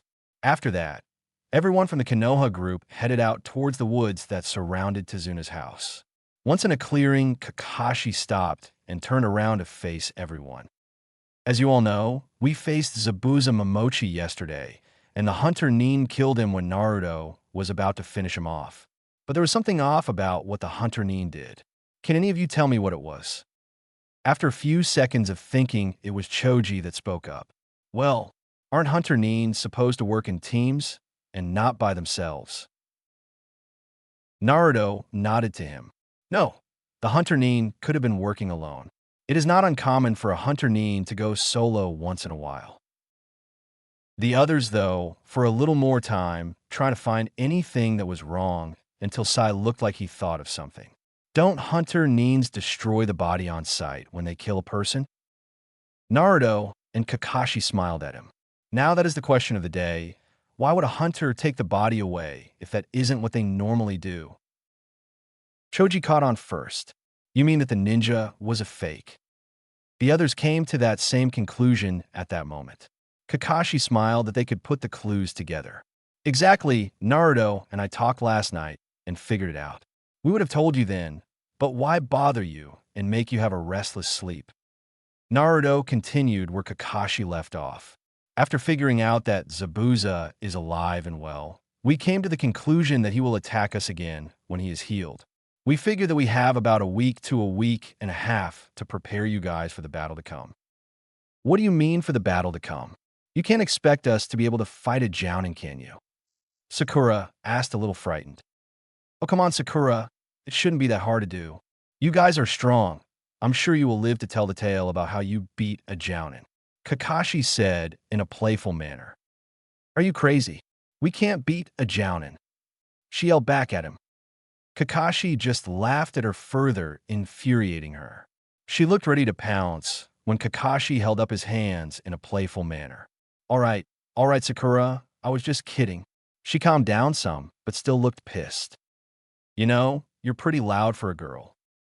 I am not loud, Sai. She hit him over the head with her fist, sending him to the ground for the comment. Naruto and Kakashi's sweat dropped at the scene. Well, like I was saying before, with Zabuza alive, and while he will most likely attack in a week's time, and he won't be alone. He will most likely have that Hunter Nin with him and a couple Chunin level ninjas this time. The others stiffened when they heard this. So seeing as we will be facing strong opponents, we're going to train to become stronger.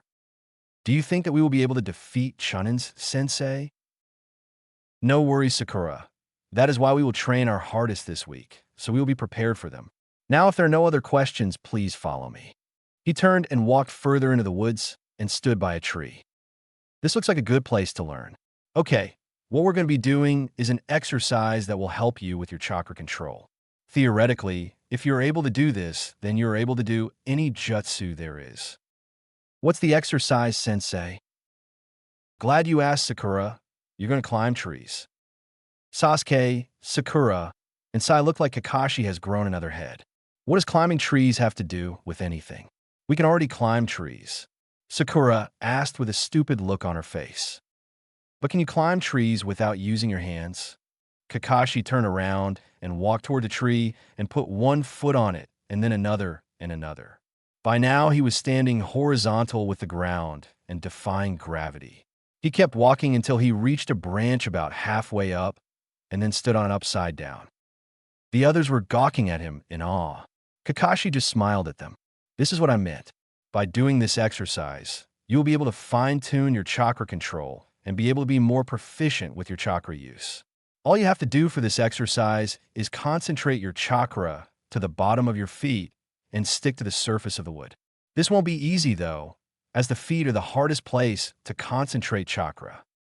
With that, Kakashi flipped down onto the ground. Now you try. Kakashi tossed down 6 kunai and had them stick in the ground right in front of his and Naruto's team. Each genin took the kunai and stood in front of a tree. Kakashi's team put their hands into the ram seal to gather their chakra in their feet and ran to their own tree and tried to climb it. Kakashi was surprised at the results of what happened. Sasuke made it about 10 feet up before he pushed too much chakra into his feet and propelled himself backwards and onto the ground. To be expected. Sai made it 12 feet high before he started to slip and fell to the ground. Not bad. Sakura made it about 3/4 of the way up and was sitting on a branch. To be expected of her, she has very little chakra, so she would need to have more control than the others. Then there was Team 10, though. He looked at their trees and found each of them at the very top of their tree, hanging upside down. Kakashi raised his eyebrow at that. Hey, Naruto, already taught them the tree walking exercise? Naruto looked at him with a neutral face. Hi, I taught it to them 2 weeks ago, a week after our first C-Rank mission. I see. Well, since they know the exercise so well already, then you should take them to go get their own training done while my team perfects this one. I suppose. Looking up at his team, he yelled up to them. Hey guys, let's go. We'll train in some other place where we won't get in the way. Team 10 ran down their trees and jumped the last 10 feet or so and walked off with their sensei, never even catching the looks on Team 7's faces. Sasuke looked pissed. Scratch that, he was beyond pissed. How are they so strong? I was the top of the class. I was the student of the year. Not them. I'm an Uchiha. I should be the strongest. Sai looked surprised.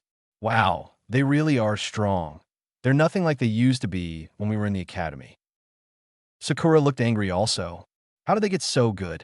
No one could be better than my Sasuke-kun. No one. Kakashi watched the looks play across their faces and smirked to himself. Well, it's like they're done with the exercise. They're ahead of you guys right now. It got the reactions he wanted. They all looked pissed, even Sai somewhat. I guess the great Uchiha clan isn't as great as they say it is, Kakashi said with a bored look and a shrug of the shoulders. Sakura was about to yell at him when he beat her to speak. You, Sakura, used 7/8 of your chakra stores after only one run up the tree. You are no better. Sakura looked down in shame at that. Kakashi turned to his last student.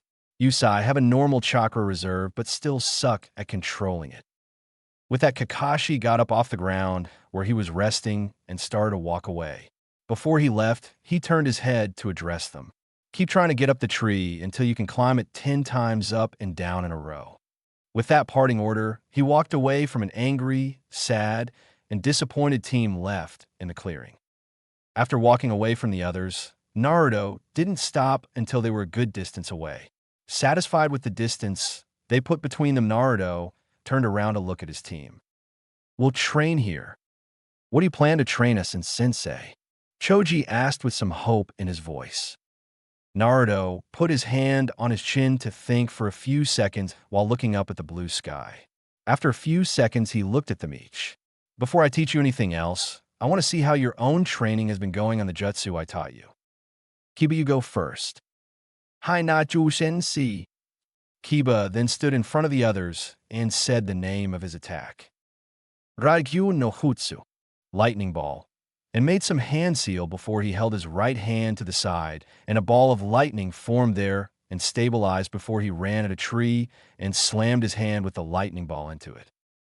To the others, it looked like Kiba ran up to the tree and just hit it, but if you looked closely, you could see the electricity run through the tree before it stopped. Then Kiba took his hand away from where he hit, and you could see a small scorch mark on the tree.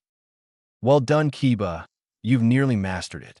The only thing you still need to do is stabilize the attack, just a little more, and then work on the speed it forms at. You're still too slow with the attack.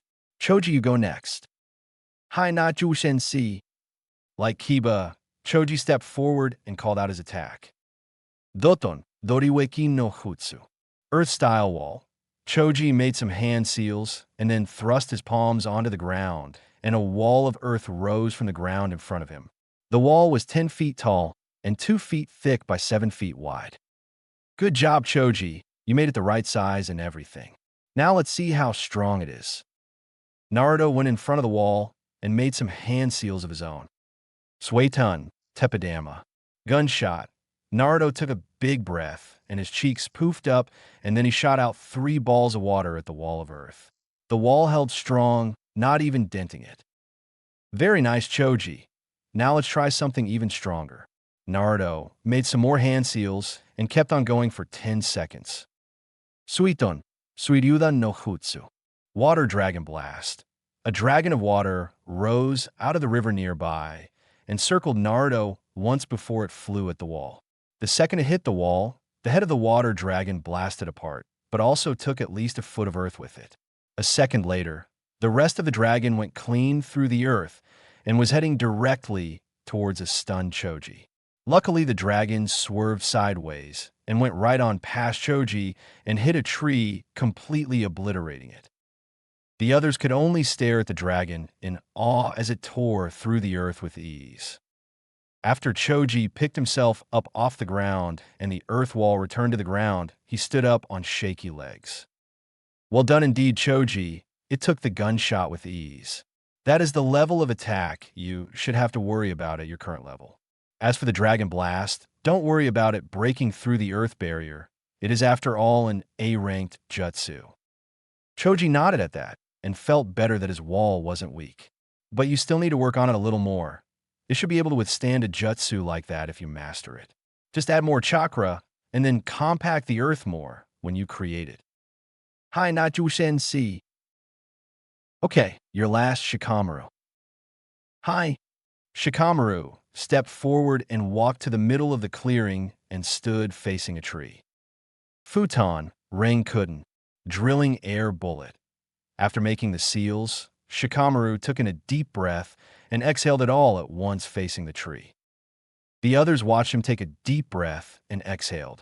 They saw a blob of compacted air that was visible to the naked eye move towards the tree at a moderate pace. When it hit the tree, the air left a fist-sized dent in the base. While not bad for the level of difficulty the jutsu takes. Once you master this move, you should be able to knock down the tree with it. Right now you are at a beginner level. I see, Shikamaru said in a quiet voice that clearly was depressed. No need to worry, Shikamaru. If you practice this jutsu enough, you'll get it eventually. You have practiced the futon, Gafujin formation of wind, right? Hi, Naju Sensei. I mastered that one, but I just can't seem to get any better at this one. Well, can you tell me what you've been doing with this one so far? Hi, let's see. First I gather air in my lungs, and then I breath it all out like you said. When it's out of my mouth, I compress it, and it only does minimal damage. Naruto had a look of understanding on his face now. Well, I know what you're doing wrong. Instead of compressing the air once it's out of your body, why don't you try to compress the air while it's inside your lungs? Try doing it that way. If you say so. With that, he went through the seals again and called out his attack. Futon, Rankuden, drilling air bullet. He sucked in a breath and held it there for a few seconds before releasing said breath, and a much larger ball of air came out of his mouth and went sailing through the air at almost twice the speed as the former one. When the ball of compact air hit the tree, it made a lot more damage than the previous one. Where the first one was fist size and about 2 millimeters deep, this one was about 7 inches wide and about an inch deep. Now, that is an air bullet. Now all you need to do is practice it, and you should be able to master it. Compact the air in your lungs even more, and then practice it until you could destroy one of these trees with it. Hi, Naju Sensei. After a few seconds, to let everything sink in, Naruto spoke up again. Okay, now that I've seen your guys' level, I am happy to say that you are each doing well in your particular jutsu. You only need practice, and that's that. Now you guys have been learning and practicing your own family jutsus, right? Hi. They each said at the same time, amazingly. Good. Well, I'm not going to teach you guys anything else on this mission. It would just be a distraction from mastering the skills you already have. And what? Don't you think we could master another jutsu in a week's time? Kiba interrupted. No. Naruto shot him down instantly. You may be able to learn the jutsu in a week's time, but it will be virtually useless in combat, and that is what you need right now. Kiba had his mouth in a O shape of understanding. So for the rest of the week, I want you guys to practice and hopefully master the jutsu I gave you, and then work on your family jutsu also. Naruto, what are you going to do during this time? Choji was wondering. Me? He got nods. Well, I have my own jutsu that I need to master. It's my first completely original jutsu that I've made. But my mom said you made a move called Kaizuki? Kiba asked confused. Well, that is true, but I don't consider that move original. Naruto looked away slightly. Kiba was now more confused. What do you mean, did someone else make it? Naruto looked back at them and answered. No, I made the jutsu by myself, but I did it after I watched Kakashi-san use his own original jutsu on an enemy ninja. I just changed the attack from being lightning to fire. So the rumors were true after all, said Kakashi after jumping down from a tree and landing in front of them. Kakashi-san, what are you doing here? Naruto arched an eyebrow at him in question. Oh, I just thought I would see what you guys were doing for training and happened to overhear the last part of your conversation. And what have I told you about the sans suffix? You don't need to use it with me anymore. Ah, yes, I forgot, Kakashi. Naruto scratched the back of his head sheepishly with a grin on his face. Kakashi himself, I smiled. So, you recreated my Raikiri, did ya? Naruto looked uncomfortable. Well, yeah, do you mind? No, not at all. You made it on your own. You just happened to use me as inspiration. All that I ask is that I can see it. Kakashi had a half-serious, half-giddy look on his face. I guess you have a right to see it. Just no copying or teaching it to others, okay? Sure, no problem. It wouldn't really matter anyway, though. Oh, and why is that? I made the Raikiri to be so it couldn't be copied by anyone. Even with the Sharingan, you can't copy it. If yours is anything like mine, then I wouldn't be able to copy it. Also, I don't have fire manipulation down enough to use it like I do for lightning. At the end, he was smiling at Naruto. Naruto just smiled and turned to the forgotten Jōnin. You guys can watch if you want, but right after this you have to go practice your own jutsu. They each nodded their heads in the affirmative and stayed put. How often do you get to see a jutsu that was created by Hitaki Kakashi and then recreated by Namikaze Naruto? Almost never. Okay guys, this is an S-rank jutsu used for assassination. I created this bad boy after working with Kakashi on a mission once. Watch closely because I'm only doing this once. That goes for you, too, Kakashi. Naruto stepped into the middle of the clearing and went through 20 hand seals so fast that the Jōnin could only see blurs and Kakashi barely saw them. After the hand seals, he hunched his back over so he was leaning forward and then gripped his right wrist with his left hand. His right hand was pointing down towards the ground with his hand open. Suddenly, everyone could feel the chakra spike, and the next thing they knew, there was a strong wind coming from where Naruto was standing. His right hand had a slight glow to it, and then a fire started in his open palm. It grew to about a foot in size, and then compressed to the size of a fist. A ring of fire also formed around Naruto and circled him. There were flares of fire flying about his body in a 3-foot radius. This all happened in 2 seconds, and then the fire ring and flares stopped just as suddenly until Naruto stood there hunched over with an oblique ball of fire dancing in his right hand with sudden flares of fire jumping off of it at random intervals. Kaizuki, fire blade. Naruto yelled, pushing the Kaizuki to his right side, and then burst out into a full-speed sprint at a tree 10 feet away. He was at the tree before a second passed. He pushed his right hand with the Kaizuki straight into the tree, and it went right through. He didn't stop there, though. Naruto pushed left with the blade of fire and cut through the tree and through the same hand at another tree 2 feet away and put his arm right through the 2-foot-thick tree. The first tree toppled to the ground before everyone's eyes. Kakashi was staring wide-eyed at the effects of the jutsu. It's the same as my Raikiri. Good God, he really did recreate it. He thought in awe. Shikamaru, Choji, and Kiba were no better than Kakashi, if not even more surprised by the attack.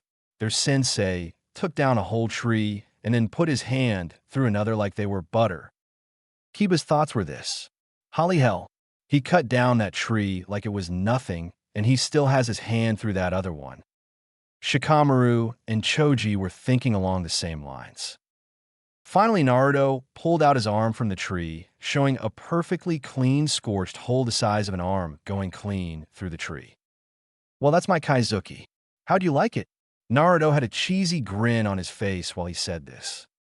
The others were speechless and gawking at him.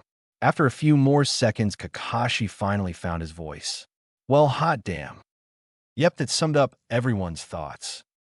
After some more discussing and explaining to Team 10, they each parted to do their own training. After telling the team to keep training and improve, and Kakashi going back to supervise his own students' training, Naruto left to go do his own training. After walking some distance and looking around, Naruto took out a scroll and started to read and edit some things on it here and there. After about 30 minutes of this, he got up and stood staring intently in front of himself. He took a step forward, moving his right foot forward, and then just when the foot connected, Naruto disappeared. Not even a millisecond later, he was standing a foot in front of where he was just a second before, with his right foot firmly on the ground. The next moment, Naruto fell over onto his knee and grabbed his right leg. Damn, still not good enough to use. Standing on shaky legs, Naruto took another step forward, and the same thing happened. This is going to take a while. Later that night, everyone was back at Tezuna's home, sitting at the table in the dining room waiting for dinner. Everyone there looked tired, except Kakashi, who was guarding the bridge most of the day. After some time, Tsunami came into the room with a platter of food in hand. They learned the other day that she was Tezuna's daughter, and she has a son that they had yet to see. Thank you, Tsunami, for the food. Kakashi gave her an eye smile in her direction. It's no problem, Kakashi-san. After all, you are protecting father's life. After that, there was an awkward silence where everyone just ate their food until a young boy came into the room and sat down with a scoff. There was some small talk about this, and that when suddenly the small boy slammed his hands on the table. He stood and glared at the ninja before speaking in a pissed voice. Why do you even try? You'll only get killed by Gato and his men anyways. You can't win against him. No one can. With that, the boy ran from the room and up the stairs. What's with him? Sakura asked Tsunami. She sighed before telling them everything, and Tazuna would pitch in where he thought appropriate. It turned out that a guy named Kaiza came to their town and made great friend with everyone in town. He was like a father to Inari and a wife to Tsunami. Then Gato came and took the town over. Kaiza fought him and eventually ended up dying in a public execution. That broke the town's spirit and made Inari how he is today.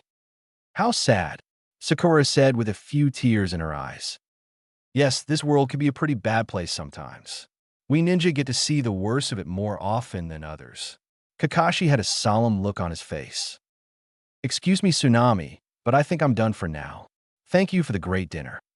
With that, Naruto got up from the table and headed upstairs. Once upstairs, Naruto heard crying, and he walked up to the door that it was coming from with the utmost silence so as not to disturb the person inside. What he saw surprised him a little. There was Inari sitting on his desk, holding a picture of what he assumed was this Kaiza person that he heard of. Inari was crying slightly while holding the picture. Is that Kaiza? Naruto asked in a soft voice right behind him. Inari nearly fell off the desk he was sitting on, hearing a voice so close to him. He spun around to see Naruto leaning against the wall with his arms crossed over his chest. After a few seconds of staring at him, he replied in a soft voice. Hi. Naruto nodded and pushed off the wall, walking over to the window. He looked out into the sea and just stared out into space for a while. It's hard, isn't it, to lose someone important to you, right? His voice was still soft. Inari only nodded because he was currently watching all the different emotions go across Naruto's face. You know, I never knew my parents, but everyone around me in my home village speaks so highly of them, and yet I have never even seen them in person or spoken to them. There was sadness in his voice now. Where are they? They both died on the day I was born. I never got the chance to meet them. Oh, you're lucky, really. You got to spend some time with your stepdad before he died. You should cherish those memories, not cry about them. I miss him so much, though. Inari cried out in anguish. I once lost a friend on a mission because I wasn't strong enough. I was depressed and wouldn't talk to anyone until my sensei told me something that made me rethink things. What? What did he say? He said, when a person dies that is close to you, it is truly a sad day. But to wallow in the past is not healthy and will only dishonor his death and what he lived for. If you truly wish to make that person proud of you and honor his life, you should move on and live your life to the best of your abilities. Always do the most that you can and never give up. There's always hope there. You just have to find it. Besides, would your friend really want you to be sad about his death? No, he would want you to move on and make him proud. At this, there were a few tears that came out of Naruto's eyes, and he quickly wiped them away. Your sensei really said that? Hi. Who was he? You guys sounded close. His name was Kaido Rashimuro, my best and only friend at the time. He was a prodigy like me. We were both Chunin at the time. We were both 8 years old, and we were sent on a mission together by request. Since we were best friends, we always did things together, even missions. If I could, I would go back and stop that mission. It was supposed to be an easy mission of taking out 10 bandits, but things went wrong. It happened that the bandits were hired by some other ninja, and they were disguised as bandits too. We thought nothing of it, and we attacked them. The hidden ninja were all Jōnin level, and we were hard-pressed to stop them. We managed to somehow beat one of the Jōnin and some of the other bandits in the process. He took a shaky breath and continued on softly. Then one of the Jōnin got behind my friend and killed him. I lost it and attacked blindly. Needless to say, I got beaten easily. They were just about to finish me off when a squad of Umbu came and took them out. It turned out that the Hokage heard some rumors about bandits working for some Jōnin in the area where our mission was. He sent us back up, but it was already too late for my best friend. I'm sorry, I didn't know. There is no need to apologize, Inari. It's in the past, and I've moved on. There was a rather calm silence after that, where they both just stared out into the ocean outside. Then Naruto turned and walked to the door. Inari followed his every movement until he stopped at the door and turned slightly so he could speak to him. Inari, you still have family left in this world. They all care for you and hate seeing you sad. It makes them sad also. If you really wish to make Kaiser proud, you should move on and be happy for his sake. Think about what I said, would ya? With that, Naruto walked out the door and into the hall to see Kakashi leaning against the wall with his arms crossed and eyes closed. So, you heard us, Kakashi? Hi, I did. He opened his eyes and looked at Naruto to see him walking away. He sighed and stood up off the wall and looked out the window to the forest. We have all lost people, haven't we, Obito? After that night, everyone woke up with renowned vigor and started to train some more. Kakashi was asked by Naruto to guard the bridge so he could hopefully figure out the jutsu he was working on. When Kakashi asked what technique it was, Naruto said it was a secret. He reluctantly agreed to do the guard duty, though. On the sixth day, everyone returned to the house except Naruto. His team asked if they should go look for him to make sure he was okay, but Kakashi said he was a Jōnin and could take care of himself. The next morning, a person in a Jōnin vest on was laying by a tree when he suddenly shot up and looked to his left. There he saw a girl his age walking over to him with a basket in her hands. She was wearing a light pink dress that covered her body well in all the right places. There were no sleeves, but a sash on her waist holding it up, and there were spiral designs all over it for decoration. She kept walking towards him, and when she was close enough, he saw her face. She was perfect in his eyes, and he blushed slightly at the improper thought to come into his brain. Damn you, Arrow Sennin. Shaking his head to focus again, he saw that she had dark brown eyes and black hair that went to her mid-back with a little of her hair in front of her face also. Hello, what are you doing out here in the middle of the forest sleeping? She asked with a small smile on her face. Naruto narrowed his eyes for a fraction of a second in doubt. How did she know I was sleeping? A civilian's eyesight shouldn't be able to see me from that distance. I could have just been lying down. Even with these thoughts, he kept his face neutral and answered, I was just resting from a hard day of training. The girl was now a good 5 feet distance away from him, kneeling over and looking at some herbs he recognized. Oh, so you must be a ninja, right? That just made it more suspicious. Yes, how do you know? She giggled and pointed to his headband with a leaf symbol on it. All ninja wear a headband of some sort. Wow. I feel dumb. He scratched the back of his neck in embarrassment, chuckling a little. I must look really stupid right now. No, not at all. Just a little harmless mistake. So you know what I've been doing, but what are you doing out here, miss? Oh, I'm sorry. My name is Haku, and you? Naruto, Namake's Naruto. Well, it's nice to meet you, Naruto-san. Same to you, Haku-san. I can't help but notice you're picking herbs. What are they for? Oh, these things are to help heal my friend that got injured about a week ago. They're supposed to be medicinal herbs and help the healing process along. I see. Do you need some help collecting some? Sure, why not? With it, they started to collect the herbs that were scattered around the field they were in. While they were doing this, they talked some more. So how'd your friend get hurt, Haku-san? Well, he was walking on the dock and slipped on some water and fell over the side and scraped his side pretty badly. I see. She hesitated there for a second. She was lying to me, but why would she need to lie to me? So what are you training for, Naruto-san? Well, I'm currently on a mission and I have to stop some people from hurting my client. So I've been training to try and complete my newest attack. Have you had any success yet? I'm doing okay so far.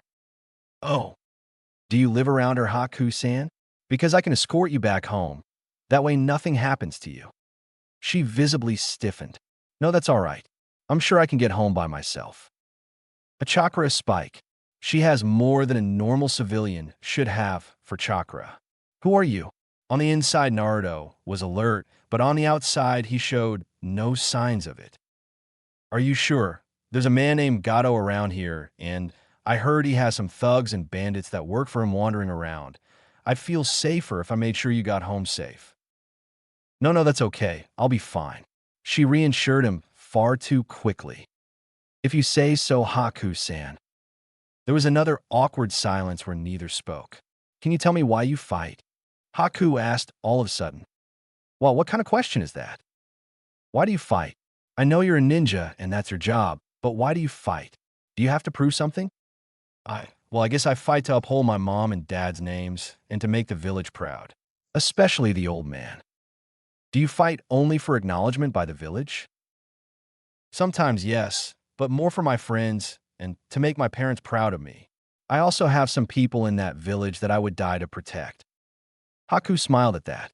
So you have some people that are precious to you. Hi. Well, you'll become strong, Naruto-san. When a person protects someone, their true power comes out, and they become stronger than ever. Do you know what I'm talking about? He nodded his head to her. I've had to protect people a lot, and when I do, I have the determination to not give up, and it makes me stronger than ever. She smiled again before standing up. I must go and get these to my friend now. It was nice talking to you, Naruto-san. I hope we meet again. She stood there smiling at him before turning and leaving. She heard him speak from behind her. Your friend wouldn't happen to be Zabuza Momochi, would it? She stopped dead in her track and froze. From the fact that you stopped, I'd have to say you do know him, Haku-san, which would make you the hunter Nin. Haku whirled around with his sunbon needle in hand, ready to defend herself.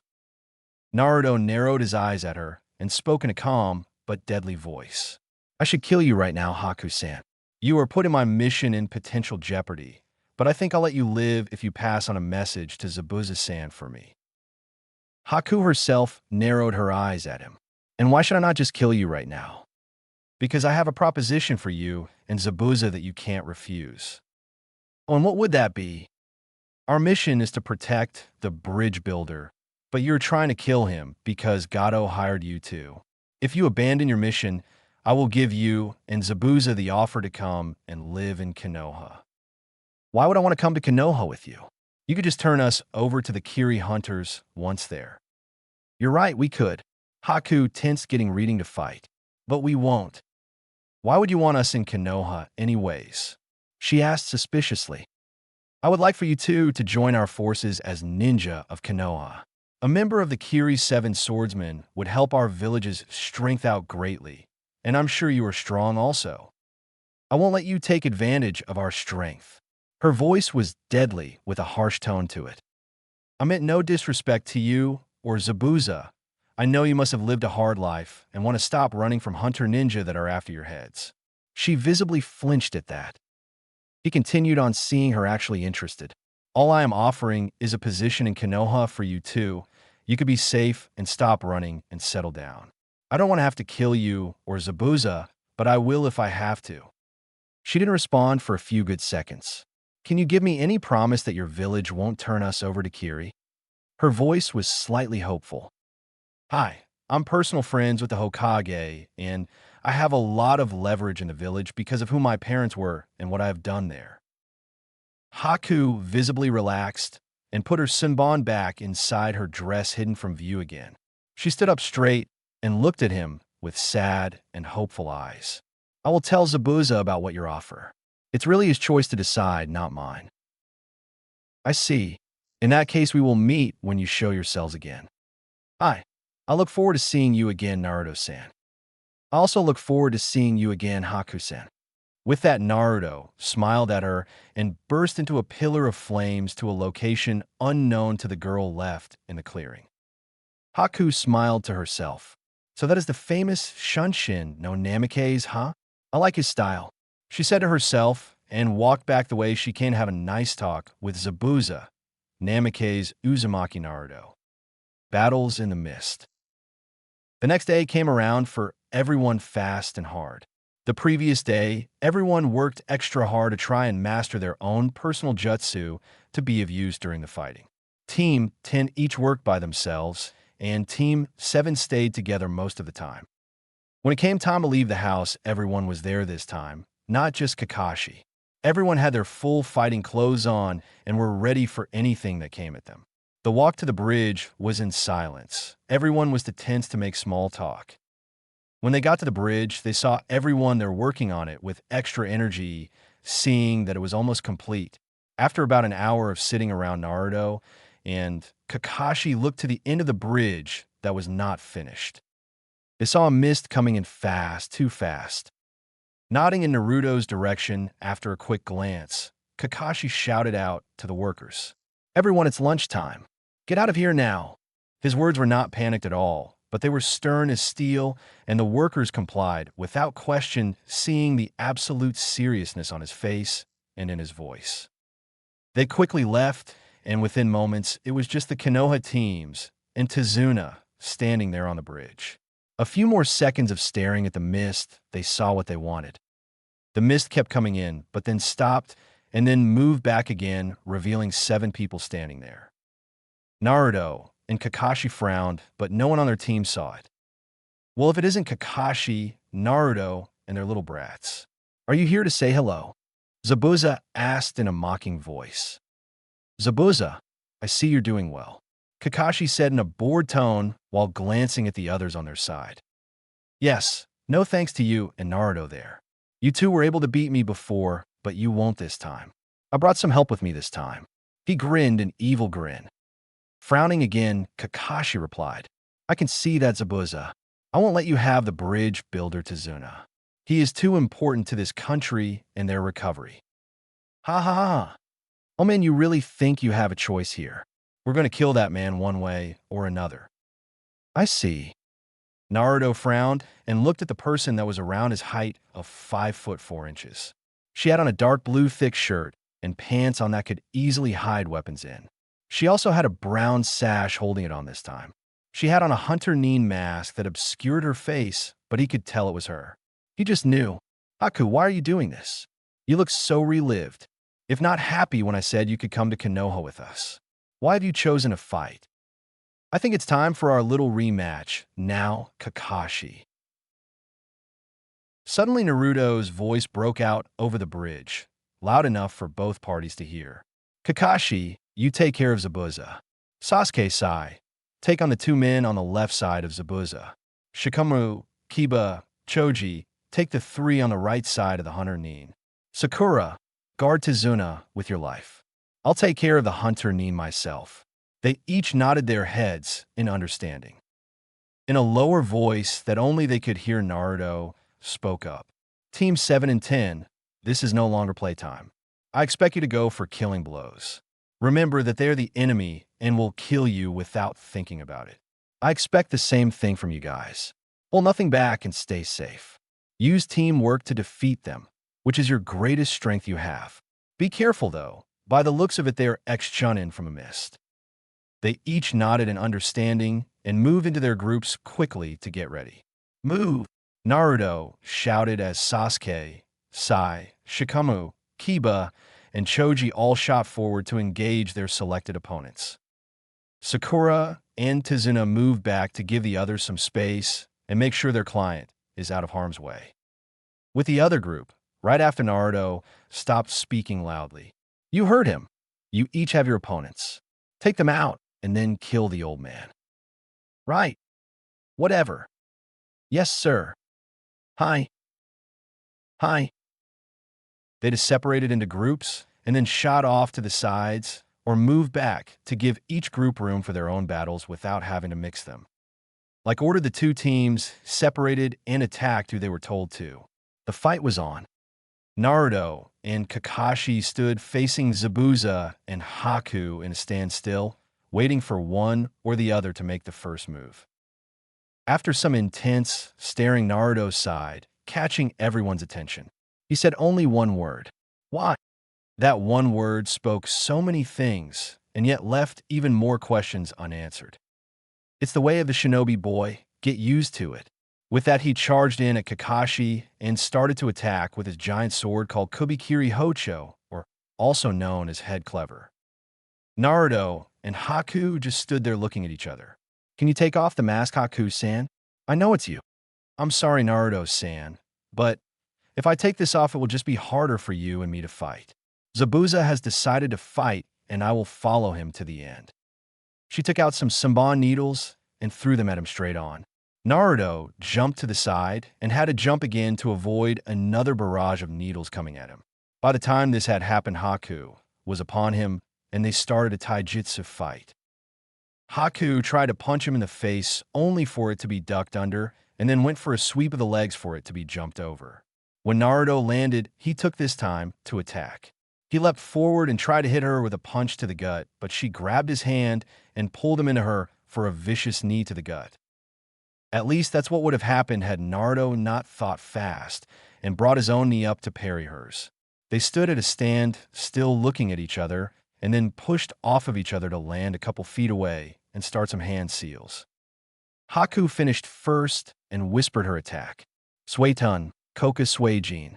Water spikes, with that the water on the bridge transformed into small spikes, and they all headed towards where Naruto was standing. Not wanting to be impaled, he jumped into the air and started some seals of his own. Futon, Renkuden, drilling air bullet, and shot off some wind bullets at the approaching Haku. She saw the blast coming and shot to the side, only to have to do that 3 more times until the attack stopped. Naruto saw her distracted and rushed forward and slid in front of her and delivered a punch to the face that cracked the mask she was wearing, and then hit her again in the shoulder. Haku took the hits, not expecting him to be on her that quick, and then leapt back from him. When she landed, half of her face mask fell off of her face. Seeing that it was now useless, she took the other half off as well. Naruto stood there looking at her sadly. You're good, Haku-san, at least mid-Jōnin level. She smiled sadly at him. Thank you, Naruto-san. You're not bad yourself. Why must we fight? We can stop this now before it gets carried away and one of us dies. I told you that I can convince the Hokage to let you stay in Konoha. Please, Haku-san.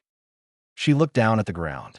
I'm sorry, Naruto-san, but this is what Zabuza-sama has decided, and if he wants to fight then, so will I. Why are you fighting for him anyways? He is my only precious person. I will die for him. Naruto was silent for a few seconds before he spoke. You are your own person, Haku-san. Choose your own path and follow it. You don't have to do this. I won't abandon Zabuza-sama. She looked up at him with more resolve than he has seen since the start of the fight. Let's continue this fight now. On the other end of the bridge, Kakashi was dodging a giant sword left and right. You can't win, Zabuza. Just give up. Don't make me laugh, Kakashi. You got lucky last time, and you won't have the kid here to save you like last time either. I don't need Naruto's help to defeat you, Zabuza. Now, let's get serious. With that, Kakashi lifted up his Hitayate, revealing his Sharingan eye. Zabuza jumped back and laughed at him. The Sharingan is useless against me, Kakashi. I know its weakness. Kirigakure no Jutsu. Hidden mist, he muttered, holding his left hand above him and his right hand in front of him, both in the rat symbol. The air suddenly thickened and became so dense that you couldn't even see 1 foot in front of you. What's he doing? He can't even see in this mist. Kakashi thought in slight panic. Suddenly, he heard some spinning and air being displaced that any good shinobi would recognize. He turned sharply and pulled out a kunai, blocking the 3 incoming shrunken. Not bad, Kakashi. Not bad at all. Zabuza's voice taunted throughout the mist and all around him. How can you find me, Zabuza? Not even you can see through mist like this. He heard laughing from behind him and turned around to see the mist clearing slightly and Zabuza standing there with the rat seal formed. What Kakashi saw was surprising. Zabuza had his eyes closed. I don't need to see Kakashi. All I need is to hear. Silent killing is pretty nice, is it not? With that, the mist pulled back and Zabuza disappeared again. Damn it, I haven't had an opponent like this in a long time. This might be harder than I thought. Kakashi thought while jumping to the side, just in time to have a huge blade hit the ground. Just as quickly as it came, the great blade disappeared into the mist. You can't dodge forever, Kakashi. Zabuza taunted again with his voice projecting all over the area. While the Jōnin were fighting their battles, the Jōnin were also fighting. They each separated into the groups that Naruto specified and were trying to win their fights. Sasuke jumped to the side just in time to avoid some kunai that would have hit his legs. Just as he landed, he got hit in the face by a fist from his opponent. He skidded across the ground and eventually got his bearings straight and flipped up to land on his feet. He looked up to his opponent to see him going through some seals and heard him say the jutsu. Suetun Tepidama. Gunshot. Sasuke countered by doing some seals of his own. Gaton. Gokakyu no Jutsu. Grand Fireball. He took a deep breath and blew out a huge fireball that intercepted the water balls coming at him. They successfully canceled each other out. Sai wasn't doing any better, though. He was dodging kunai after kunai and was getting no headway. Finally, the barrage of kunai stopped, and he looked at his opponent to see him make some water clones. Sai responded to this by taking out some ink and tossing on the ground before making some seals. Sumi Bunshin. Ink clone. Out of the broken bottle of ink that was on the ground came 10 clones that rose to the height of a human and took the shape of Sai. Across from him, the X-Mist Nin saw this and made just as many water clones. The clones charged forward and attacked each other. There were kicks tossed around, punches tossed, and many grunts before one of them was destroyed. By the time it was over, there was no ink or water clones left. Sai then saw out of the corner of his eye Sasuke, coming his way by dodging a few shrunken. He landed right beside him and looked at him from the corner of his eye. Any luck, Sasuke? Sai asked as he saw both Mist Nins join up also. HN was a short reply. Sai smiled at him and turned to look at the enemy. You have any plans? No, you. Just one. And Sai smiled at him before taking out scroll. I'll distract them while you get close to them from behind. Use one of your fire jutsu on them, but don't let them see you. All right. Sai bent down and started to do some seals, and when he was done, he opened the scroll that was in front of him and pushed chakra into it. Sumimoko Roga Bunshins. Ink tiger and wolf clones. Out of the scroll came 5 wolves and 1 tiger. They stepped in front of Sasuke and Sai and then charged at the 2 enemies.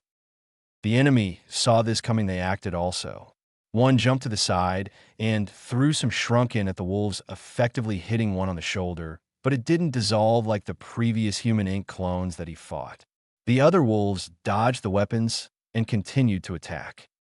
He jumped back behind his partner, who was standing there calmly. The other Mist Nin started to do some seals.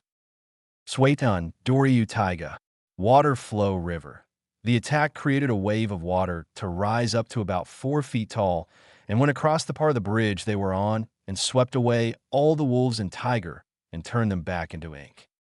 While all this was happening, Sasuke took advantage of their distraction and got behind them. He did some seals and whispered his attack. Gaton, Gokakyu no Jutsu. Grand Fireball, the attack went right at them from behind. While his partner was taking care of the ink creatures, the other Mist Nin was looking around for more attacks. He saw a light behind him and turned to look. Shit, he yelled and started to make some fast seals. He finished just in time to save him and his partner. Suetun, Suijin Hiki. Water encampment wall. A wall of water formed around them from what was on the bridge from the previous attack by his partner that was kneeling over from the chakra he used in that last attack. The water wall successfully stopped the fireball. Sasuke watched, gritting his teeth in frustration. He charged towards the wall of water as it was coming down, and just as it did, he kicked one of the men in the shoulder, pushing him away from his partner. The guy wasn't expecting the attack, so he got hit and slid across the wet ground toward where Sai was standing. Just after the kick, Sasuke was hit in the gut by the other guy and backed off. He landed but had to immediately jump to the side to avoid a kick, then a punch, another kick, another punch. Damn it, I can't keep up. Come on, focus, Sasuke. See with your eyes. Remember your training. As he was getting punched at and kicked at, he kept dodging and getting hit less and less until he was completely dodging every blow. He was swerving in and out of every hit. The Mist Nin was getting frustrated. He kept trying to hit the guy, but he wouldn't hold still. Why won't you hold still and die already? Then he noticed something. The eyes of his opponent were different. They were red with one coma in each eye. Your eyes, what happened to them? He asked as he backed away from him to catch his breath. Sasuke let him get away, so he could also catch a breath and figure out what happened to his eyes. What do you mean? They're red. The astonished ex-mist Nin said, staring at the blood-red eyes. Sasuke's own eyes widened some degree before it became a smirk. He then chuckled, and that turned into a full-blow laugh. I've activated my bloodline. Now you stand no chance. With that exclamation, he charged forward and went to hit the startled Mist Nin in the head. He dodged, but had to dodge another and another until he was hit in the gut and bent over only to be kneed in the chest.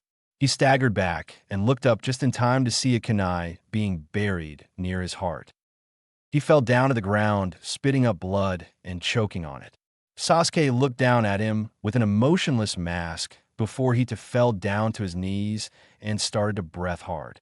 His eyes turned back to the normal black, and he felt exhausted. About 20 feet away, Sai was still fighting his own enemy. They were having a taijutsu fight with kunai in both hands.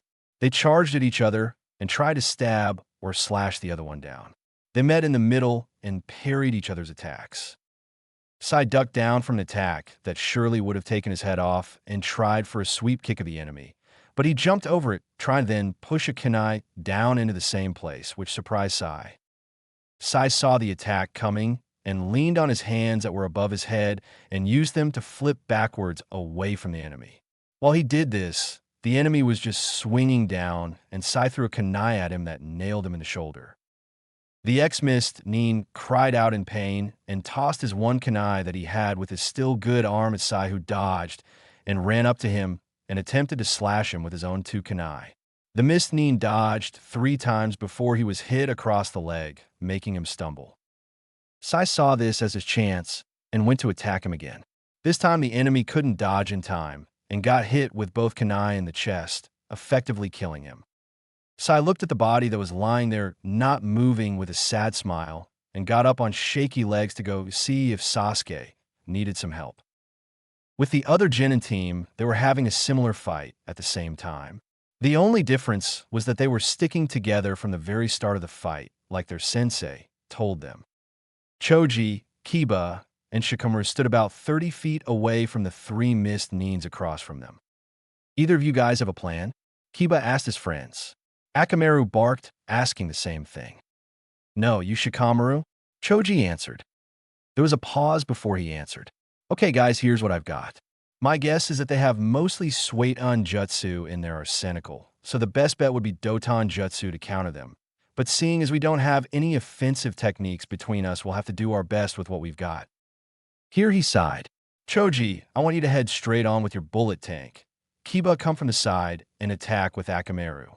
I'll come in right after Choji and try to catch them in my shadow bind. If that doesn't work and they show good teamwork, split them up and take them out. If they show bad teamwork, stick together. The others gave a hesitant nod to him before turning their attention towards their opponents. Doing as Shikamaru said, Choji started to do some hand seals. Baika no Jutsu, multi-size. Choji's stomach expanded until he was the size of a gigantic ball, and then his team heard another shout that finished the combination off. Nikuden Sensha, human bullet tank. Choji's arms and legs that were sticking out of the ball popped into his ball of a body, and blue steam came out of the holes. As soon as that happened, Choji started to roll at the enemy at a fast pace. Seeing Choji start, both Shikamaru and Kiba did their part of the plan. Shikamaru started to do some hand seals before muttering the attack in a whisper. Gahimane no Jutsu, shadow imitation. His shadow started to extend and follow Choji. The enemies at this time weren't sitting still either. Earlier, they had decided to fight separately to get rid of their opponent's team, seeing as they didn't work well in a team. Stick to the plan, guys, one of them said. The only response he got was a grunt from one and a very small nod from the other. Then they saw the human ball coming at them, and one of them started some seals while the other 2 jumped to the side. Suiton Kai Hoden, pressure cannon. He inhaled air and exhaled a torrent of water that went towards Choji's attack head-on. The others watched in fascination and small horror as the water attack seemed to slow him down for a few seconds until the user of the water attack ran out of breath. As soon as that happened, though, the attack went straight for the one ninja who had performed the jutsu. Seeing his partner in trouble, the man on the left went to throw some kunai at him when he was forced to stop and avoid a dog that came at him, and then avoid a pair of deadly-looking claws that missed by less than a centimeter to his face. The man jumped back and looked at his new opponent, and saw that it was the Beast Boy and his small dog that attacked him. He smirked at them before pulling out some kunai and gesturing for him to come. Meanwhile, Choji just missed the man he was aiming for because he jumped away. The man that jumped away at the beginning and jumped to the right was busy jumping away from a suspicious shadow that kept following him everywhere he went. Choji was rolling around everywhere trying to get his opponent until he led him to the side of the bridge, and he slammed into it and broke through with ease, going over the side. The man that was running away from it turned his back from the hole and would have gone to help his companions if not for the sudden pain he felt in his back and him finding himself on the ground. "You'll be staying here and fighting me." The man looked up and saw that it was the kid that went over the side of the bridge. "How did you get back up here so quick?" Choji smirked at him. "I climbed the side, moron." The man got angry at the mocking tone in the brat's voice and started to yell, "Moron, why you little brat? I'll make you pay for calling me that." The man charged at Choji with surprising speed and managed to hit him in the chest twice before Choji got his bearings and started to defend himself. He blocked a punch, then a kick, and then ducked under a kick to the head. Choji swung his fist out at his opponent's head, but he ducked under it and went for a punch of his own. Choji sidestepped it and grabbed the man's arm and tossed him away, where he landed on his feet, skidding across the ground. Choji was slightly panting while the man across from him was perfectly fine. Choji then suddenly remembered something from his training. Flashback. Remember, guys, these weights are great to help you become stronger and faster, but when it comes to real combat, they can be a great disadvantage and a great advantage at the same time. You see, if you're not strong or fast enough compared to your opponent, then you could take off your weights and you will have two advantages. One, you will have the enemy at the mercy of your new speed and power, and two, you will be able to surprise the enemy, and that can give you all the advantage you need. He took a deep breath before continuing on. Now, the disadvantage of weights during battle is the time it takes to take them off. Your opponent won't give you a minute to take them off and stretch and get used to the new light feeling of your body, but luckily for you, I've made these seals that go onto the weights that will make removing them a lot easier. All you have to do is add a certain amount of chakra, and presto, your weights are off in less than a second. Naruto smiled at them each before telling them to each move forward, where Naruto applied the new seals onto the weights, and when he was done, he did a few hand seals and was finished. All done. Now the seals to deactivate and activate them are. In flashback, Choji sighed in relief at remembering that lesson. Okay, so the seals were rat, boar, and rat again. With that thought, Choji did the seals, and he could feel the weights come unclipped from his wrists and ankles and hear them fall to the ground. Choji smirked at the cracks they made in the cement floor he was standing on. When he charged at his opponent again, it wasn't he who was surprised this time. It was the enemy that was caught unawares. Dodging a few punches and kicks, while exchanging a few blows here and there, they soon both realized they were evenly matched in taijutsu. Seeing this, they both jumped back to get some room and catch their breath. How did the boy get so fast all of a sudden? I saw him make those hand signs. Could that be it? Were those a speed enhancement jutsu? No, that would be too advanced to be used by a Jōnin, and they would be more visible. So they were for something else. Well, it doesn't matter right now. Even with that jutsu, we are evenly matched in taijutsu. So that leaves just ninjutsu for me, the enemy thought as he stared intently at Choji. At the same time, Choji was thinking along the same lines. So that leaves just ninjutsu for me. Let's see, I have my family jutsu and my earth defense jutsu. Now what can I do? He would have continued to think if it wasn't for the pointy objects coming at him that he had to avoid by jumping to the side. When he landed, he took off at a run to get away from some more shuriken coming at him, and then jumped back again, landing on his feet. He kept his eyes on the enemy the whole time and saw him start some hand seals while he was still in the air. Suetun, Suigaden, Water Fong Bullet.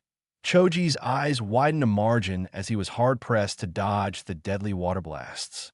After the fifth one came by him, he landed on some water and lost his balance and got nicked in the ribs. He gritted his teeth to keep from screaming out in pain and jumped back holding his wounded ribs.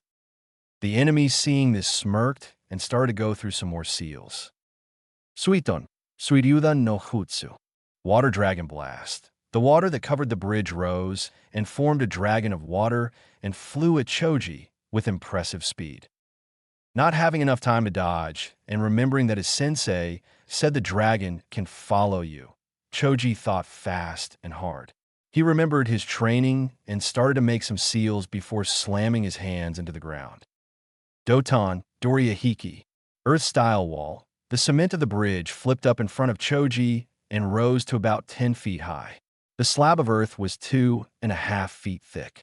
The dragon of water collided with the wall and shattered to oblivion, only leaving a slight dent in the wall. Other than that, though, the wall stood perfectly fine. The enemy missed. Nin was kneeling on the ground, breathing hard and staring at the wall in front of him with shook. Then the wall dropped back down, and he saw Choji panting slightly, but not as much as him. Choji was thinking while looking at the opponent. Naruto-sensei used that same jutsu on me, but it was a lot stronger than this guy's jutsu. I'd say it was more than half the power of the water dragon Naruto-sensei used. He did say it was an A-rank jutsu, so this guy must not be able to pull out the full power of it. Thank God, I don't think my wall would have held against a real one. He sighed to himself after his inner conversation. The enemy somehow managed to stand and pull out some kunai and got into a defense position waiting for Choji to come. He didn't have to wait long either. Choji charged at him head-on and went for a sweep kick. The enemy jumped over it and went to behead him with the kunai in a reverse grip, but he dodged to the side. He attempted to again stab him, but was forced to back off to avoid a punch to the gut. Then out of the corner of his eye, he saw something coming at him really fast. There was no time to move, as it was already upon him, and the next thing he knew, he was run over by a giant human ball. When he finally stopped skidding on the ground, he looked up shakily and got up on wobbly legs. He looked over at the enemy and saw him charging him again. In a desperate attempt to stop him, he took out a kunai and threw it at the Choji. He was fighting with more force than before, and to his surprise, it hit him in the shoulder, but he disappeared at a poof of smoke. His eyes widened marginally, and he muttered under his breath, "Kage Bunshin." Then he saw the same ball as before coming at him, and he knew he couldn't move in time, so he accepted his fate. The ball was 5 feet from him when it exploded, and Choji came out of it and stabbed him in the lungs with a kunai. The ex-missed Nin fell down to the ground hard on his back. He looked up at his opponent that was standing in front of him and muttered a barely audible question. "When did you create the Bunshin?" He coughed up some blood after he spoke the final word. Choji looked down at him with saddened eyes and spoke quietly also.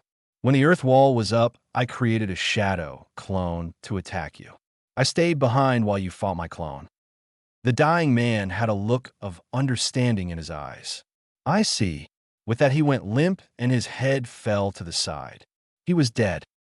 At the same time that Choji was fighting his opponent, Kiba and Akamaru were fighting their own opponent. They were currently attacking him at random intervals, and it seemed to be working. The enemy was being hard-pressed to dodge and was coming out with small scratches here and there. Finally, the man had enough and saw an opening to attack. He took it and slashed at Kiba, hitting him in the arm, leaving a 2-inch cut. It wasn't deep, but it would hurt like hell for a while. After getting hit, Kiba jumped back and called Akamaru over. Once they were together, they nodded to each other. Kiba bent down on all fours and did some seals. Sikyaku no Jutsu. 4 legs, then Akamaru jumped onto his back. Jujin Bunshin. Beast human clone. Akamaru turned into an exact copy of Kiba. Kiba looked up at his partner and then at the enemy. "Let's go, Akamaru." With that, both of them charged at the startled Xmas Nin and engaged in battle. The enemy was stunned that there was this much difference to the speed after one jutsu. Unbeknownst to him, though, Kiba had removed his weights when he bent down on all fours. Now his opponent was getting the snot beat out of him. He had many claw marks in him, and it was only getting worse by the second. In an attempt to get away, he took out a smoke bomb and threw it on the ground. It gave him the cover he needed to get away for a few seconds. Kiba jumped back seeing the smoke and saw his partner land beside him also. They looked at the smoke and both seemed to grin again. "Let's finish this, Akamaru," Kiba said in a gruff voice. Gitsuga, double piercing fong. Both Akamaru and Kiba started to spin like a tornado and shot off into the smoke. After a few seconds of searching, they found their target was on the other side of the smoke screen and went to attack outside of it. When they came through the cloud of smoke, the Xmas Nin's eyes widened some at seeing the tornadoes coming his way.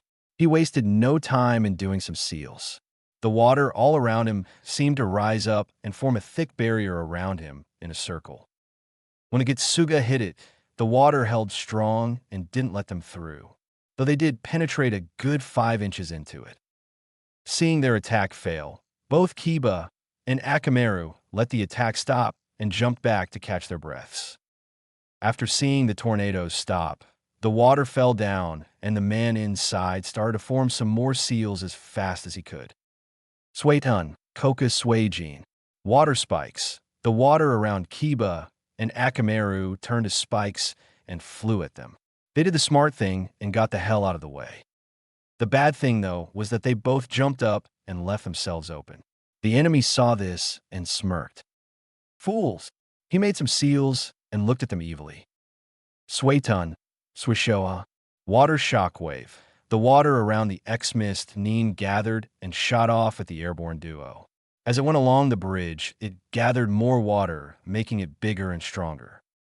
Kiba saw it coming and could think of nothing to stop it. He saw Akamaru in front of him and knew he would get the brunt of the attack. "No Akamaru," he shouted and tried to reach him.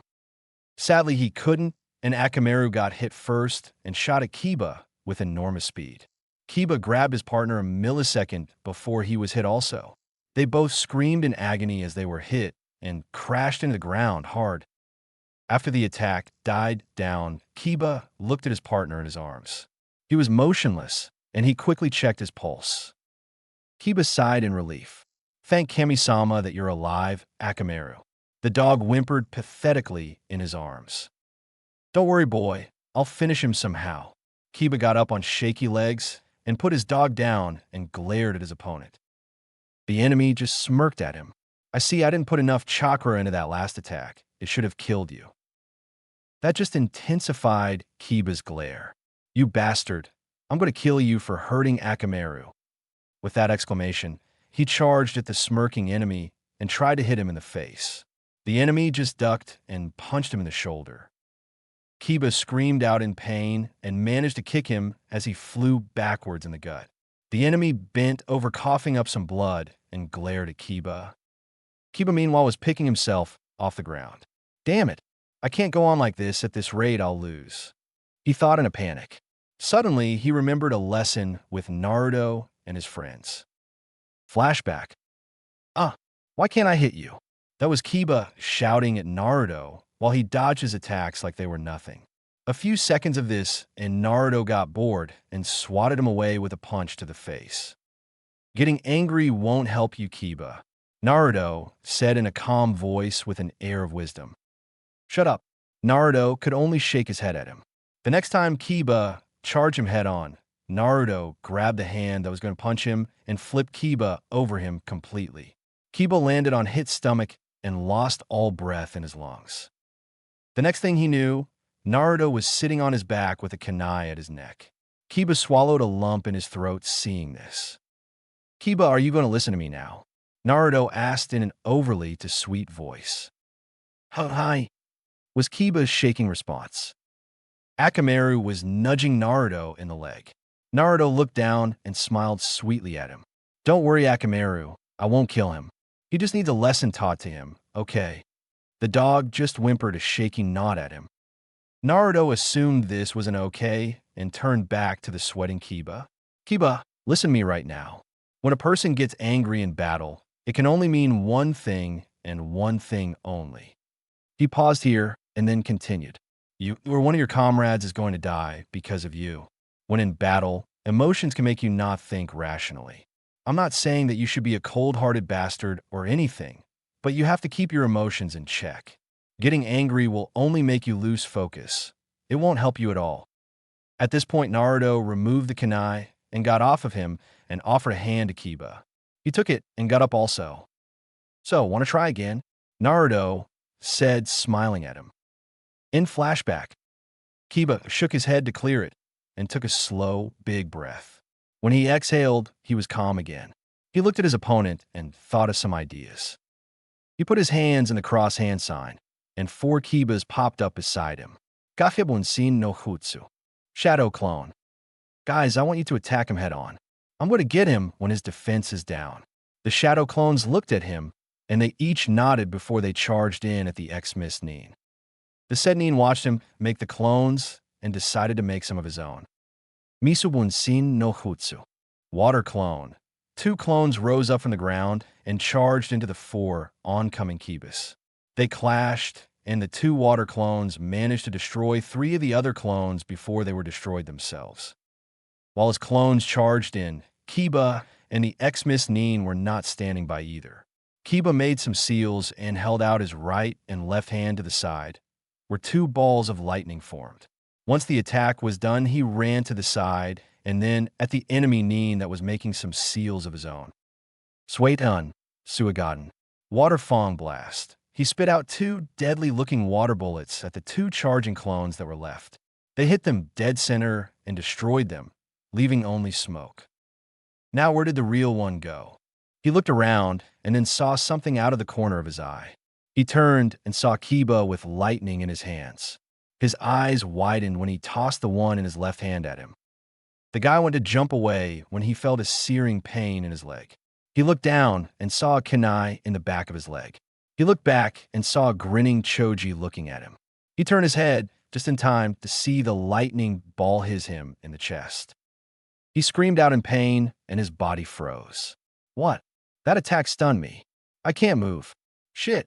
He thought frantically as he looked up to see Kiba charging him head-on with the lightning ball in his extended hand.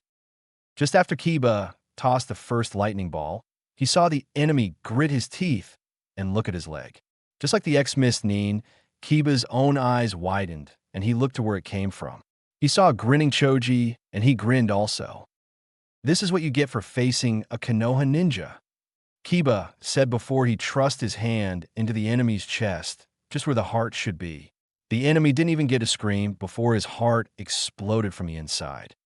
The man coughed up a huge amount of blood and fell over dead, his body still convulsing from the huge amounts of electricity running through him.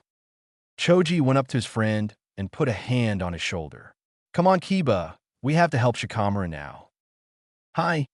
Kiba went over to Akamaru that was now awake and picked him up and with Choji, walked over to where they saw Shikamaru fighting his opponent. At the same time that Choji and Kiba were fighting their opponents, Shikamaru was fighting his. The enemy was currently jumping away from his shadow and doing a good job of it. Then when he landed again, he saw the shadow waiting for him. Not want to get caught in it, he threw some shuriken at it. It did nothing to it. Shikamaru smirked at him. Perfect, this guy obviously has no idea of a Nara clan jutsu. He would have continued to think and ponder on his opponent, but then he saw some shuriken coming his way and had to dodge to the side to avoid them. He cursed silently at himself for getting distracted and losing his target. Said target was looking at his opponent questionably until a look of understanding came across his face. I see. Shikamaru frowned at this. You use your own shadow as a way to attack your opponent. Not only that, but when your opponent gets caught, he will have something happen to him. Impressive attack, kid, but won't work on me again. Shikamaru's frown deepened some. Damn, now he knows what my attack does, at least somewhat anyways. Still, now he knows not to touch it at all. This just got more complicated. He thought, how troublesome. The enemy saw him thinking and decided to attack at that moment. He charged in at his opponent and went to hit him in the stomach, but he jumped to the side. Not giving up, he went for another attack, this time a kick to the ribs. Again, the kid dodged, but this time he backed off a couple feet. Damn, I'll have to thank Naruto for making me run those extra laps after this. I would have never been able to dodge those if it wasn't for all the running. Now to make it even more in my advantage, Shikamaru thought as he bent down to his ankles and removed his weights, then standing and removing the weights on his wrists next. Each one fell to the ground with a crunch.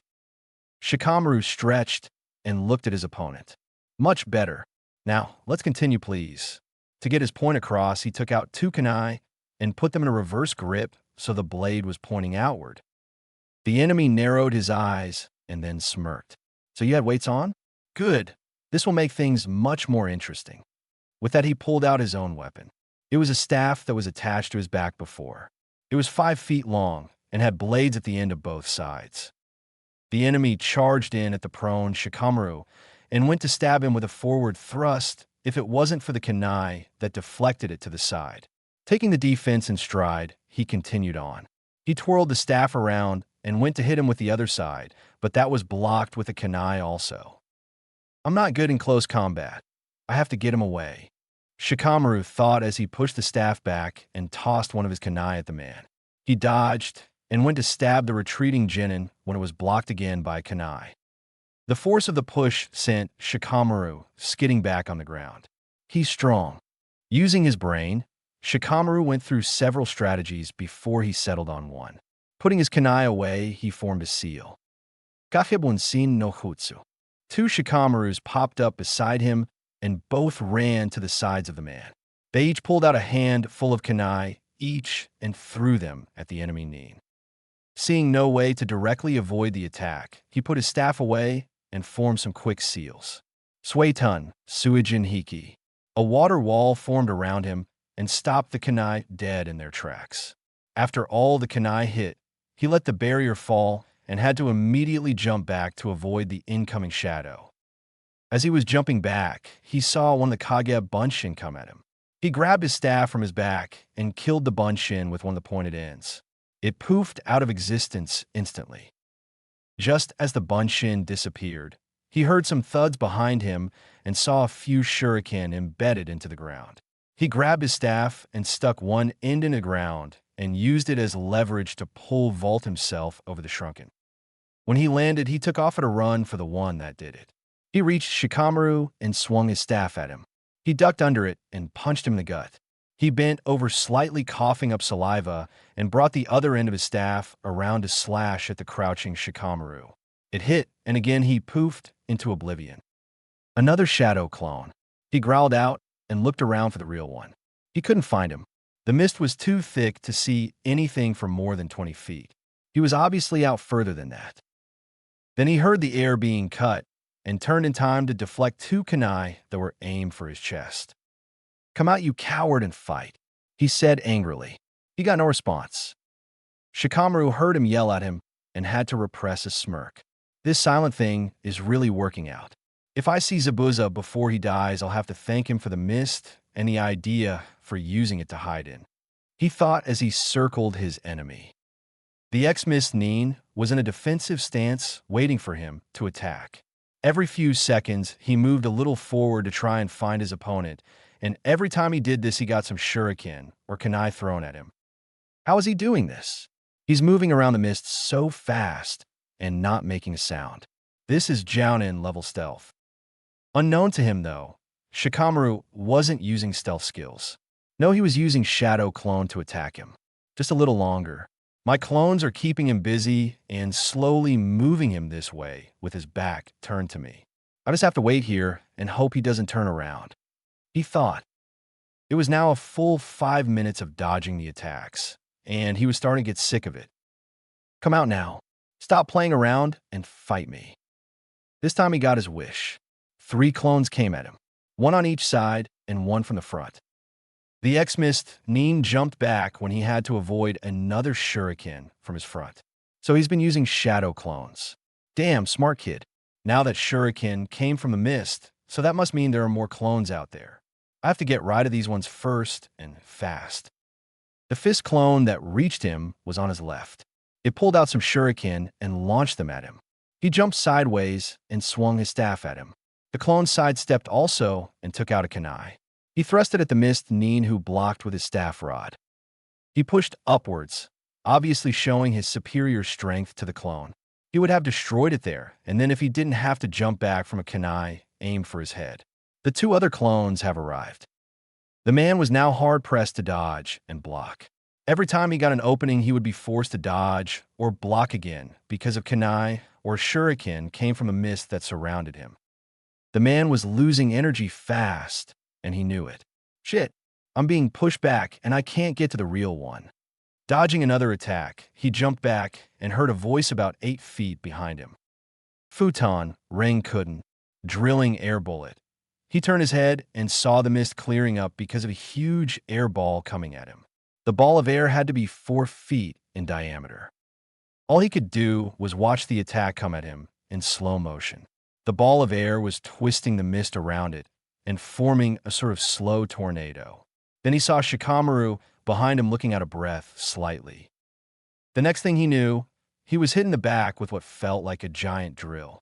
The force of the attack pushed him forward into the shadow clones that put their weapons in front of them. He hit the clones head on, and they poofed out of existence also, but not before leaving some damage. All 3 of them had managed to stab him with a kunai. When he finally stopped moving forward, he hit the ground with a thud and didn't move. There was a pool of blood forming around him where he lay motionless.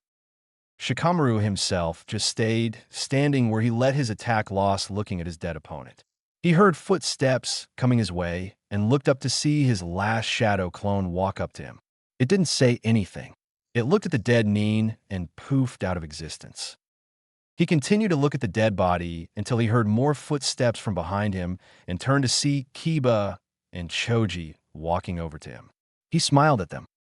"You guys went also?" he asked quietly. "Of course we did. We're your teammates after all," Kiba said boastfully.